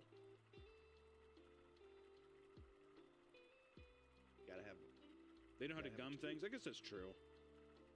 Yeah, but still, like, are you gonna feed your kid a sausage that they could choke on? Survive. Yeah, it's survival of the fittest. I'm gonna have 3 boys, but I'm gonna give you all each a Gerber's turkey stick, and whoever stays, if you all live, you can be my boys. If not, you're gone. And that's how you decide if they're alphas or not, dude. I would definitely choke on the sausage and die. You almost did. Actually, could you tell that story about how you almost choked and died on a hot dog? Feel the That's a great story. Of 10,000 I was at a bar with our sound guy who does sound for the cartoons, and they had a hot dog stand there. Hello. So I order a hot dog. I'm eating it. I'm at the very end. I have about 3 inches of a hot dog left. And for some reason, I got embarrassed, while putting it in my mouth. It was just like it was just big enough where I was like, well, I could fit the whole thing in. So I decided to just chew it all up. I didn't chew it all the way when I swallowed. So anyway, I swallowed it. Kind of got stuck in my throat. And I was like, oh, okay, well, I'll just swallow again. Uh-oh. It's not moving. So then for about a minute, I was just sitting there trying to swallow, thinking, oh, fuck, I'm going to die. And it wasn't until I started, blacking out a bit until I turned to Justin and asked him to give me the Heimlich maneuver because I was too embarrassed. My thought process was like, well, I'm just gonna let nature do its thing. You were ready to die right there. You were on the verge of blacking out, and you were still just like, I don't want to embarrass myself. Which probably you're sitting there and you're like, no, I was silent. I was just like this, like. You were choking in silence? Yeah, I was just like sitting there going. I was like I was just sitting there like really trying to get it down. Yeah. And then I realized, oh shit, this thing's stuck in my fucking throat. And I was like, then I tried breathing. No, nothing was happening. And like, it was like I was so nonchalant about it. I turned to Justin. I tapped his shoulder, and he looked at me. He's like, "What's up, dude?" And I was like pointing at my throat. He's like, "What's going on?" Black and blue in the face. He's like, "What's going on?" He's like, "I don't know what you're saying." And then I was like, did like the motion, like, and he's like, "Oh God, you're choking." A lot of people are complaining that you can't take a 3-inch wiener, and I just got to say that. I swallowed it. And I got to say that's listen. All the guys will agree in chat. That's a lot. It's huge. 3 inches is huge. Huge, which is like totally above average of a lot of things. So I will say that well, I just don't understand why you didn't chew it. Well, no. So here's the thing. Now I'm remembering more. So many missteps in this. Because it was like a thing where like I bit into it, right, and then there was like maybe like like half an inch left, like on my fingertip, and I was like, oh, I should just eat the whole thing. So then I stuffed it in, and then there was so much food in my mouth that I couldn't really chew properly. So I was just sitting there like a squirrel, like chewing, and then I think I was trying just to swallow some of it. And then I ended up swallowing the whole thing. And then I was like, oh, fuck. I was like, that wasn't supposed to happen. Yeah, yoinks. Yeah, that's it. Uh-oh, Scoob. I legitimately thought there for a bit that you were like, oh, yeah, well, I saw Scooby do it. I saw Scooby and Shaggy eat those big sandwiches. So I thought to myself, well, what is a 3-inch little wiener going to do, right? Which is actually huge. It's ginormous, but still. Yeah, wow. I don't know if anyone else, I've had a choking sensation like twice in my life, and it's like, it's fucked me up. One of them was so bad that like, I feel like I excessively chew now. I do it way too long. I feel like I don't. Like, I didn't learn my lesson. I know. Well, you inhale food. You're the fastest eater I've ever met in my life. But I get all fucked up about it. I choked. Like the sensation of choking it's pretty crazy. Which I don't know how you sat there and you just choked silently and calmly. Because as soon as it's like a one, like it gets stuck. Like as soon as you like kind of realize like, oh shit, I immediately start like, I like move around and stuff like whatever. But luckily I've never had to have the Heimlich maneuver. I've always just kind of I can either spit it out or I'm like, and I can get it down. I was just embarrassed. I was trying to. I don't care how embarrassed I would feel. I'm not going to die. You know what's more embarrassing, Nick? Being in the ground with a fucking hot dog lodged into your throat. Being buried, and then your tombstone says, the guy who choked on a fucking hot dog. Yeah. I mean, a lot of scenarios were running through my mind. I was like, do I just like pass out and let people figure out what happened to me, or do I? I'm just like, if I black out, they'll have to deal with it, and I won't be humiliated. I'll be unconscious for all the humiliating stuff.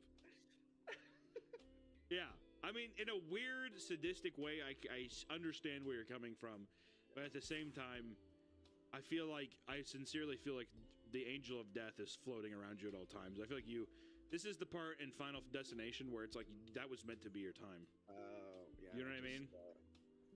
Someone said, I choked silently and everyone thought I was trying to throw up. I didn't want to worry anyone or embarrass myself. People were looking and I couldn't die at the Toad Cafe in front of all the kids.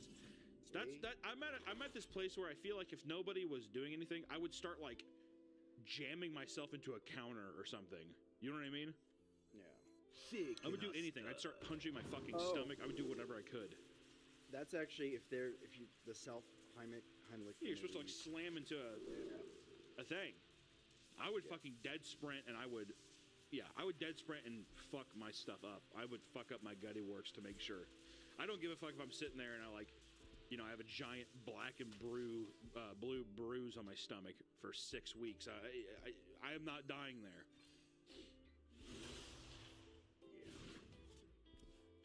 Yeah. Well, some people, I don't know. I'm just kind of being embarrassed. I don't blame you, man. Also, G. Barato, thanks for joining the Meat Family, man.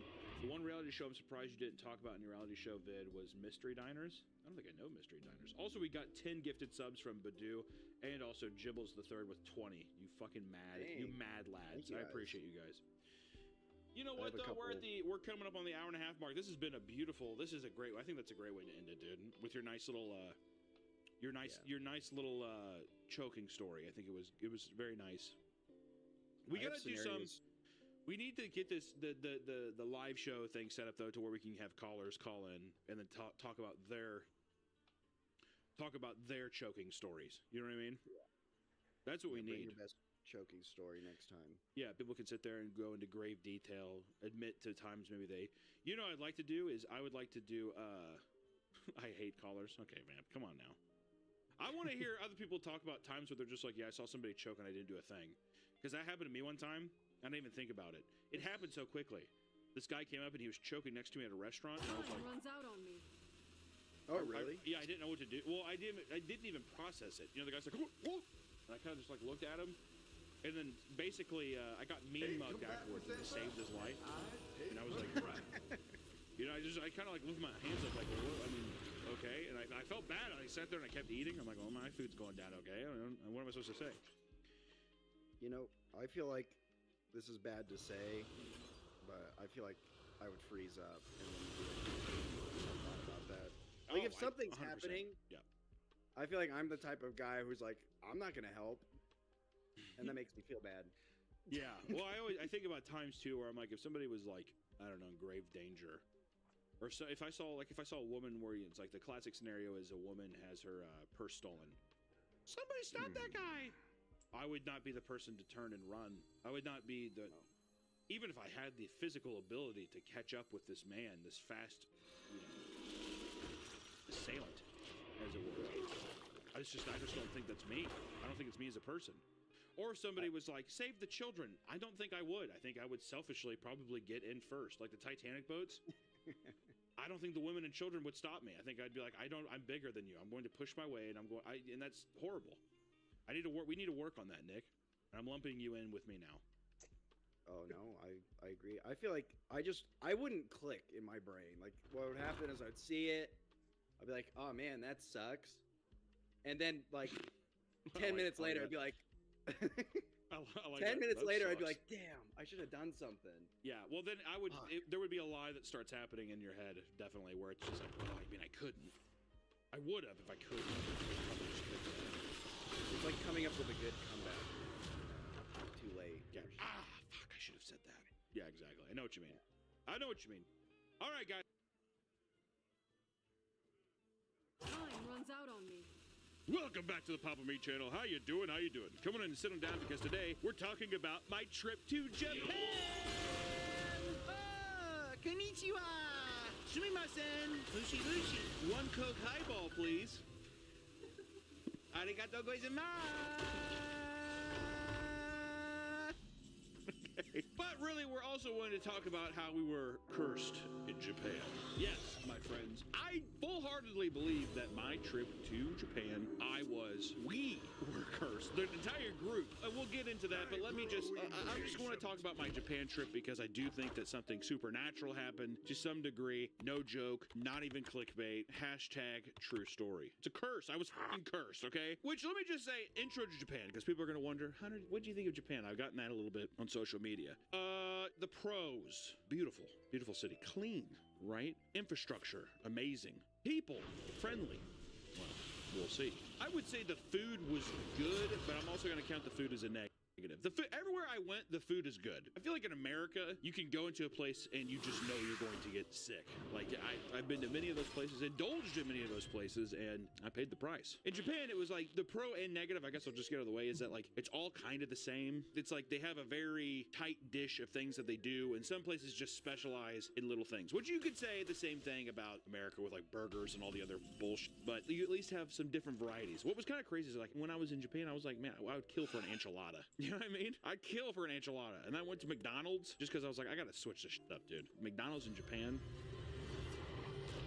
If that's the whole grain good shit, give me the processed goop. Give me the sludge and the slime, dude. Bring that back to me. The fries were good at least. Every building had a good sign, which doesn't sound like an extreme. You'd be like, well, why the f does that matter? I guess growing up in America, which it's probably the same, I was gonna say in the Midwest, I mean, it's just text. There's nothing fun or enthralling about it. This is like, you could be a sushi shop, but it's like a fun neon sign, or even just like little ways that they do graphic design. The graphic design is on point, my friend, right? And if you're into like otaku culture, and if you're into like nerdy games and stuff, it's really, I mean, it's everywhere. I mean, anime is everywhere, obviously, but even to degrees that I didn't understand, of like your local police station, it's going to be anime. It's going to be maybe a construction site. It's going to be anime. It's going to be like a beagle or something. And that remember the beagle? It was cute. But I thought all that was cool. It was just something so diverse and different. Also, just the amount of people. There's like a pulse of life in every town you're in. Some towns can be crazy and chaotic, and then some towns can be very quiet and quaint and very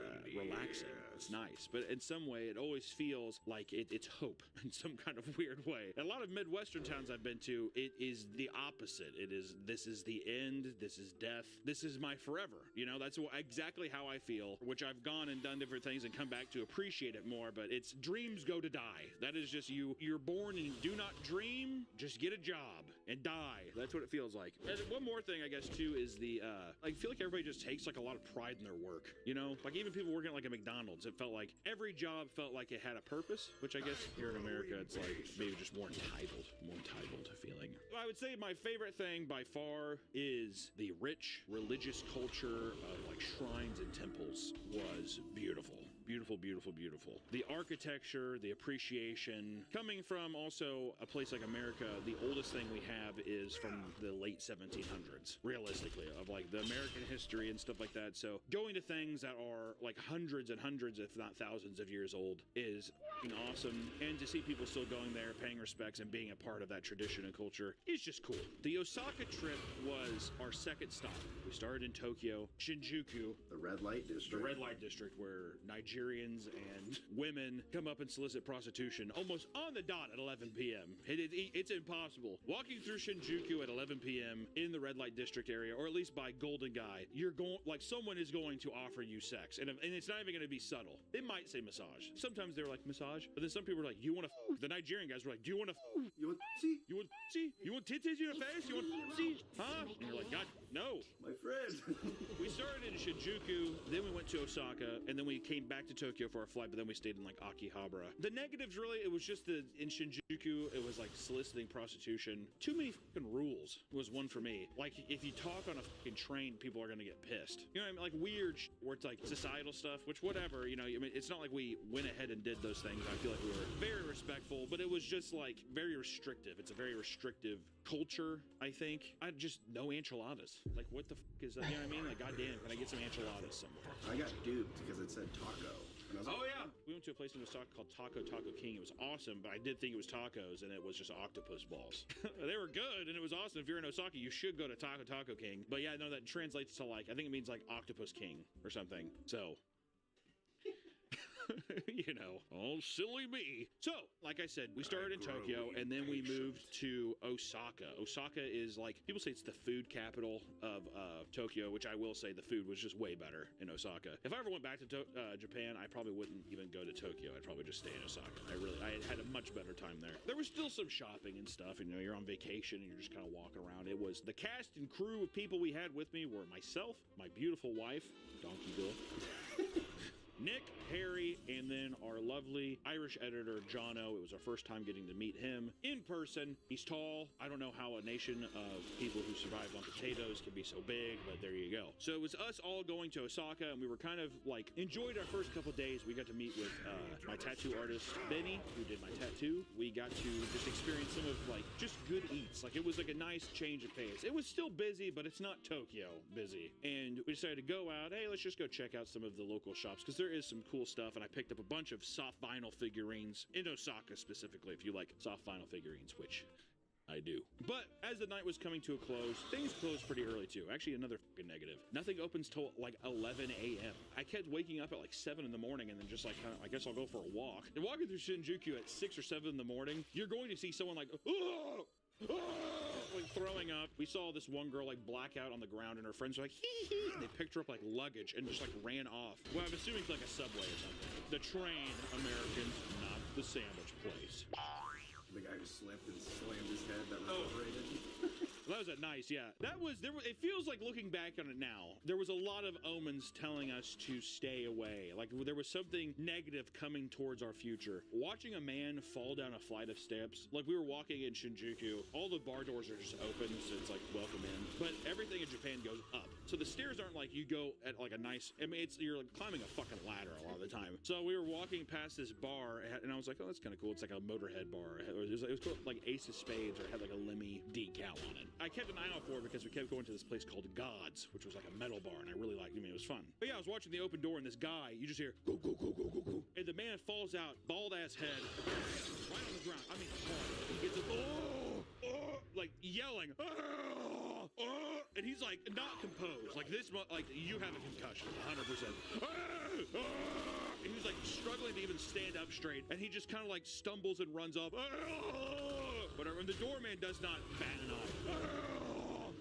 Which I'm guessing that staircase has claimed many lives. But that was one thing where I was like, maybe it was a sign. Maybe being solicited prostitution by Nigerians and women. Also, I want to say that I'm going to get to the curse, I swear to God. But I got really drunk with Nick, Jono, and my buddy Rob, the guy who directed The Sadness. We all went out to karaoke. We called it a night afterwards. It was like 2:30, 3 in the morning. Everyone split ways, to go back to the hotel. I was walking back. It was like a 3-block walk, really close. I was walking home kind of drunk, and then the stairs that go down to the subway, there's like always like a fence around them. And from behind the fence, this woman pops out. Sir?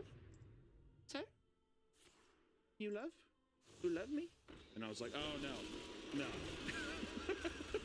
Sounds bad now, but she was like, you want massage? And I was like, no, I don't. You love me. I don't. I keep walking. And then she just followed me. 3 blocks isn't a long time, but it felt like forever. Sir? And it like got horrifying. I mean, like sad, horrifying. Sir. No, I'm good. And I mean, all the way up to the front of my hotel. As I was walking in, I heard her, Sir! Like that. I mean, it was insane. I wrestled some fucking demons that night. I was like, what if it wasn't even a prostitute? But then I was like, you can't start it off with you love me and then massage. I've had 6 Nigerian guys ask if I want to, and then other people in like puffer jackets, girls in puffer jackets come up and be like, you suck cock? You fuck me? And you're like, no, I'm good. Massage? I'm like, no, dude. No. So anyways, there was a list of things where it just felt like Japan had something for me. The bad omens came to a close, and we're back at the part in Osaka. We went to go shop. We're at a crosswalk of all of these like stores. I think it was called the store was called Animate. And we were at this crosswalk in between there, and there was like some other little like vinyl figure shops. Everywhere has like little anime statues and stuff. And we all reconvene. Hey, we're outside here so we can all meet up. And Allison's to my left. Harry is beside her. Jono, and then Nick is beside me. From behind Harry, there's a man hunched over, and he has a Donkey Kong tropical freeze bag, like a tote bag. like one of those plastic tote bags. It's thrown over his shoulder like this, and he's bent over, and he's looking around. He has his face mask on, and he's kind of looking around, like this, whatever, which isn't out of the ordinary because the amount of people in Japan that walk like a creature from Dagon is normal. People are bent over, they're all fucked up. I'm guessing it's just like a lot of walking through your life, a lot of like physical labor and stuff. I don't know. I just know that it's like the older they are, they crumble up like paper. So when he was standing there, they didn't really pay too much attention to it. But this is where shit hits the fan. Today's video is sponsored by Fume, the leaders in flavored air. January is almost over, and this is usually the time when people say they're gonna make changes, but inevitably lose steam. But not you, because you have Fume. Fume is an award-winning flavored air device that helps you fill the void when you're ditching a bad habit. And the best part is, Fume is not vape. There's no vapor, which means you can use it anywhere. Their new retro sweets flavors, spearmint ice and cinnamon heart, are the perfect way to stay on track with your New Year's goals. Plus, there's no nicotine, no toxic flavors, and no batteries involved. Sorry, Duracell. Not here. And Fume is meant to fidget with. With satisfying snaps and clicks, Fume is there to calm you down when you're feeling anxious. Fume has already helped over 300,000 people build better habits. Try Fume today. And if you order the Journey Pack now using my code at PAPAME, you'll get a free Fume Topper, an awesome accessory to level up your experience. Go to tryfume.com/PAPAME or scan the QR code on the screen right now. Thank you, Fume, for sponsoring the video, and back to the video. He's peeking around with his face mask on, and then he looks over at us. And his eyes kind of wide open. And he kind of starts shuffling. You can kind of hear it in his like sandals. He's like wearing like some fucking slides. Everyone else is talking to each other, and I'm really the only guy closing in to where this guy's going to walk through our group and make some statement. There was some stuff where it was like either we were on the wrong side of the sidewalk. There were so many different like rules and stuff to where people will bump into you and they'll like be like golf. And you know, there's probably a big thing people being like, why there's so many tourists here? I'm like, can put a bolt in your head. Hey, I'm right there with you, buddy. So at first, like I said, I'm looking at him and I'm like, oh, this guy's gonna walk right through. I'm like, okay, and I take like a step back. Little Midwest hospitality. Go ahead. But he doesn't walk through our group. He goes right up behind Harry. And by the time that he gets really close to Harry, everyone notices it besides Harry because he's standing behind Harry. So everyone kind of stops talking and he goes up to Harry and he gets really close to Harry's face. I mean, like maybe 3 inches. I mean, it was really close. And his mask is on and his eyes get really wide. Fucking wide. Like he is like looking into the depths of his soul. He looks at Harry and he does, "I'm sorry." He goes, "I'm sorry." And he's looking at him, and he keeps looking at him, and they're both just looking at each other. And then he just finally and starts shuffling off, and it's slow, real slow. And of course we turn to each other and we're like, what in the fuck is that? We turn back, the guy's gone! He's gone! We looked over for 3 seconds, 3-4 seconds maybe, he's gone! There's some people. Oh, when we got lost in the crowd. No way. He was going so slow to where it's almost like we turned away and he'd have to have dead sprinted. So I was gonna say, once he saw you guys look away.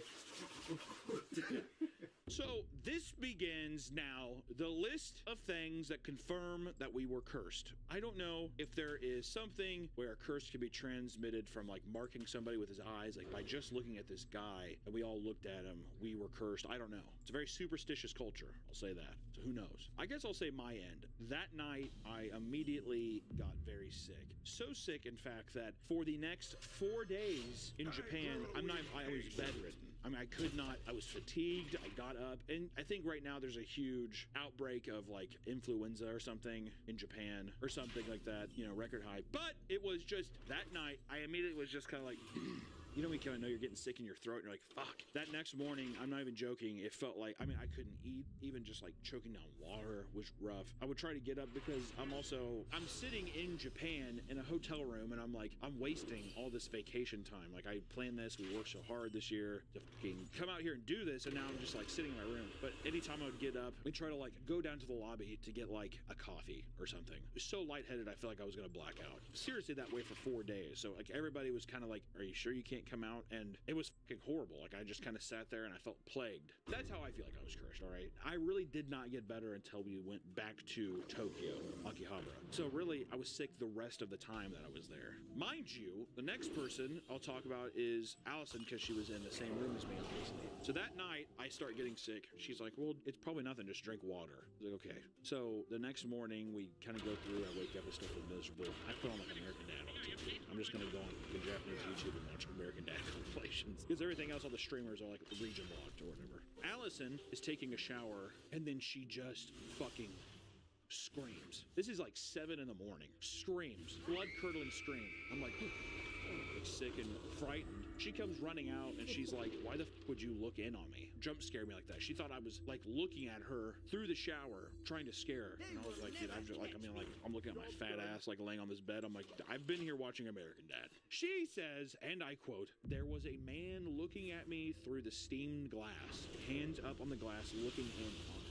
And she's like, it was crystal clear as day. But the only thing that she said was different was that she's like, I could have swore he had like black hair. I don't think it was the same, she's seeing aberrations of the man who cursed us, but I do think like some spooky shit's going on. All right. And one thing that me and Allison kept doing was we would look at Google reviews of businesses in Japan. It's really funny because those motherfuckers get mad over like the smallest, most insignificant things. And they'll write like, Bibles. So then we look at the hotel that we're at. It's in downtown Osaka. Look at the review, and one of the first ones was really fun trip, 3-star review. Because a lot of things in Japan also, people are like, it's perfect. They'll leave 3 stars. I don't know. 3-star review, what a wonderful trip, or I had a great time. Something like that. This fucking review was like, I had a great time at this hotel.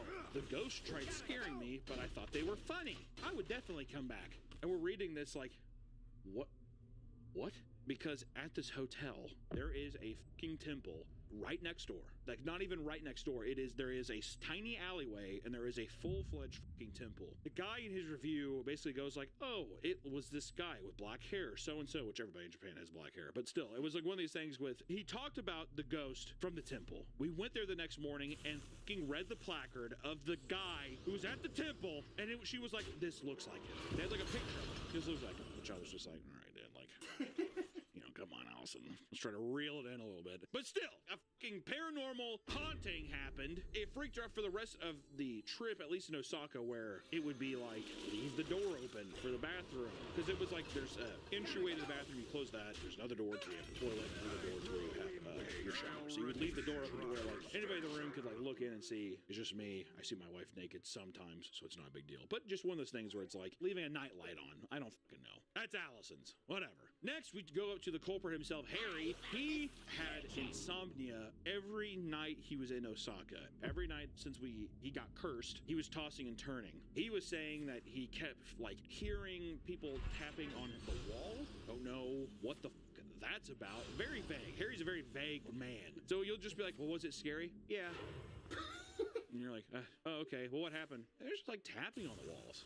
So that's as much as I got out of that. All I know is every day it kind of looked like there was a little ounce of dread in him. One, it could have been from how insufferable me asking what the questions were in my sickly state or whenever even we were coming back. But it just felt like it's one of those things, you sleep perfectly every night in Tokyo, but then now all of a sudden you're hearing shit, you can't sleep, insomnia, it feels like you can't get any rest. Come on. Right? Am I wrong? A little suspicious. Then our tall, doughy Irish friend, Jono, everyone while I was sick went up to go see the snow monkeys in Japan. It's like we went in the winter, so it's like perfect time of year. You go up there, there's like hot springs, and you see the snow monkeys. You have red faces. I'm sure here's some pictures or some videos of them up there having a fun time. I didn't get to go because I was sick. I had a good time. Jono goes up, everyone goes up there, and they go into a hot spring where you can like sit in a hot spring, and the monkeys are, well, yeah, naked. I think everybody knows it's naked. Did you guys see each other's dicks? I was covered up. You didn't just let it hang free? Oh, I think when I grabbed my towel, I did. It was too cold. We got out, and it was like, so I'm pretty sure people saw my dick. All right. Well, and mind you, this is normal. People go in, you pay to go into these hot springs and sit around them, and like the monkeys they go around you. They really don't give a fuck. They're so acclimated to it that it's just like they don't really even pay attention as long as you just don't look them in the eyes. Yep. The guy specifically said, no looking eyes. No looking looking eyes, right? Which, whatever, we've heard that before. Don't look fucking monkeys in the eyes, sure. Jono gets in the hot spring, and from the sources of Jono, Nick, and Harry, all of the monkeys, like, surround the hot spring. They make a fucking circle around the hot spring, and they're all looking at Jono. Is it because it's the first Irishman they've ever seen? Is this the biggest man in the pool, therefore they feel intimidated? I'm not sure. All I know is usually they're frolicking around and kind of doing their own thing because they just don't give a shit. But now they're all huddled around this circle watching Jono. And Jono is a tired, scared Irish boy. So he's just kind of like looking at their feet, but he sees the amount of feet that are in front of him, and he's like, this is probably normal. Which sometimes the monkeys as well will get in a hot spring and kind of like hop out. This monkey like hops borderline in Jono's lap, huge noise, and it uses his fucking leg to pole vault off of him and out of the hot spring, whatever. But he gashes his fucking leg up like bad, bleeding. He's like, oh my god, I can't believe what happened. Actually, I got the Jono accent. I should just do the Jono when he talks. He kind of sounds like this. So he's just kind of like doing this thing where he was like this. I can't believe that they fucking jumped off me, man. For real. It's pretty good, isn't it? I can't believe that they fucking jumped off me. It's crazy. It was the craziest fucking thing I've ever seen. It was horrifying. It was fucking horrifying how he did it. He jumped off my leg and it scratched me. I got out immediately. It was the craziest fucking thing I've ever seen in my fucking life. It's so good. If Jono's editing this, you should have him say something. The one upside to that story is I did get to see Nick's cock when we were running into the bath. And to be honest, I was more concerned with that than I was with the monkey shit that Hunter's talking. I don't really remember that, but I do remember seeing his dick, and I do remember seeing, I got to see his balls as well, and they're very big. His cock is very large. You should show a picture of his leg, too. Yeah, show a picture of his leg. I don't know if we can. Well, the blood, whatever. We'll have to show some picture of it, but it scared the shit out of everybody. They immediately got out and kind of ran away, and the monkeys were all in unison as they were running away. They did not chase them. They just started doing back and forth, chanting. It was fucking horrifying. They didn't even move. They didn't chant. They didn't do whatever. It almost felt like they were like, get the fuck out of here. You're cursed, right? But the most egregious, and dare I say, the most curse-ridden man was Nick of all. Because Nick had the curse of not getting any pussy in Japan. All right? Mind you, Nick's a dirty bird, likes to get some pussy once in a while, dude. He's a man. Who doesn't? And we all know Nick loves Japanese women. Finds the most beautiful people in the world, so he went there very eager to find a wife, potentially. Who knows? We went to clubs. We went to bars. Women everywhere. Women who, I know for a fact, Nick's a good-looking man. And especially in some of these clubs and stuff, a lot of donkey faces out there, dude. All right? He's walking around like, you probably peacock a little bit. You know, he's all nervous. Every time a girl would look at him, they would kind of perch up, though. In these clubs. Just like, what the fuck's going on? It's almost as if he had this stink about him. He was emanating some kind of stink that maybe we had become accustomed to through this thing. Almost like when someone like shits their pants and on a car ride, and after a while you're just like, you become one with it. You kind of accept it as a sin. Nick couldn't break the ice with anybody. And you know what's crazy? Craziest of all is that even in Golden Guy or any of the places where people were soliciting prostitution, no one came up to him once. Which maybe they're coming up to me because I'm a big fat ugly man, and they're just like, you surely need to pay for it, right? So maybe they're like, oh, we don't have to worry about him. But it's odd. Everyone else in our group, even Allison got solicited prostitution. Okay? Not one person went up to Nick to ask him in a fucking weird way. Not that he would indulge in it. I think he fucking wanted someone to. It hurt. Did you want somebody to come up and? I felt like I wasn't wanted. It is, isn't it? Kind of feels like everybody else gets like, you go to like an ice cream store, right? Everybody else gets a sample, and you're like the one kid left out. One cocaine ball, please. Do I not look desperate enough? I don't think so. Probably not as me. I was kind of like, I had the big fat man waddle. It's like walking through the city. But as soon as we left Japan and we were flying in the air, there was a sense of ease. Like there was a sense of like, which you could associate to a long trip and you're going home and you're looking forward to going home. But in a weird way, it was us breaking the curse, the spell. You know, if we ever return, we'll have been reactivated as we enter this like barrier. You know, I don't know. All I know is I would go back to Japan. Not as long. We were there way too long. We were there 17 days. Next time I went to Japan, give me a week. 1 day for travel, 5 days, and then another day for travel. Just too long. Way too long. It could have been anywhere in the world. And I've been like, this is way too long. What's fucked up is everybody I told before, I was like, yeah, we're gonna go there for like almost 3 weeks. Everyone's like, cool. As soon as I came back, they're like, yeah, bro, it's way too long. Like 10 days max. As everyone kept saying, I'm like, well, that's fucking cool, man. Thanks, dude. And I just want to give a shout out to all the wonderful people, all the buddies I got to see in Japan. Benny, Hori Benny on Instagram. He's the guy who did my tattoo. Science Patrols. My buddy Corey. He does a lot of awesome soft vinyl. He got to show me around Nakano Broadway and that kind of stuff. That was a lot of fun and hanging out with him. He also got to show me, I think it's called Yamachan, whatever. I think we went to Yamachan like 3 or 4 fucking times. It's like a little chicken wing place. It was awesome. If you're ever in Japan and you pass a Yamachan, go there. Got to meet Corey and his brother. They're awesome. Follow Science Patrols. He makes awesome soft vinyl toys. It's amazing. And of course, our beautiful boy Jacob Takahashi, who gave me for my birthday, he brought me a bottle of sake from his local shrine, and I thought that was awesome. Sake is disgusting. I won't drink it, but I will cherish this as a memory, and it will remain sealed forever. So that's cool. I actually do. I love this. I think it's sick, but sake is disgusting. So Jacob Takahashi, of course, helped with voice. He's voice acted. If you've heard a Japanese voice, one of my cartoons, it's one of him. He does amazing dubs and stuff for other animes, so please follow him as well. He's a beautiful man. But just want to say thank you to all my Japanese friends out there. Thank you so much. And, if you go to Japan, be respectful. It's a completely different culture. There's a lot of things that seem completely different to our own, right? But it's amazing. It's a great place. A lot of good people. A lot of fun people. Big drinking culture. If you're a drinker, I go fucking drink in Japan. It's fucking sick, man. Seriously. A Coke highball. That's another thing that pissed me off. Oh, yeah. Is being like, I'd be like, can I get a Captain and Coke? And they'd be like, Captain and Coke? Like, yeah, Captain and Coke. Oh, a Morgan and Coke. And you're like, okay, dude. All right, dude. So we're getting there. And then Nick was like, if I want a Jack and Coke, I should just say Daniel and Coke or whatever. But yeah, you can't say whiskey and Coke. What? And you're like, Coke highball. Oh.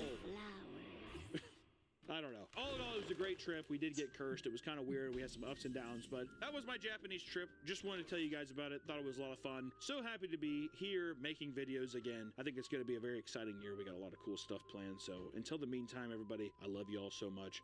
I'll see you in the next one. Bye-bye.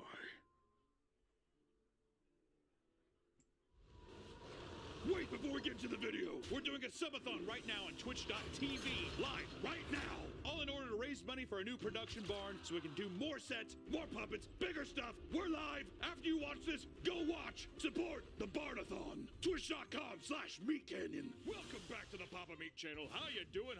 Coming in and sit on down because today we're talking about freaks. Or as we like to call people nowadays, TikTokers, or people on Instagram Reels. But before you had entertainment at the little tips of your fingers, we had a little thing in the world called freak shows. That's right. I mean, people I think take for granted how easy it is to see all of the abhorrent, terrible people, not even disfigured, just terrible people out there in the world, right? TikTok. Jack Doherty, that guy who messes with tourists overseas, Johnny Somali. We take for granted how crazy it is that at any time you can watch. I'll give you a link to this. I watched a guy on Instagram Reels the other day. He pulled out his tooth with a wrench. His 4 teeth left in his mouth. Horrible. You would pay money for that at a freak show. Because back in the day, people actively looked for these things. People wanted to have some kind of weird attraction, some kind of crazy phenomenon they could see, something to break up the mundane nature of their day-to-day life. And that's where the freak shows came in. So today I wanted to go down the dark alleys of the freak show, really see what made people tick back in the day. Because I gotta tell you, if it's anything like, it's gotta be, there's no way it can be as worse as today, but we can at least see. So let's talk about the earliest freak shows, right? This is weird too. A lot of this is just like obese men. They're like, what a freak! You have to pay a ticket to like watch a guy like eat a cupcake. They're like, oh, relaxation. 250 pounds. He's 250 pounds and it's the Great Depression. How does he do that? You fat f***. The concept of freak shows really began as early as the 1500s. These deformities used to be seen as a curse or an indicator of evil spirits, but eventually turned into public curiosity. So I got back in the day, they're just like a woman with like maybe some facial hair, and they're just like, oh my God, there's a goddamn demon attached to that woman. Which, to be fair, if you're in 1500s, you'd probably think the same thing. You're just like, I don't trust her. Often these exhibits showcase people with a unique number of limbs or those with dwarfism. For the time, this was surprising to see and would merit paying for the chance to witness it. We're talking about 1500s. The WWE with Andre the Giant, that was the 70s, and people would come out in droves because before the internet, it was all word of mouth, right? So you would have people be like, the guy's 12 feet tall, he weighs 4,000 pounds. And this weird childlike optimism would go in people's heads and they'd be like, oh my God, he must be the biggest person ever. So the same thing applies with people with dwarves or like people that are like, he's the Spider-Man, he has 8 limbs. I could see people being like, are you fucking kidding me? Here, take a chicken, whatever they're paying. I don't know what they're paying with back then. An early example of a quote freak was Lazarus, Colorado, and his brother Johannes, who hung upside down from his chest. This is a crazy image, dude. Good fucking lord. His brother was a parasitic twin that did not speak and kept his eyes and mouth shut. Dude, if I sat there and I saw a guy, he's like, hello, I'm Lazarus, this is Johannes, and he's just like, he's alive, right? And he's like, he refuses to look at you. Look at me, Johannes! And he's just like, because of his condition, he was unable to make money unless it was in the form of showcasing his deformity or freak show. Now, this is kind of a sick way. The first guy who's just like, I don't give a pay to see me. Look at me. It costs $1. Look at me. Spectators would note that Johannes would occasionally open his eyes. Like he's just upside down. He's just like, that'd be creepy. If I was a kid, that would scare the shit. If I was a 15th century, like Victorian child, I'd be like, hide behind my mom. The two of them even made an appearance with King Charles I in the early 1640s. At one point in Lazarus' life, he was put on trial for murder after smashing a bottle on the head of a drunken man, acting in self-defense. Dude, you definitely know that guy was just like, let me fucking pick it and let me see his cock. I was just like, God damn you, sir. I think Lazarus is like a very well put together guy. You son of a... He was charged with a death sentence. God! But it raised the question of whether or not it was moral to take the life of Johannes, who had done nothing wrong. Yeah, Johannes was like, upside down. Feel devastation. Death to Lazarus, but keep Johannes alive somehow. He's innocent. Look at him. Yeah, that's something. The death sentence you. After showing records of the two of them being baptized, Johannes was deemed to indeed have a soul, leading to both of their freedom. So basically just like, fine, throw the freaks in some water. He has a soul. We'll let him live. It'd be funny if the next day Lazarus just busted another bottle over another guy's head. You son of a bitch! Hit him again. Or we can talk about the history of P.T. Barnum and his infamous freak show. Even if you haven't heard of P.T. Barnum, you've probably seen, I would assume, pictures or... This is like the most infamous freak show around. This is the world-famous P.T. Barnum freak show. Also Barnum and Bailey's Circus. Barnum and Bailey Circus, you heard of that? I didn't. Nick just said it. I've never heard of that. Really? No. Well, freak show acts technically started in the 16th century. It didn't begin to see widespread appreciation and popularity until the 1800s. 200 goddamn years of Lazarus beating people with bottles and Johannes being like, Oh, you think he could speak, Johannes? He said he couldn't speak. His mouth was shut. He had to feed the little motherfucker on his chest, right? Johannes, eat the gruel. And Lazarus has to lay on his back and like feed him up like that. Impatient. It's gonna be a crazy film session too. Can you imagine getting back shots from Lazarus and all of a sudden Johannes' hands are just like he's feeling the titty. Looking like Hector Salamanca, whatever for Breakdown.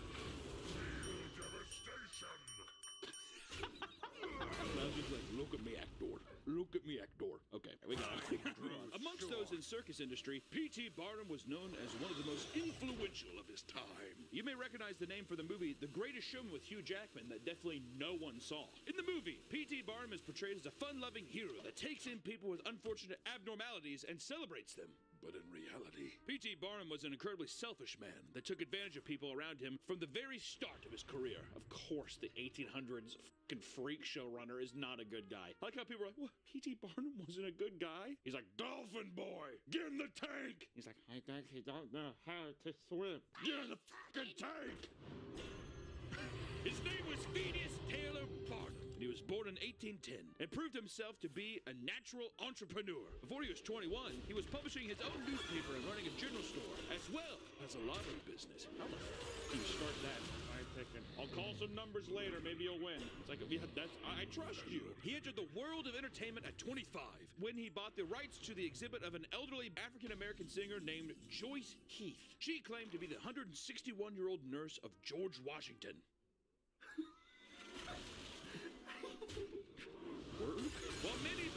claim was laughable. Barnum's impeccable marketing skills made her a cultural phenomenon. It's kind of interesting. The guy's just like, yeah, people will laugh at you, but like, there's gonna be some people who are like, really? Even today, if someone's just like, oh, I knew George, he was my neighbor, there's gonna be some guy who's like, are you kidding me? What was he like? Was he cool? You're like, it's been 200 years, sir. It's been almost 300 years. Also, I think people would be like, oh, that's preposterous. I got to buy a ticket to prove them wrong. Yeah, exactly. I'm going to go and mock them to their face. And it's just going to be like probably like a 65-year-old woman who's just like, she wins you over. Hello. Oh, she's very nice. He had her working 10 to 12 hours a day. He had her working 10 to 12-hour days until she eventually died at the age of 80. Barnum exploited her to the very end, publicly displaying her autopsy for 50 cents to reveal her actual age as a final performance. What a dick, dude. 200-year-old woman, come see how old she really is. She's like, she was 80. You got duped! The exit's right over there. In 1841, Barnum created the Barnum's American Museum in New York City, which began the golden age of the freak show. This is eerily similar to Zach Baggins. Is it not? He starts off as a ghost hunter, and all of a sudden, now he has a haunted museum. What's going to be next, dude? What is going to be next, actually? What if he actually captures a real ghost? I was going to say he starts a brothel. Oh. Zach Bagan's Suck and Fuck Festival. You can come suck my dick if you want and get haunted. The exhibits consisted of various items, like taxidermied animals and fake historical artifacts. They were often referred to as dime museums. One historical artifact was a trunk of a tree that Jesus and his disciples supposedly sat under. So that's it. I think he sat like this. Oh. Yeah. I think they get that from Jerusalem. It's a dime. Yeah, how'd you bring that over from Jerusalem? Don't worry about it. The hot guy helped me. It's like a guy with like covered in feathers. Another was known as Fiji mermaid. Rather than being the mummified remains of an actual mermaid, it was simply the torso and head of a monkey sewn to the back of a fish. I've heard of this one. The monkey thing, it looks rad. Looks very cool. P.T. Barnum's like a master. He's actually a master crafter. You should just become an artist. He's like, no! Show mercy. I have to make my money my only way I can. It's like impeccable work. P.T. Barnum, while incredibly talented, was very driven by greed and was often quick to exploit and deceive people for financial gain. He was commonly attributed with the phrase, there's a sucker born every minute. That's a fucking good phrase, though, isn't it? For like a seedy, like, there's a sucker born every minute just for me to penny pinch him. His unapologetic exploitation can be highlighted with the biggest breakout exhibit, his human curiosities, consisting of individuals with rare conditions or physical deformities. This would become what is known as the freak show. The performers were marketed as freaks of nature or simply freaks. Which now we can finally get into the freak show acts, dude. Let's actually start looking at what these people are. Starting with General Tom Thumb. Born in 1838, Charles Stratton lived with pituitary dwarfism, meaning his body was unable to properly produce growth hormones. This heavily impaired his Have you seen the video of Mike Tyson kissing Hasbulla? How creepy is that? You see that interview with like, God, he was a kid. That's what I do to kids. I don't know, man. I thought I ain't with children. Yeah, I didn't know if you actually knew it. Like 26 years old. Yeah. I didn't know he was a 30-year-old man. He had stopped growing at 6 months old and only grew to a maximum of 3 feet 4 inches in his lifetime. It's kind of tall. Taller than Hasbulla, right? When P.T. Barnum was made aware of this man's condition, he saw an opportunity. He urged his parents to let him take Stratton under his wing in order to turn him into an entertainer. Now they're just like, let me take your baby, man, and I'll be able to produce gold with him. They're like, okay. I imagine the 1800s too, they're just like, you could have just walked in and grabbed him. Take him off my back, literally. He's on my back like a sea tick. Because of his abnormal height, finding a job was no easy task, so he took him up on his offer at only 4 years old. That's actually, I thought he was a full-grown man. He's just a child. How do you even know that there's something wrong with him? It was the size of a goddamn, like a volleyball. Let me take your ball, child. 1840. How did he hear about it? Oh my good God! Look at you, little man. I'm 4. That's the strangest 4-year-old I've ever seen. He learned to sing. He learned to sing and dance while dressed in elaborate outfits. He was also known for his impersonations of famous people and was regarded as a talented comedian. He got talent. He's just like, stop doing the Rockefeller impression and get back in your monkey outfit. God damn it. Under his stage name, General Tom Thumb toured with Barnum for 3 years and made a fortune from his success. He even joined Barnum as a business partner. Damn, this looks like it's getting in there. In 1884, Barnum even went on tour to Europe, bringing Stratton along to perform in front of Queen Victoria. Stratton passed away from a stroke in 1883 at the age of 45. It was reported that 10,000 fans attended his funeral. That's actually kind of sick. I mean, like when I heard the 4-year-old thing, I was like, that's crazy. But don't get me wrong, he exploited the shit out of them. But it seemed like they were actually like in cahoots with each other, or he seemed like he got a good cut of the pie. Hopefully, even the smallest cut of the pie would be pretty big for him. Okay. Next up, we have the Bearded Lady. One of the most iconic staples of the old school circus freak show was the Bearded Lady, aka Annie Jones. Born in Virginia in 1865, it was reported that she came out of her mother's womb with a chin covered in hair. Her money-hungry family sought to make money off of their daughter, sending her off to P.T. Barnum's New York exhibit before she was even a year old. What is up with these parents? P.T. Barnum was he's like goddamn Professor Xavier. He just is like getting like all these like wayward kids. And he's like, well, I have a school for you to be a freak in, my friend. My God. She was showcased in his museum and became a big hit. At a year old? I mean, behind a glass case, we were just like, ew. P.T. Barnum was just like, good girl, here's an apple. Everyone's just Johannes to me. Barnum offered her mother a weekly rate of $150 for a 3-year contract. Damn, that must have been good money, right? Holy shit. That's a lot of money. Annie would contrast her masculine features by dressing in extravagant dresses, and even honed her musical skills with the mandolin to elevate her performance. At one point, Annie helped Barnum out as nanny to his children. While she was caring for them, a phrenologist from New York kidnapped her. A vampire doctor came in and stole her. This man attempted to steal her and add her to his own sideshow exhibit. What? Desperate for the same success, he even claimed Annie was his child. I mean, she can talk. I mean, what? Unless they're all like Giannis. Feverishly braiding hair. Fortunately, things were settled in court and she was returned to her parents. Oh, good. How old was she at this point? Watching Barnum's kid at 8 years old. When she like P.T. Barnum's just like, keep the whole house under, don't worry, we're in a bad part of town, watch my kids please. She's like 8 years old and full beard.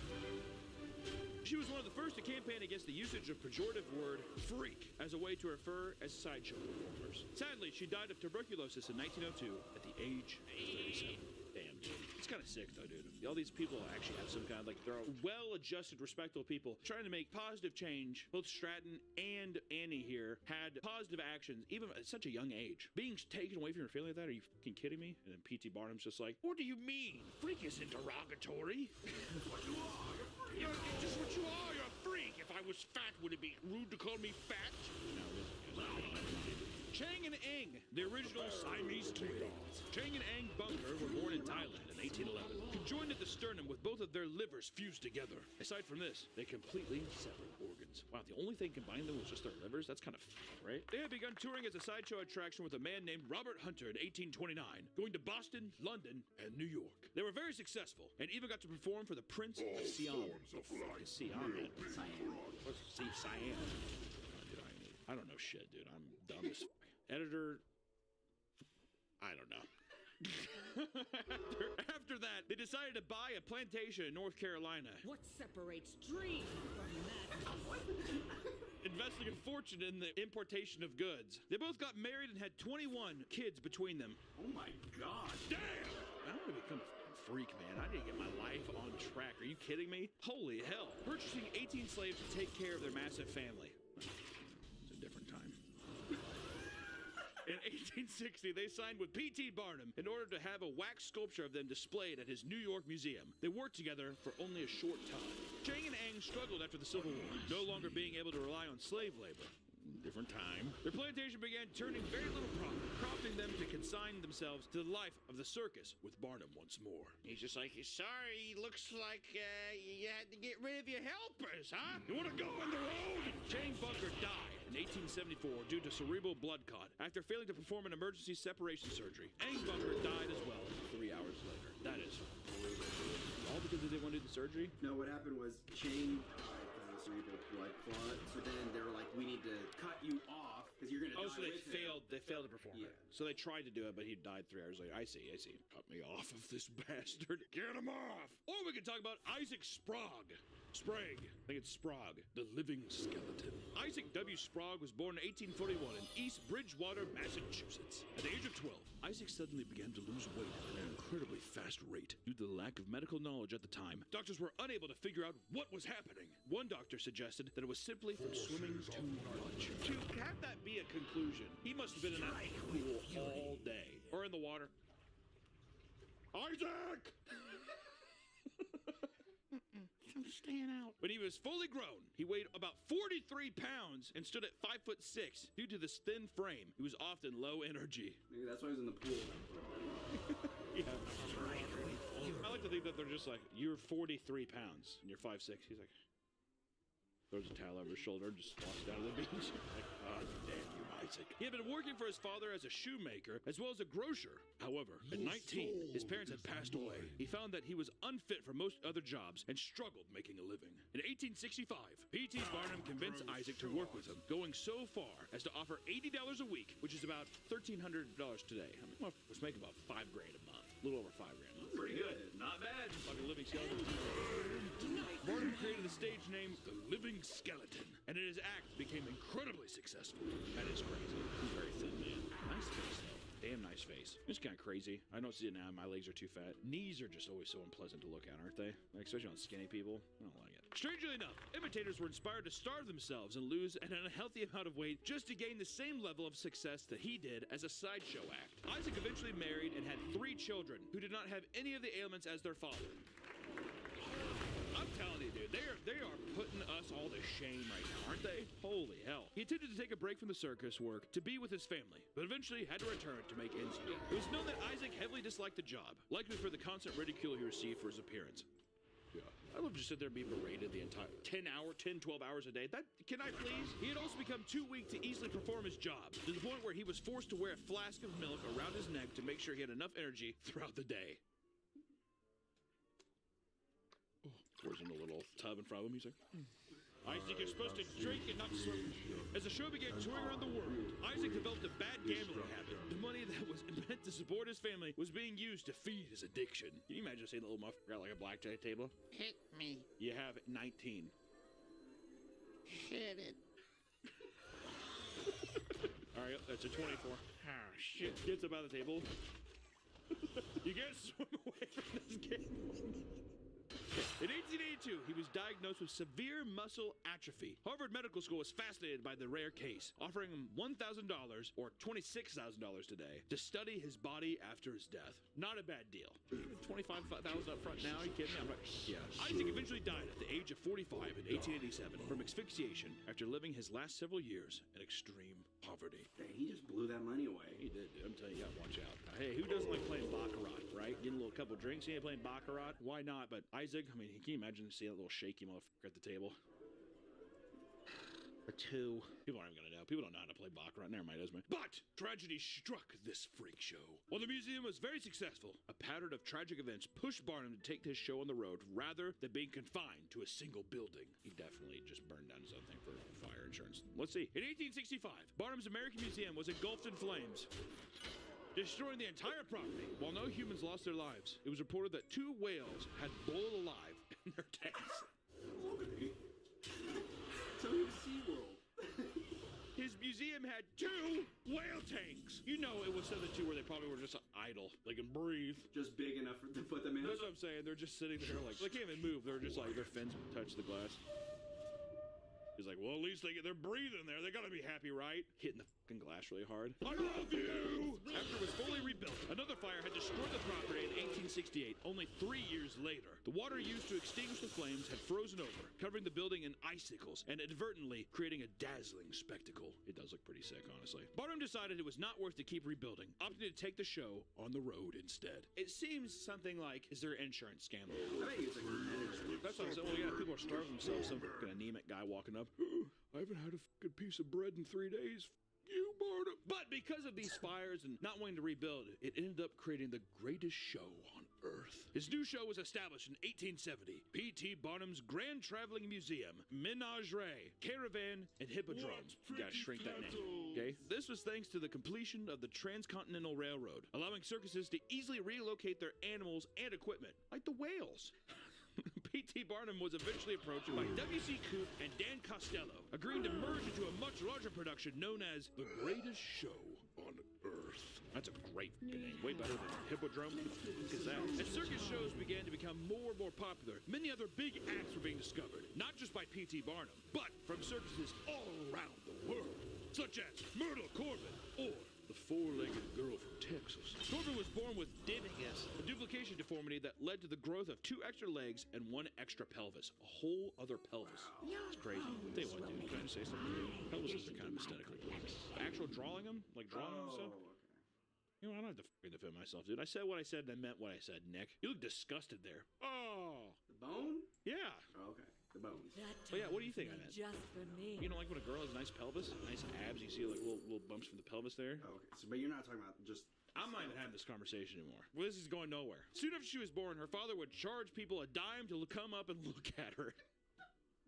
Hey, you, come here. Give me a dime. All right, have a good day. They got the attention of Barnum, who snatched her up and had her performing as young as 13 years old. I'll tell you what, Barnum finds a fucking way to find you, doesn't he? I like to imagine once again it was her like walking by like a fucking crowd. Good God! Look over there. She made enough money to retire at only 18 years old. That's awesome. That's insane. The success of this attraction led many people to create fake prop legs in order to mimic the attraction. As she had a successful career, married, and had 4 children, it was said that different children were born from each orifice. Awesome. Hell yeah. Can you imagine that going out? Which path are you going to take? See A or see B? So she had 2 pussies? Awesome. Just with the second pelvis. That's sick, dude. Wonder which one she liked more. I hope this one comes out of CA. She passed away in 1928 before her 60th birthday. For a freak show life, that's a fucking good life. She worked for 5 years and she just retired. That's awesome. Good for her. Or Joseph Merrick. Elephant Man. Elephant Man, dude. Have you ever seen the movie with Anthony Hopkins, The Elephant Man? I'm a human being too. You ever see that?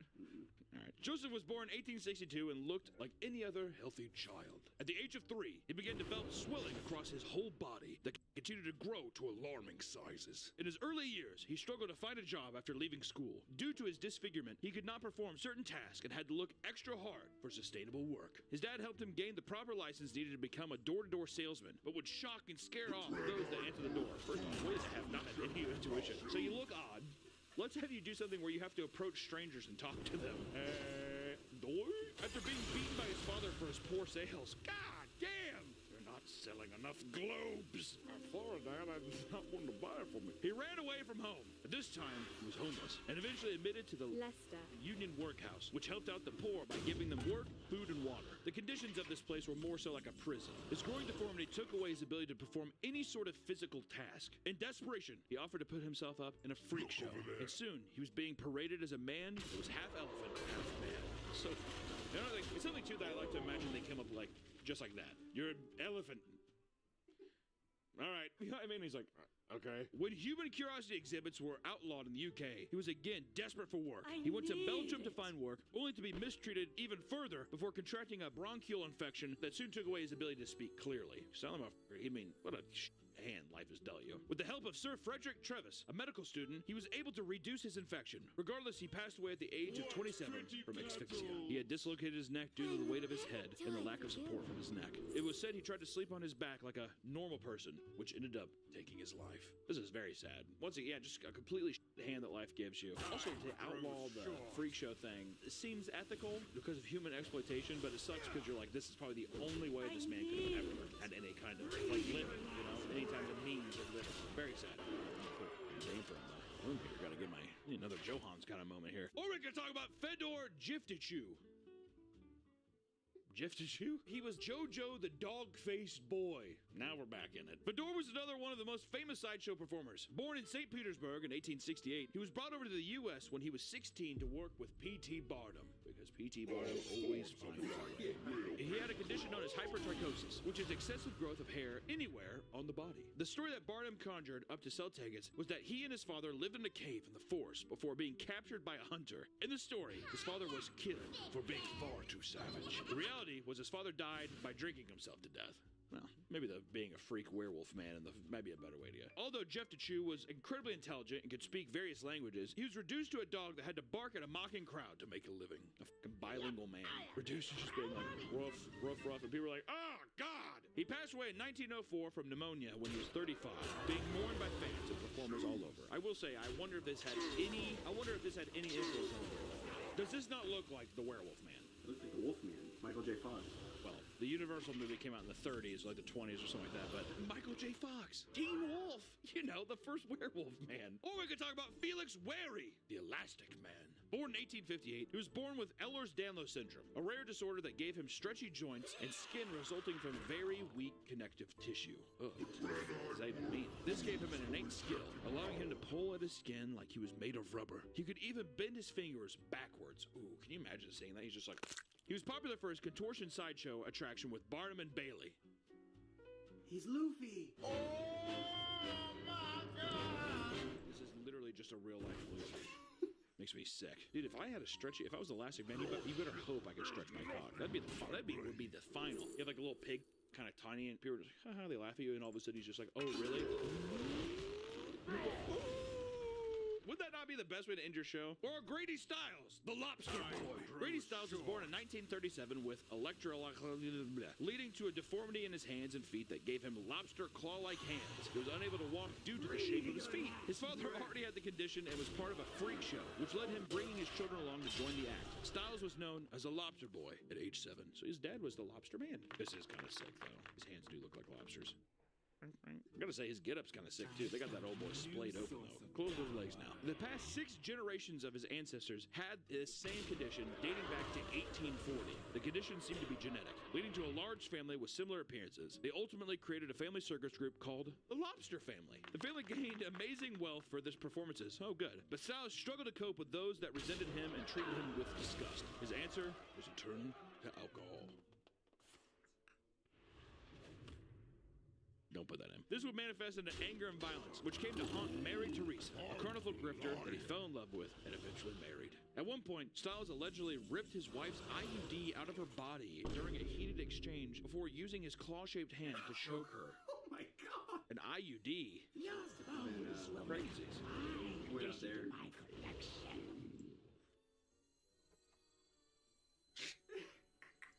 Mysterious orb, what?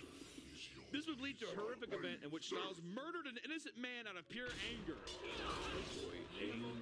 His daughter Donna wished to marry a man named Jack Lang. Stiles heavily disapproved, but Donna was eager to escape her dangerous family life and insisted on living with him. Stiles insisted that he would kill him if it were to ever happen. When things calmed down, Stiles and Jack arranged to meet to discuss the marriage. When they met, Stiles pulled out a shotgun and murdered him in cold blood.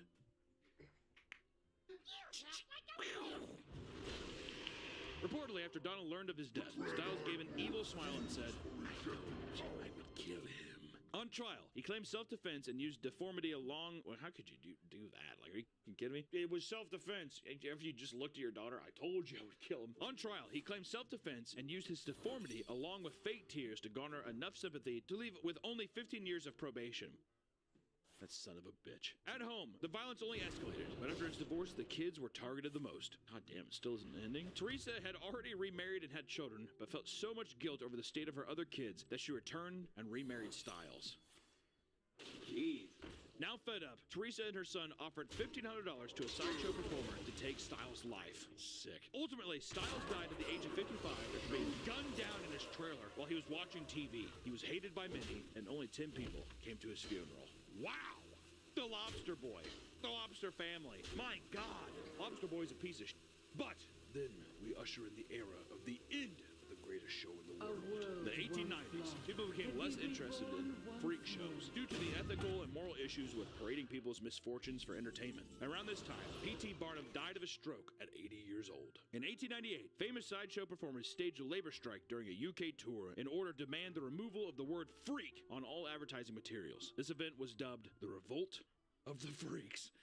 Ironic. Yeah, freaks, and almost put the revolt in it. There you go. In the coming years, medical advancements brought along a better understanding of what was going on with these people, which took away the mystery and magic of human curiosities. It didn't help that the animals held in captivity were mistreated horribly as well. The freak shows eventually died in the 1940s due to federal laws, prohibiting the discrimination of people with physical disabilities. Way to go. Barnum and Bailey Circus slowly evolved into the Ringling Brothers and Barnum and Bailey, which is still running to this day. Kind of crazy to think about. I think they just canceled that. Oh, they just... Okay, never mind. It just got canceled.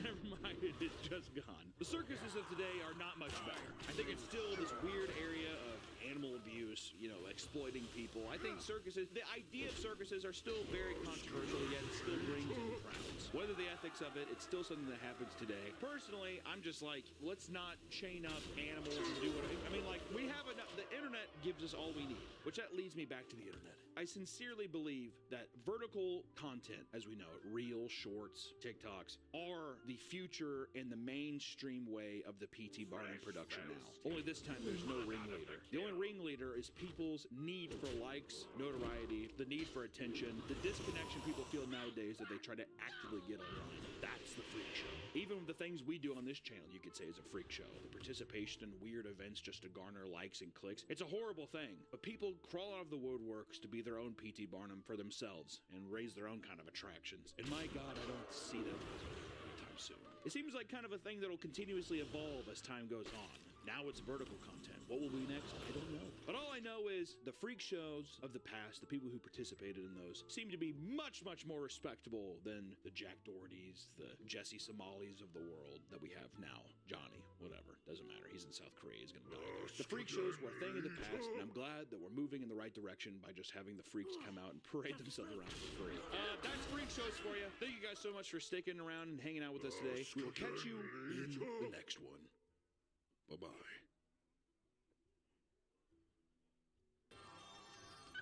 Welcome back to the Papa Meat channel. How you doing? How you doing? Come on in and sit on down because today we're talking about Disney adults. Oh, it's a reoccurring theme on this channel. I feel like to talk about Disney adults probably every month. It's always fun. One thing happened recently where there was a couple little lawsuits that happened over some disgruntled Disney adults. It happens. Who doesn't get disgruntled at Disney once or twice, right? It did make me think. What are some of the craziest lawsuits that has happened at Disney? Whether it be from the Disney adults themselves or from God. If a Disney adult sues Disney, it has to be like spitting God right in the face. So today, if I can dig up some of the craziest, weirdest lawsuits online and just talk about them. And this whole idea of looking up these crazy lawsuits online started with a incident that happened very recently at Club 33 in Disney World. We are going to label this the Club 33 banning incident. Club 33 is an exclusive series of sophisticated and luxurious fine dining establishments for elite guests that are found within the Disney parks. This is where you like the Great Gatsby. You're not going to see Mickey in his normal overalls or his breeches. You're going to see him in a nice tux. Primarily, Club 33 was a place for Walt Disney to take potential investors. There was puppets that he would operate on the wall and talk to people. It was a very weird place to get drunk at Disney. I'm pretty sure it's the only place at Disney where you can get an alcoholic beverage. I'm almost positive. But when I say this club is exclusive, I mean that the wait list for a membership can take years. Even when it's finally your turn, you gotta be prepared for a $25,000 cost up front, followed by $10,000 each year after. Per person! You got that in the bank? You got $25,000 just to throw at Club 33? Sure, okay. And that's only for the Disneyland Club 33 members. At Disney World, it's $3,000 to join, and an annual fee of $15,000.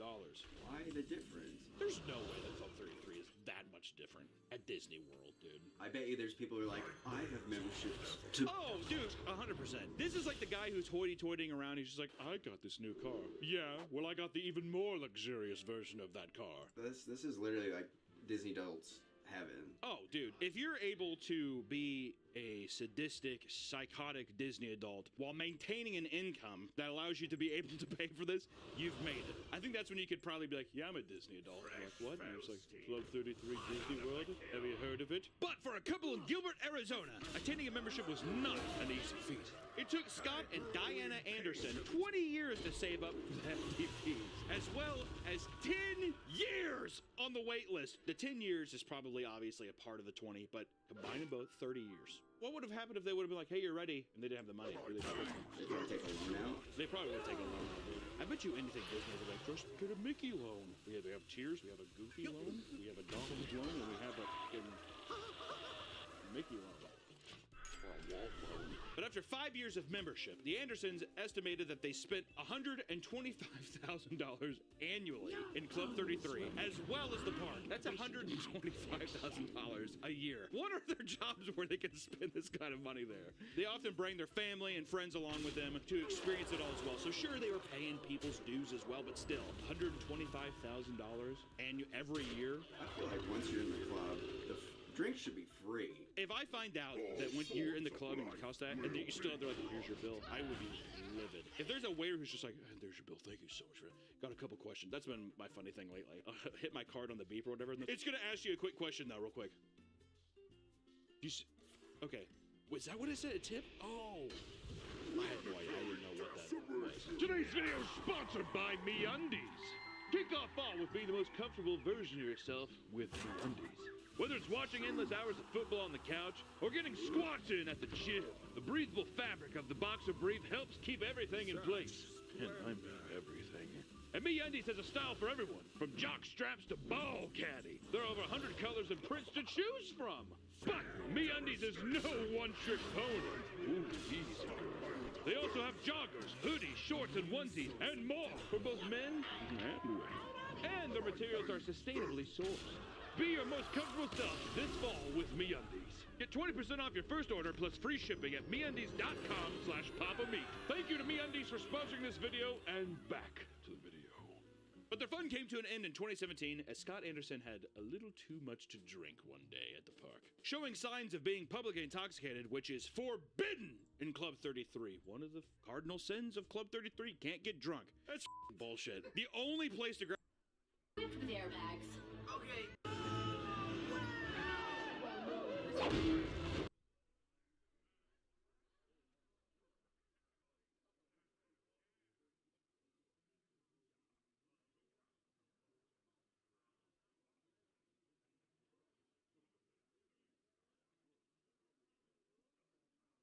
This happened, it just came out today, about Kash Patel, director of the FBI, talking about whether Jeffrey Epstein killed himself or not. A lot of dislikes? I don't know. Epstein, right? The reason people are pissed off about that is the same thing, right? 20 years ago, or whenever it was, 2006, 7, 8, Epstein gets his sweetheart plea deal, right? Sure. After committing the most horrific crimes on planet Earth, right?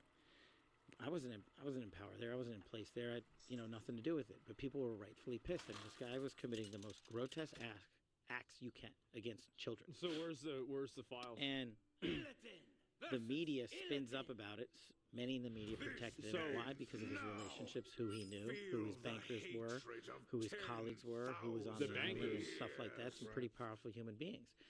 And so when you peel back the layer, and then what happened? The Trump administration, the last go round, decided, no, we're not going to let that go. We're going to investigate him, right? Mm-hmm. They charge him, they indict him, and he's awaiting trial. And I've said it, Dan Bongino said it, we've reviewed all the information, and the American public is going to get as much as we can release. He killed himself. Do you think, let's play out the logical conclusion. This is why people are pissed. This is why it had downvotes, is because people believe that he did not kill himself. And when they hear that he killed himself, that's going to make them mad. Do you think that myself, Bongino, and others would participate in hiding information about Epstein's grotesque activities? Or do you think... Maybe. Because we don't know the implications of it. Like, how could we possibly know that? But, like, I think a lot of people... The thing is that... Yeah, of course people would believe that that's possible. I'm not saying it is. I'm not saying... But, yeah, of course people could believe that. Especially when you say the files are coming out and then they don't come out. Yeah, then people are worried. We would also participate in not prosecuting people we had evidence to prosecute people on. But the problem is there's been like 15 years of people coming in and creating fictions about this that doesn't exist. Where's the videotape of an Epstein Island of X, Y, and Z committing these frauds? Why haven't you given it to us? Do you really think I wouldn't give that to you if it existed? I'm working my ass off along with the leadership at the Bureau and DOJ to get you what we're allowed to give you. And you're going to get the video. Well, how are you allowed to? I mean, what do you mean by allowed? I mean, you're the one that make the rules, so, like, what do you mean by allowed? Of the cell. And you're going to see for yourself. And we will never be able to convince everyone. Okay, let's get into that. So, what did you think before you got in office? Did you think that Epstein was murdered? No. No suspicion of all of it? But I have a different background. Well, he has a suspicion, but you just didn't know. Yeah, sure. Right. So I was a public defender back in the day. I used to spend a lot of time in jails and a lot of time in segregated housing units, shoes as we call them, right? Okay. And so, and I've known people that have committed suicide in these cells. And I know how you get in, how you get out, who works the system. And so the way, based on public information at the time, that he ended up, the pictures and him hanging himself, I was like, man, that guy killed himself. There's just no way that you could have run an op and had people go into that cell and not have any video of it and not have any people come out and say, hey, yeah, I saw that guy, he shouldn't have been there, the guard or this guy. There's just no access points into places like this in the detention center he was in, which I've been in. So correct me if I'm wrong, but what I was told, what I'd read, was that the guards were not paying attention or were sleeping. Well, right? And in short order, you'll see it. Is that correct? Well, it's hard to surmise that from a video, right? Like, where they and look, do guards doze off on the night shift? Yeah. But no one can get in to the cell. And if they had gotten into the cell, you would see it. But we were told that the cameras were down. Well, I don't know who said that. But that was in the news. Yeah, that was the official narrative, that the cameras went down, he died, and then the cameras came back up. We're giving you all the footage we have. No, that's not an answer, bro. Like, that's not, this is the reason why people are getting worried and they're starting to cap on this, is because they just said, nah, because he said, listen to what he just said. But that was in the news. We're giving you all the footage we have. That is not an answer to whether the cameras went off or not. That is a separate answer to a different question that wasn't asked. That released like immediately. Why did this speculation escalate? I think you'd have to ask whoever the Attorney General back then was, Bill Barr. Did you ever see, do you remember that HBO autopsy show? Dr. Michael Baden, he's a famous forensic I don't think I've seen scientist. So he's a pathologist, and he reviewed the case, and it was his determination that it was a homicide because of the way his neck was broken. And what he said was it was indicative of a ligature strangulation, and it was because of the positioning on the neck where the marks were, that it wasn't indicative of someone hanging by their weight, which had been higher on the chin. And there's a specific break of the bones and the vertebrae that's consistent with someone who is just strangled. Jesus, bro, he's going in on this. I haven't seen it. I haven't seen it. The thing is that whether Epstein killed himself or not is, like, in my opinion, not really that's not the big thing. He's dead. What about all the other people that were involved with him? You're telling me that you haven't even been able to get a single name of a single person, not even one person. Ghislaine Maxwell? Well, yeah, but she was like his accomplice, right? This is a very different thing. Not a single person. Definitely take a look at it, because that's part of my job. He's going to have to look at it. You haven't seen that? The report on that? No, I haven't looked at that. Did you see any, was there any other autopsy done other than the official one? Not to my knowledge, but if there was, you'll get it. And that's what we're doing. See if you can find that Dr. Michael Baden thing. No, do you remember that show, the HBO show? Oh, they're going to watch it together? So this guy, Dr. Michael Baden. Ooh, that's good. And he had a long career of catching murderers, exhuming bodies, finding trace amounts of poisons, different kinds of things. And it was a crazy show, like all these wild ways. Well, I love watching shows, and I spend a lot of time on planes. Yeah, it was an old show. It was a show like from the early 2000s, I believe. But this guy was, this very well-respected forensic scientist who would analyze these bodies, and it was his determination that he was murdered. Yeah. And my job, going back to the core of what I've been doing since I started rushing. He just goes, yep. All right. Well, anyway, so, I guys, yeah. I mean, I don't know. I love watching shows. Yeah, guys, I think he was just acknowledging that what Joe said, right? He's just like, oh, yeah, I see what you're saying. I mean, this guy saying that he got murdered isn't definitive. But, there sure seems like there's a lot of stars aligning in order for this to occur. I'm not certain, Kash Patel could be telling the truth. And it could be possible that he did just straight up kill himself, and that's possible. But, again, I think the reason why people don't believe that is that nobody else's head has rolled because of this. There's been no other trials, and so when you have this, massive, this massive thing that happens, and people are going to jail for trafficking, but who are they trafficking to and from? How is this happening? Where are the logs? Where is all of this stuff? How credible is the source claiming the cameras are off? Yeah, exactly. Where's the client list? Yeah, Epstein's accomplice, Pierre, literally died the same way under the same circumstances. Well, that's convenient. But, so the thing is, I think a lot more people would believe that Epstein killed himself if there were convictions and at least, people getting arrested for being involved with this, right? So, if I saw them doing arrests over and over and over, I would say, oh, okay, yeah, maybe he did kill himself. But it's both of these and all of these things coming together. That's the reason why people don't trust it. Yeah, guards asleep, cameras off, all the junk in his cell, hard drive corrupted. Yeah. I mean, how many stars have to align in order for this to happen? And it just so conveniently happens in the way that protects all of these really powerful people that are billionaires? I don't know, guys. That seems pretty... I grow impatient. It's like a coincidence. Was to get and is to get everybody the information. When did you get here? Epstein's autopsy points to homicide. Pathologist hired by brother claims. New York City medical examiner strongly disputed the claim that the evidence from the autopsy. This is just one person. You can't be sure it's true or not. But again, it's not even about, he's already dead. It's not like finding out that he didn't kill himself is going to bring him back to life, and then we can fucking get a testimony out of him. Suggested strangulation. What can anyone do about it? Yeah, so nobody can. By the way, this is the New York Times. The private pathologist, Dr. Michael Baden, said the morning TV show Fox and Friends, Mr. Epstein experienced a number of injuries, among them a broken bone in his neck, that are extremely unusual in suicidal hangings and could occur much more commonly in homicidal strangulation. I think the evidence points to homicide rather than suicide, said Dr. Baden, who observed the autopsy done by city officials. Dr. Baden, a former New York City medical examiner and a Fox News contributor, said, I have not seen in 50 years where that occurred in suicidal hanging case.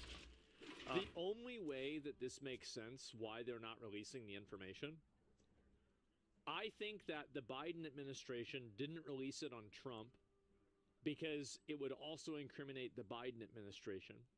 And I think the Trump administration isn't releasing it on the current people because it would incriminate themselves and Republicans. And I think the reason why you have this Cold War is because there is probably a third party that has all of the information. Probably, I don't know, you could say, I think that, if you're a conspiracy, Andy, Israel or China, right, has all of the actual information. And if one side releases it and it's not complete, then they will release the fully complete thing. That's the only way that it can make sense, that nobody has tried to weaponize this information and redact the parts that make their side look bad. Or BlackRock? Well, I'm just saying, there's a third party, whether that is BlackRock, Mossad, China, Putin, a hacker group. I have no idea. Findings by Dr. Baden were strongly disputed by the city's chief medical examiner, Dr. Barbara Sampson, who previously ruled that Mr. Epstein's death on August 10th in the Metropolitan Correctional only thing Center that was a can make suicide. I sense. stand firmly behind our determination of the cause and manner of death in this case, Dr. Sampson said in the interview on Wednesday. She added, in general, fractures of the hyoid bone and cartilage can be seen in suicides and homicides. The hyoid bone is near the Adam's apple. Dr. Sampson also dismissed Dr. Badden's contention that the circumstances around Mr. Epstein's death suggested other people may have been involved. She said her office had done a complete investigation, taking Man, into he's just consideration reading the information entire thing to gathered by law enforcement in making the determination. I can't wait for Joe Rogan to finish reading all this and then Kash Patel to just be like, damn, that's crazy. So this is a perfect example of going back to my public defender and prosecutor days. Yeah. This is what we call a war of experts. You can Right. always find Right. someone Right. to come in and say the opposite. Right. To be fair, what he's saying now is completely true. He is completely right about that. And I remember, listen, I watched the entire Johnny Depp trial. I will never look at experts the same after I watch that trial. And I used to do it all And the time. COVID. I mean, I represented some of the worst humans that you can possibly imagine on Earth. Literally. The guys that were trafficking children from Mexico into America. That's bad. That's and bad. You could put That's up really bad. a professional expert to say, and this is what's going to go on forever. And my job is not to forever. My job is to get you absolutely everything that we can give you. And that's what we're going to do. When did you become aware of this video that showed that no one had gone in and out of the cell? Recently. So why was it recent, though? I mean, if this death was, how long ago was this death? 2 years? Couple. 2019? 2019. So let me get this straight. One of the most noteworthy people that is connected to presidents and other heads of state internationally killed himself, and they thought the cameras were off, but recently they found out now that the cameras were in fact on and they had a recording of it? Huh. Okay. Oh, really? Oh. Boy, time flies. So, Yeah. 6 years. Wow. Well, again, that's part of what I'm going to try to answer for you. Jeffrey Epstein jail CCTV erased by technical errors. Whoopsies. Ah, jeez, guys. Bro. Oops. Was destroyed by act. Oh, it was destroyed by act. Damn it. Man. Did Phil do that? Oh, he erased the tape again. Well, it happens. But you see how anybody on the outside, I mean, this is like a perfect storm for something. Can you pull that article up so we read it close in? Yeah. U.S. prosecutor said the jail mistakenly saved footage from the wrong cell. Sorry. Epstein, a convicted sex offender, first tried to kill himself in July last year and hanged himself in jail. Hang on. Yep. Reread that line. That he first tried to kill himself in July of last year. Yeah. How much of the American public do you think knows that? I didn't know that until right now. There you go. Maybe I heard it and forgot. Did you ever hear it, Jamie? That's why he's on suicide watch. Oh, okay. So a guy hanged himself in jail in August while serving trial on federal sex trafficking charge. He pleaded not guilty to abusing dozens of girls, some as young as 14. Soon after Epstein's death in August, two of the CCTV cameras outside his cell had malfunctioned. You know what? I want to do a poll. Let's create the poll, and it's broken. We'll do it later on, maybe at the end of the video. And were being examined by the FBI. Found semi-conscious in his prison cell with injuries on his neck on 25 of July. After this incident, he's placed on suicide watch. Couldn't you cross-reference? I'm not saying. Couldn't you cross-reference the injuries that he had on his neck, because there was obviously a medical report of that, and then the injuries after he killed himself to see if they lined up? Couldn't you do that? Every single camera in the place was working. I'm saying we've got footage, and you're getting it. You're getting it. When are we getting it? Are we getting it like tomorrow? Are we getting it at some point? Are we going to get it in like a week? Like, when is this going to happen? Then you can make up your own mind, and the theories can continue. But my job. So is to give you the became aware of this footage recently. The ones that we're looking at. Yeah. Right. Yeah. And so, but this is like an article from quite a while ago that was saying that the footage was mistakenly erased. Look, I mean, it goes back to the same. Ask the people that were in power then. I mean, I get it that you want to hold me to account for their actions, and no, I'm not saying, not you. I'm not saying that. Not you. That just the public in general, and that's okay. What's confusing to everybody today? First of all, it's very confusing because AI can kind of make anything. You know, which has got to be a bizarre position for you to be in when you're looking at videos. I mean, I've watched Viking videos; it looked real as fuck. You know, they just make Viking towns. I mean, it's really quite incredible what they're doing now, and it accelerates every month. I mean, I talked to Elon about it, and he said we're blown away literally every week. Every week there's some new breakthrough. We're like, wow, we didn't expect that. Well, I can tell you after having looked at it, this ain't gonna be AI. You don't think so? You're gonna. It's just not great. You know, it's like if it were AI, like someone wanted to come in and make it, they'd make it better. But why would you make it better when people could, you know, you could have ambiguous footage that Joe Rogan is at this is actually crazy that he's asking these questions. This is more like, yeah, this is peak. Yeah, I know. He's actually asking this. Yeah. Bro, can you imagine, like, how happy Alex Jones is going to be whenever he sees this video? Like, yeah, he's going to be so happy. Is, you know, totally generated by AI. I mean, AI can generate blurry images. AI can generate night vision. AI can generate essentially anything that's already existed, like really shitty 1984 VHS tapes. They can do that. Yeah, they can. But I'm telling you, I'm giving you the tape from the tape. You know, there's... Just like I'm giving you the documents from the vault, just like I'm giving you information to Congress on COVID origins or what have you, what we find is what you're getting. Okay, so now it's saying 2019, missing jail video from the first... Oh, jeez. Oh, jeez. Now we've got another article. Oh, here's another one here. So here's the problem. As I said, if people were getting arrested and getting locked up for the Jeffrey Epstein stuff, I would believe that he killed himself. 100%. Like, and I don't think that it's impossible to come to the conclusion that he did, in fact, kill himself. But the problem is that this is happening at the same time that there are no consequences for anyone at all, and it's this complete, opaque, like, incomprehensible bullshit. That's the reason why it's bad. Yeah, that's a stupid argument. No, I don't think that it is. Because, so, basically, if he didn't kill himself, and so, let me think of a way to say this that makes sense. So, basically, if the argument is that he actually just killed himself, and it's just a freak accident, that all of the stars happen to align, that these things, you know, like, just happen, what about all of the other evidence involved with this entirely? It's that nothing with this is moving forward. Him killing himself is just simply a point of reference. It's one point on the graph of the straight line that reads like there is corruption.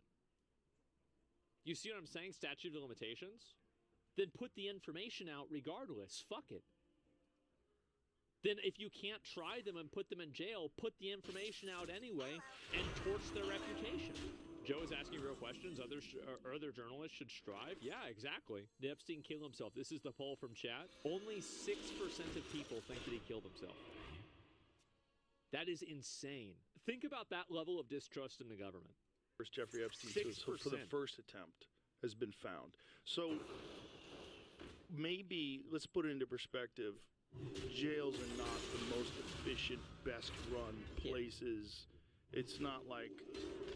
Fort Knox? Yeah. No, it's not. It's, yeah. You know, we're working with what we got. Right. What about all that gold at Fort Knox? So we never got... Whatever happened to visit... Yeah,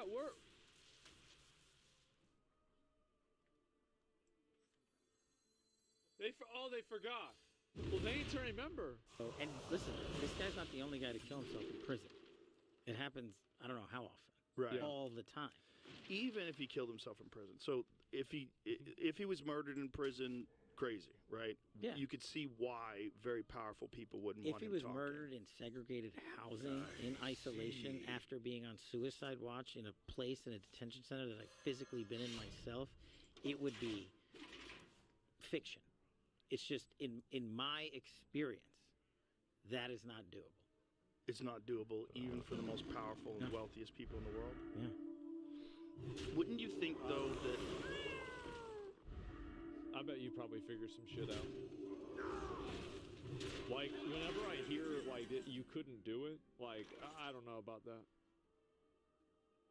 I mean, maybe, right? I mean, I could be speaking from, he knows it better than I do. So I could just not know what I'm talking about, but like it sure seems like you'd be able to do it.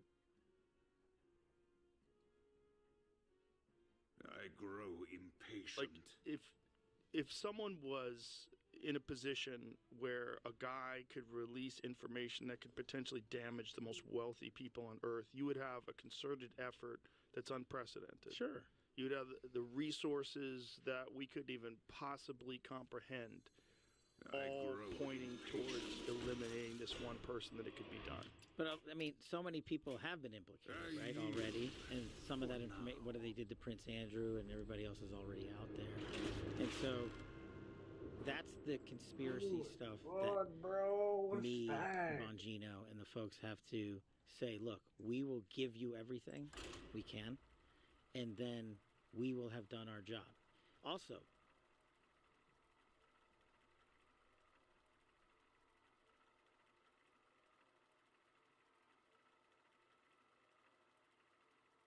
so let me get this straight. The president is okay with this getting released. You're okay with this being released. Why? What do you mean you can? Why would you not? Like, I understand that you wouldn't want to release things that are like direct video evidence that involve literal videos of underage girls. Like, I get that totally. Okay, I understand that part. But what else besides that? Yeah, who's stopping you? If I had a shred, me, Cash Patel, had a shred of evidence, the Russiagate guy, the Jan 6 guy, the COVID Origins guy, had a shred of evidence that this guy was murdered, I would be the first guy to bring this case hard and fast. And I would even doing press conferences every week on it. Mm-hmm. The first guy. That's what I'm asking people to play out to their logical conclusion. I'm not Comey. I'm not McCabe. I'm not the guy that was in the seat before. I have a wildly different background. I've been putting out the truth my entire career. Why would I risk all of it on this guy? I believe you. Catch the letter. Oh, yeah. I believe you. I mean, it would make sense because this is bigger than anything that you. This is the biggest. This is the biggest one. If you're gonna risk it all for anything, it's gonna be for this one. Illidan versus like obviously. Who wants to play? Just think that the problem is we've been fuming on this conspiracy for so long. Yeah. And we love conspiracies, don't we? No, as a country, it's there's good, so right? much fun. I mean, they make JFK tapes. Come on, like release the documents. We all love them. We love them. We love UFO ones. We love everything. We love the craziest conspiracies. They're exciting. We don't want to hear that he tried to kill himself in July and then succeeded in August. It would be boring. Yes. And look, I could imagine why the guy wanted to kill himself. He was going to jail for the rest of his fucking life, and in jail, sex offenders for children are not treated well. And also, by the way, most Americans haven't, nor should they. Have you ever spent 1 minute in segregated housing? No. It's the worst. It sucks. The absolute I bet it worst. would suck. Like, don't make me break you and your background, you could probably handle it, right? Like, just in all reality, most Americans, you put them in there for 5 seconds, they're going to slam their head against the wall. Literally, they're going to lose their mind. Yeah. Immediately. Yeah. It's that bad. It's obvious I'm sure. he's lying. I could only imagine. And I could only imagine this guy knowing that it's over. And what do you want to do? Do you want to... Yeah, and then... Who knows who the fuck he's working for? Let's just put that aside. Now, if you're working for... Let's just... We don't have to name names. We don't have to speculate. If he's working for some... agency, some group, some foreign group. Yeah. And they decide to target his family because he's going to jail for the rest of his life anyway. They decide to target his family if he testifies against them. I could see where if I thought that it was like I'm going to be in jail for the rest of my life, or I tell and my family winds up being killed or destroyed. Yeah, you kill yourself. Who knows? Maybe you'd say, look, the honorable thing is to end it in prison. True. Honorable, cowardly thing. Cowardly, whatever it is. Like, you just... he's right about that. Yeah, I think that's obvious. Gil was saying Maxwell needs to be publicly interrogated. Why is nothing happening with her? Yeah, she's still alive, right?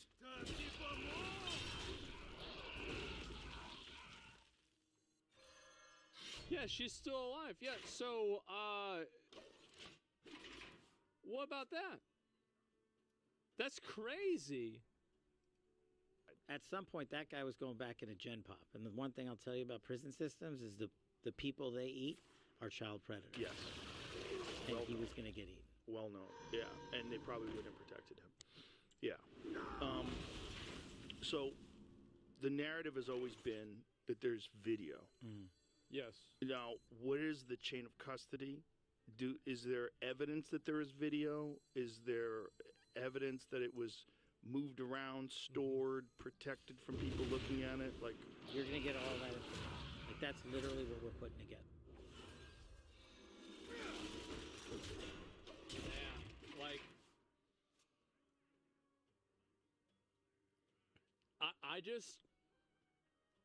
I don't know, guys. How long is it gonna take to get this stuff together? It's taken a while, isn't it? Like, I mean, to me, like, I feel like this has been going on for a bit. So, like, what's really going on with all this? Why is it happening? Give me a second. I gotta close some of these. There's like 50 of these fucking things. Okay. Yeah, this is weird. 6 years, yeah. And we're going to give you every single thing we have and can. And that's the whole point. We can't fill gaps. I wish Joe would ask about, like, what do you mean by can? Like, can you at least give an example of something you wouldn't be able to release? And, like, say why you wouldn't be able to? Like, because that...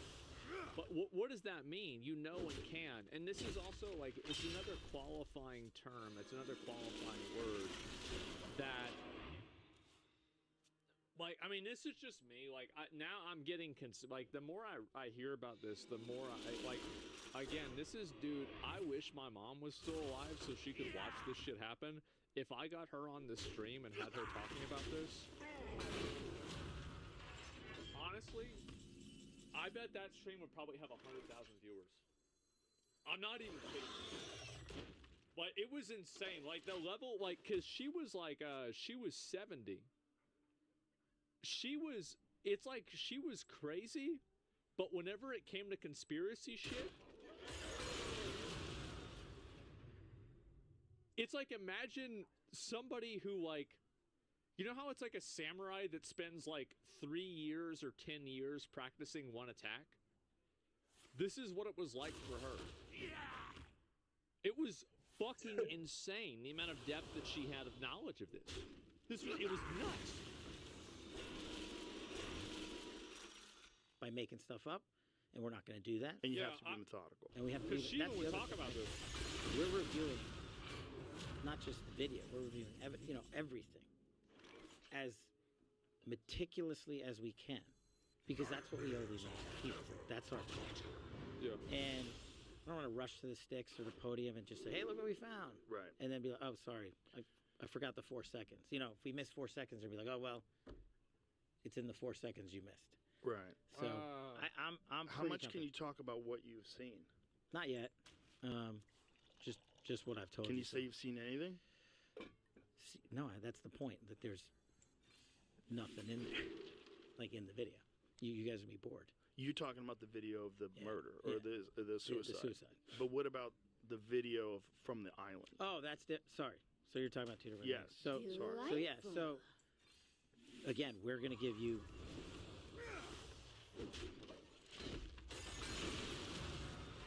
Again, we're going to give you everything we can, and people have to remember. Yeah. We're not going to re-victimize women.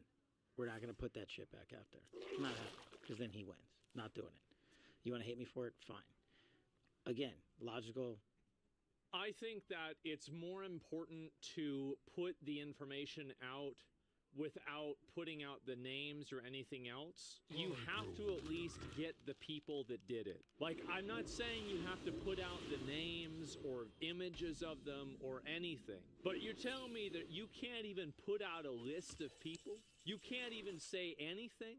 We want the clients. Yeah, there's nothing going on at all about this, and it's all to protect these girls. No, that's not it. Because here's the problem, is that And this is why this emotional appeal doesn't work with me. If they did it with Epstein, they're still doing it right now. Do you think somebody who's like this creepy pedo, rapist, insane, awful person Just after Epstein got arrested, they said, well, I guess rape's off the menu. No, bro, they went to a different restaurant. Let's get some fucking names. Play out. If there was a video of some guy or gal committing felonies on an island, and I'm in charge, yeah, don't you think you'd see it? If you have access to it. If I have it. Maybe, maybe not. Maybe, maybe not. I don't know. Like, I don't, maybe. Period. Right. If I had it. If I had it. So, nobody got where arrested. else would it be? Right. If you have it. Right. But you can't say that you have it. There's probably, like, a lot of other places it could be. I mean, Russia, China, Mossad could all have this information. It could be held by a private third party that we're not aware of. It could be held by a large conglomerate like BlackRock, too. It could be held by other politicians that, you know, are just kind of tangentially involved. Yeah, KGB, yeah, something like that. Yeah, I mean, there's tons of ways that this could happen. No, we're giving you everything we have so far.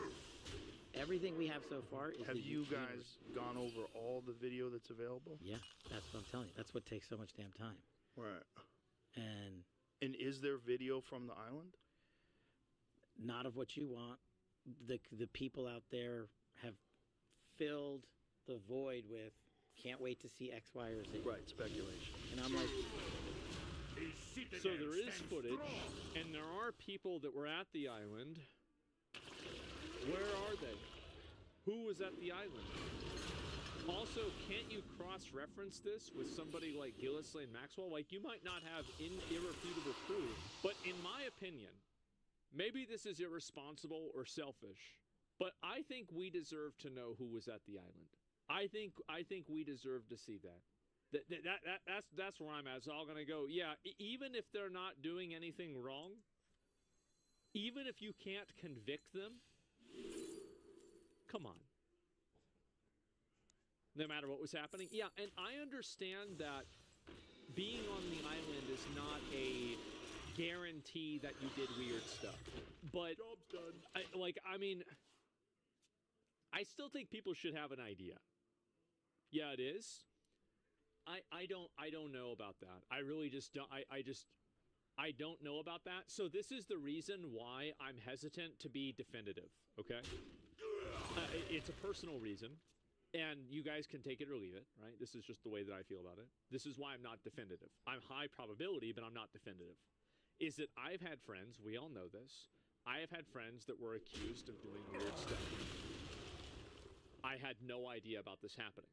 These were people that were very, very close friends of mine that I was involved with on a very, very regular basis all the time. And I had no idea that any of this happened at all. No clue. So, a proximity to a person does not guarantee that you are aware of every bad thing that people do. But at the same time, it's very suspicious. And I think it's fair that people are suspicious. You know the world would say yes, guilty by association? Yes, but that's not, I mean, how people draw conclusions is not always accurate. Like, I mean, just because people draw a conclusion, something looking bad doesn't mean that somebody did bad. Yeah, exactly, right? They'd be hung in court of public opinion. You understand that you've been to the island, maybe you didn't do anything wrong, but listen to your chatters, they're out for blood. I mean, you're really telling me that, like, you can't get any information from anybody else, and all of these people that went to the island, there was nothing about this at all. I mean, I think that they should release this information anyway. I do. And if people are mad about it or whatever, too fucking bad. Too fucking bad. The best interest of the public is more important than your reputation. That's what I think. Too bad. And if people hate you and they think that you should go to jail, too bad. There's going to be collateral damage, and that's life. People don't realize them going to the island once doesn't even mean they knew what was going on when they went. It could be more complicated for certain visitors' cases than others. You're right. Here's the other thing I've been asking for, right? Openly. If you have information on this, call us. Tell us. The best resource we have is the American people in the world. Right. Get me the tail numbers. Get me the flight, get me new information, and I will run that down.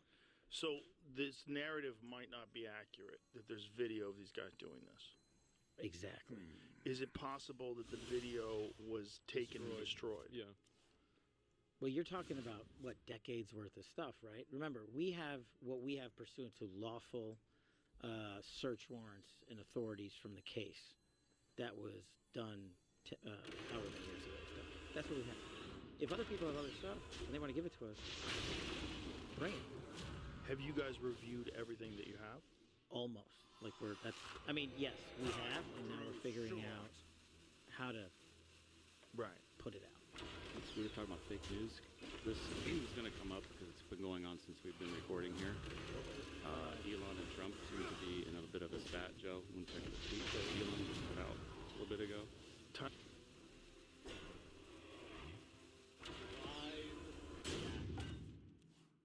Oh my god. Oh shit.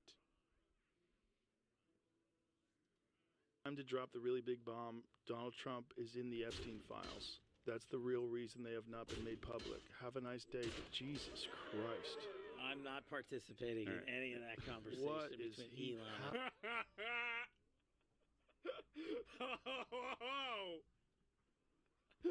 Absolute cinema, yeah. Have a nice day, DJT. Someone should take his phone away. They're going back and forth about different things. And yeah. Listen, well, he said he was disappointed in Elon. Yeah, they told him to leave. Yeah. Jesus Christ, that's a crazy thing to say. How does he know?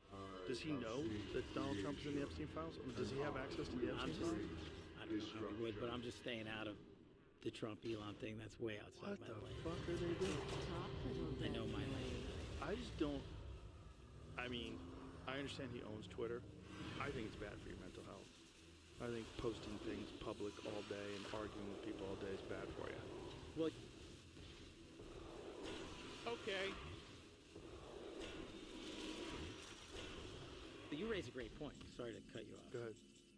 Yeah. Half of what we have to respond to is the click army on social media.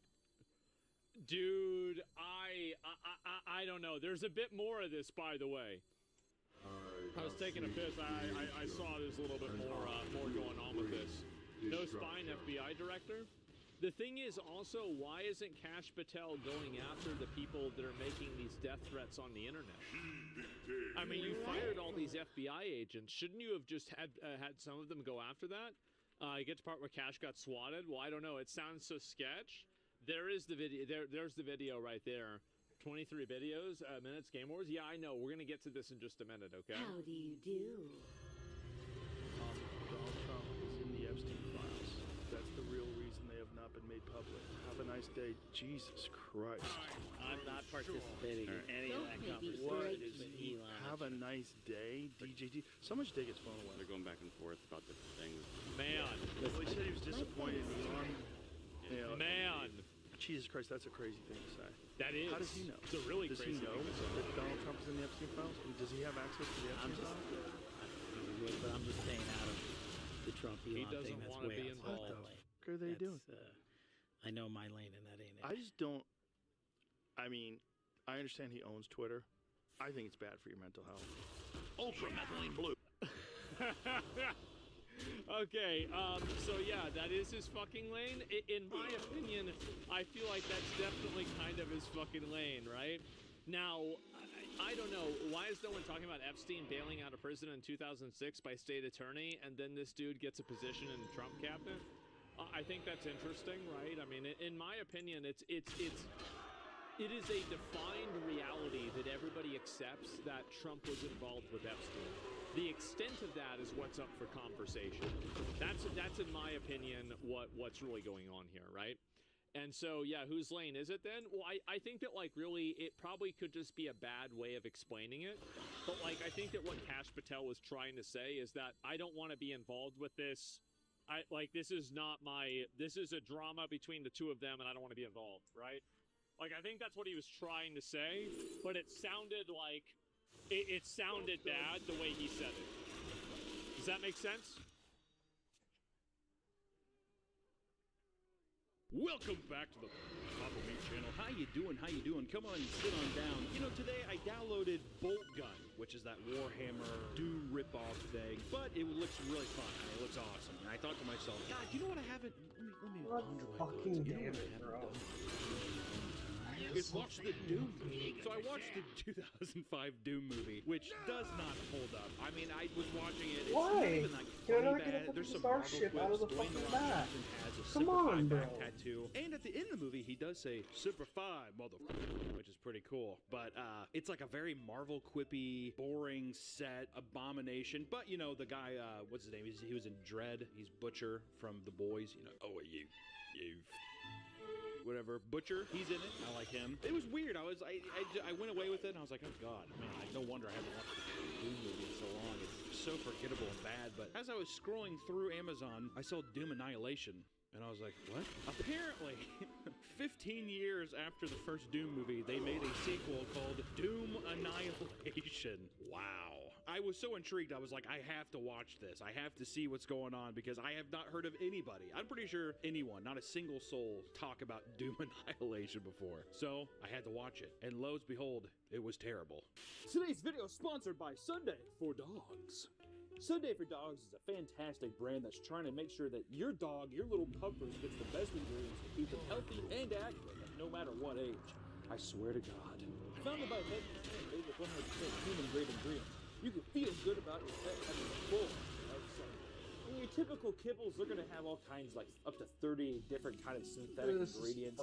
It's basically like giving your dog fucking Taco Bell. I mean, 30 different ingredients of Taco Bell in your normal kibble. That's something you're not going to find in Sunday. We made the switch to Sundays because little crawdad here kept getting all kinds of nasty gas because of the terrible shit she was putting into her body. Isn't that right, crawdad? Yes. That is correct. Then after doing some research, and thankfully they hit me up, Sundays actually was a great, nice, healthy way to give my dog a nice, balanced diet that actually cut out all the nasty gas that was coming out of her putrid little asshole. So for Sundays, I always say, thank you for that. Get 35% off your first order of Sundays. Go to sundayfordogs.com/papa or use code PAPA at checkout to get 35% off your order. It's time to make the change to Sundays for dog food. Thank you, Sunday for Dogs, for sponsoring the video, and back to the video. First off, I think they made the first Doom movie in 2005 because I want to say, shooting from the hip, refused to look this up. I think Doom 3 came out around that time on the Xbox, which that one was kind of like a spooky, it was supposed to be a little more spooky and less gun-ho, like spray and pray kind of vibe. So I was wondering if the movie was trying to fit that aesthetic to appeal from the newest game. But then Doom 2016 came out, and then I think Doom Eternals came out in 2019. So I wonder if they were trying to capitalize off the new hype of the new game. But from what I've researched as well, the makers of id Software, they were like, we have nothing to do with this, with this movie. And after doing even more research, what's the guy's name? It's like Tony Gigalo. Giglio. Tony Gigolo is quite the interesting man. He takes movies that are like pre-existing IPs and makes like straight-to-DVD movies of them. And that's what this movie is as well. I think Doom Annihilation went straight to DVD, and then I think Netflix bought the rights to it or whatever, but who the fuck? He got like $12 for it, I don't know. But Tony Gigolo, very infamously known for SWAT Under Siege 2017. He also wrote Death Race 2, Death Race 3, Inferno, Death Race Beyond Anarchy. Oh, look at that. He wrote a movie called Timber Falls. But in Brazil, it was released as Wrong Turn 2. In Mexico, it was released with the title Wrong Turn 3. What the fuck? Really? What the fuck? That's interesting. He's worked on some big stuff, though. He was on set production of Heat, Jingle All the Way, Dante's Peak, Liar Liar. What the fuck? He was an actor in Lewis and Clark, the Superman show, and he was also in Kicking and Screaming. But it wasn't the Will Ferrell one, it was something else. Okay, wow, okay. Well, Tony Gigolo, the champion. He rises to the occasion. He's truly, it's a truly Herculean task. But when I looked it up, I mean, I couldn't see how much the movie cost. I couldn't see anything. All I could see was that the DVD sales were like 2,000, and then he sold like $75,000 worth of Blu-rays. So effectively, the movie made $76,000 or whatever, and whatever Netflix paid them to be like, please, God, let us put more trash onto this streaming platform. Please, would you please? Oh God, what's gonna go with Big Mouth? I know. Doom Annihilation. So, you know, I sat back, I cracked my knuckles, and I was really ready. I said, you know what? It's time to embrace Doom Annihilation. Which, It's not very good. Dude, so I let's do a didn't get nice a little single breakdown fucking of starship Doom off my Annihilation. fucking The film movie back. starts This off and is we're some in a fucking facility. All the bullshit. sets in this movie This are very guy's funny. gotten It kind so of looks lucky. like. I will say, you know what? The sets look kind of funny, but you got to give him credit. In the Doom 2005 movie, couldn't be more boring to look at. It's just like grates. It's pretty much, you know, with any other sci-fi movie, everybody just copies the aesthetic of Alien. I think I already went over this, but every movie copies the aesthetic of Alien. No one has differed from it ever. Oh, the Event Horizon. That's what that movie copies as well. But it's just the same kind of thing. Industrial, weird color schemes to go with it. It's, you know, whatever. But to be fair, Doom was probably inspired by Alien as well, so you can give him credit for that. But basically, this movie starts off and we're on a moon called Phobos, which is actually a real moon of Mars. And we're at a facility where there's a scientific lab built around the Earth, and it looks like a lot of fun plastic rocks. But you know what about that? I love that. I love the vibe of this. It's so clearly plastic rocks. And in the center of it, it's a satanic, weird, like ritualistic platform that they're using as a gate or something. I don't know. They're using it as a gate because they're trying to teleport from Phobos to Nevada, which I just thought that was kind of funny. I don't know why, but I got an audible chuckle about just being like, we have to teleport to Nevada, just kind of instead of Earth. I don't know. So we start off and there's a test subject, and the guy's like, are you nervous? And he's like, not at all, sir. He looks like Mark Zuckerberg. So you have Mark Zuckerberg sitting there, and he's like, not at all. I can't wait to teleport to Phobos, to the moon of Mars. It's going to be fantastic. And then I'm going to bring Metaverse to Phobos. It's going to be magical. And as they're doing that, he teleports to Phobos. Everyone's clapping. They're like, yay! And then you get a girl who turns and she's like, oh my god. And Mark Zuckerberg he has a gray skin. His fingernails are all long and brutal. He's bleeding black liquid out of his eyes, and he does a nice scream. And that's when we get our fucking title card. Doom.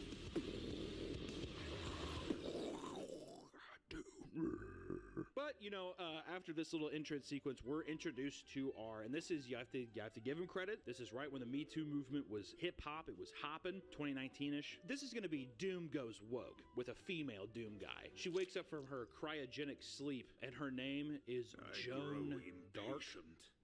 Joan Dark. The last name Dark, but also is it supposed to be a play on Joan of Arc? I don't know. It kind of feels like it's supposed to be that way. Like it's like a holy, like a martyr kind of name, but it's Joan Dark. We find out that they're a couple hours away from Phobos, and we get our first introduction of stock rock music. She looks up and it does like a fake it's like a fake rock song. It's not a real IP. It's like a stock song. And we get introduced to a crazy cast of characters. You know, we have our drunk pilot, the trophy drunk pilot, right? I'm pretty sure that was like Danny McBride. You see that in a lot of different. I'm pretty sure that was in Event Horizon.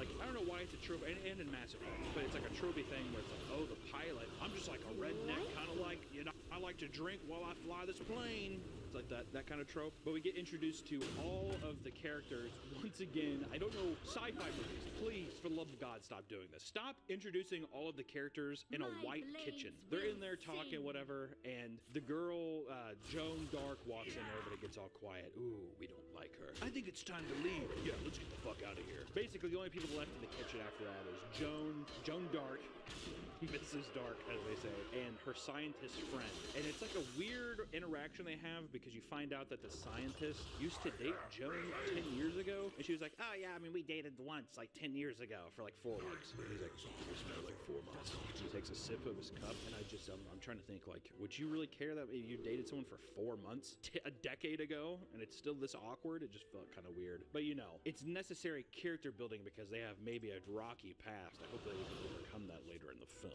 But luckily, after this little fun interaction, we cut back to the scientist who was briefing Mark Zuckerberg before, and he says, fuck this, I'm gonna go through the portal. You guys can't stop me. And this guy's like, you can't go. Who's gonna do it? And he's like, I'm gonna go. I'm going to do this. I'm gonna go through the gate. And he goes up, and the gate is really funny. I forgot to say this earlier, but the gate is like this gelatinous 3D effect that they're trying to do, but it kind of just looks like a bunch of it looks like a big thing of like brown gravy stuck in an anti-gravity machine. It looks like a bunch of gravy flowing around, or like a jelly or something like that. And he walks in, and the whole base, the power goes out. There's a lot of themes from this movie that correlate with the first Doom movie, because in the first Doom movie, you have a lot of the same things. The power going out, you have to search and rescue mission, which I guess, is that kind of how Doom, every time I've played Doom, it's like the Doom guy just wakes up and he kind of just kills shit. I don't know if there's any objective really. But that starts a whole shit show. And as they walk through, a girl, I think she sees a monster. She mostly just turns to the camera and she just screams. We don't know what she sees. Who knows what stories lie beyond from the Doom game? What would be something that would be funny to come out of the Doom portal for the girl to scream at? The scariest thing for me would be KSI's laugh. Been watching a lot of Sidemen. KSI steps out of the portal just laughing. You can't understand anything he's fucking saying. The girl just screams. Or just another boxing promotion. Another YouTuber boxing promotion thing that I have to fucking see all over the internet. That would make me scream, dude. I'm getting off topic. Basically, we're sitting there, and as they're pulling in, the captain of the the captain of the ship, it has like a little iPad. It kind of looks like a Toshiba handybook or something like that. You know, the little off-brand iPad. And he's sending a video message to his wife and his daughter, and he's just like, "Don't worry, I will come home. I can't wait to see you. It's been so long. I'm gonna be home." And it's just like a giant waving flag that's like, he's probably not gonna come home, I imagine. But now we start getting into the meat of it. Basically, the Marines are going there, help out, but then they find out that when they get there that the power is almost out, and they have only 90 minutes before the reactor explodes. Basically, they have an hour and a half to figure out what the fuck they're supposed to do. Convenient timing for an hour and a half long movie. I thought that was kind of nice. Usually in these movies, it's like, we only have 4 minutes, and then an hour and a half movie goes by. And it doesn't really add up. The math isn't there. You know, they start looking around the Phobos base, and you get some nice Doom callbacks with a little yellow room, you get a blue room, you get a green room. Dope Doom callbacks. So if you're a Doom head, you might like this part. And it's just funny to note that when they're walking around with the guns and they're actually all positioned up, it did make me think of the Doom 2005. All the tropes. You're fearless but misunderstood leader. Woman 1. Random Man 2. Insufferable, supposed to be funny guy. Overtly religious or serious figure. And large black man with large gun. Those are the nice tropes that we follow. I feel like that happens a lot in a lot of different movies too. Like any kind of action movie, that's usually the squad. That's usually the kind of like gang that they have. I don't know. So as they're walking through, they get attacked by a scientist who turned into a zombie. But he's blue, which it was kind of distracting to me because when we saw Mark Zuckerberg at the beginning, he was gray. And it looked kind of, you know, I mean, for like a little straight to DVD Netflix movie thing, you know, like a gray zombie. That was kind of cool. But he's like blue, and he looks like he was dipped in like a toilet of like an airplane. He also looks like the monster from the Descent movie. He looks like that. He's sort of blue, and he's like a zombie, but it's a bit weird. I know in the Doom games they do zombie stuff, but in both the first and second, and the Doom 2005 movie and Doom Annihilation, they focus way too much on the zombie aspect of it. I feel like Doom is more known for like what the Coca Demon thing, and like other big like actual hell-looking creatures. We don't ever really get that, but you know, there's still more to come. But as they're attacked by this zombie, you know, they start getting attacked by hordes of zombies, and like almost all of the fucking crew dies here. We just got introduced to the action, and almost all of the crew were getting attacked, and it turns into a fun little action sequence of people getting killed. And one of the zombies they killed, his name is John Carmack. Remember Adrian Carmack's the maker of the game? It's pretty funny. Dude! Huge Doom callback! I'm such a huge Doom head. That's awesome. Don't ever do that. We've said that before, but like, this is my son, John Carpenter. You like look at the camera and they do. That's right. Big action sequence, people dying, and one of the funny parts was, remember the callback of the captain being like, "Baby, I'm gonna come home, I swear." He's being attacked by some zombies, and they're about to help him, but he shoots the handle to the door and it closes, and he can't open it, and he just gets eaten to death. And I feel like the way that they set up the movie is, I feel like he probably could have gotten saved there. He's kind of just like, "Fuck it, I'm dead."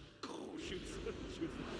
He's just like, "Nah, I'm good. I'm not coming back. Actually, I fucking lied to them. I'm not coming back. I never planned on coming back." But luckily, they find 3 survivors on the giant Phobos factory, which is the scientist. His name's like Betruger or something. I don't know. I didn't know if it was supposed to be a play on Betrayer. I don't know. I mean, you have Joan Dark and Betruger. I didn't know if it was like tongue-in-cheek. I'm not sure. You have Betruger. You have Victoria, which was like a girl that was helping Betruger earlier that he was like rizzing on earlier in the film. And then you have a priest, which I thought was... I was laughing pretty hard when I saw the priest. It was just so out of left field that like in the future in a sci-fi movie that there would actually be a priest on the, you know, sci-fi spaceship moon base. Luckily, Christianity really pulled through in the future. We're still in the future when it, you know, we're able to fly to Mars with ease. We still at least have religious. We still got our boy JC up first. And basically from here we get a little more exposition. We find out that Betruger and the government has been researching these spooky gates on the Phobos moon and in Nevada for 30 years. And they think that some of this alien technology is some of the reasons why the pyramids were built. They actually say that in the movie. Kind of crazy that they actually said that. So they think that alien technology has been brought from Phobos to Earth, but the priest, or the chaplain, or what the fuck you want to call it, he says, no, it's a portal to hell.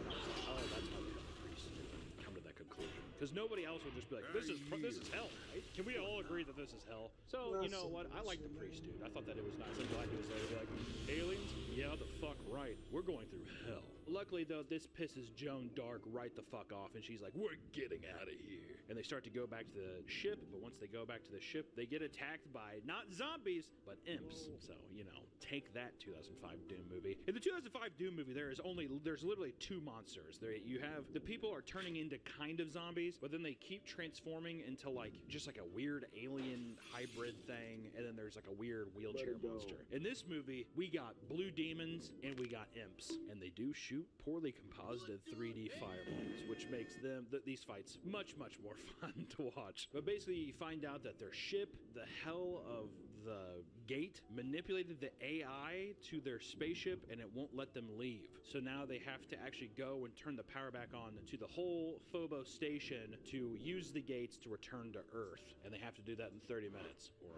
they'll die. They kind of walk back immediately with ease back to the reactor. No imp attacks yet, but as they're getting ready to turn on the reactor and turn the power back on, Betruger starts talking about why people don't like Lieutenant Joan Dark, which she was recently promoted. I want to say that. Everybody was kind of congratulating, hey, congratulations on the promotion, Lieutenant. Thank you. Appreciate that. Betruger's sitting there, and he gives us the nice exposition to why people don't like Joan Dark. And the reason why people are so off-putted by Joan Dark was that due to a lack of accountability, or what the fuck was it? Joan Dark let terrorists free due to poor judgment. Joan Dark allowed terrorists to go free due to poor judgment. I don't know what that really means. It kind of feels, so people probably had to die or something had to happen. I don't know what kind of terrorist it was. I think that probably when they were writing the script, I bet you it was kind of like racy or something. So they decided to be like, cut out the specifics. It's just terrorist, because it's a terrorist thing. So you get this like really weird, ambiguous terrorist plot thread thrown in really late in the movie, like an hour and 10 minutes into an hour and 30-minute long film. And that's the reason why people didn't like her. But the most perplexing thing, though, is if that happened and she caused like innocent lives to be lost, why would she be promoted to lieutenant? How did she get this promotion? I don't know. And I'm desperately curious to know. There's no flashback sequences. There's nothing to allude to the terrorist act that she let upon the world. So I'm very confused by that. Lo and behold, wow, what a huge plot twist. Betruger's evil. He went through the gate and he turned into a monster. But he's not really a monster, he's just evil. But, I mean, you could tell that he's like a fucking scumbag from the beginning, so you're like, oh, there's the reveal. He shanks Veronica, the girl that he was trying to finger fuck earlier, and runs off and locks the Marines in the room to get attacked by imps. And boy, oh boy, do they get attacked by imps. And only two people are left. Joan Dark and her scientist ex-boyfriend from 10 years ago, because that's definitely important in this movie. But luckily enough, they're starting to regroup, and they're like, we're gonna fucking kill Betruger and get off this rock. And then she finds the BFG, which if you guys don't know, in Doom, the BFG is a really fun big gun. It's a big fucking gun.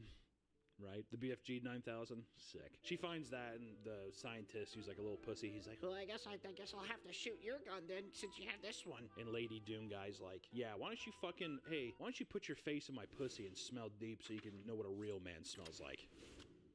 But they're shooting their way through the corridors trying to get to him. The scientist almost immediately dies. He gets attacked almost immediately. But luckily, Joan makes it up and she's able to push through and find Betruger sitting in the station near the gate. He's getting ready to open it. They have some fun dialogue, or not really. They talk for a second. Joan shoots the scientist, but he's just like, you can't kill what's already dead, which I feel like that has to be like one of the most overused lines in movie history. And he force pushes her into the open gate, so she's in hell now. And as she's in hell, there is a horde of zombies and imps, and there's this giant floating god who's basically like, we're going to reclaim what we've made. We gotta take back what's rightfully ours. And then Joan just point blank shoots him and he explodes. You have like a giant hell monster, and she's just like, okay, shoots him once, he dies. And then it looks like hundreds, if not thousands of imps and demons are crawling after her. We get some nice shots, whatever. You know, some really cool slow-mo action sequences. But luckily, a portal is opening up behind her. She throws off some grenades. and explodes a big green explosion.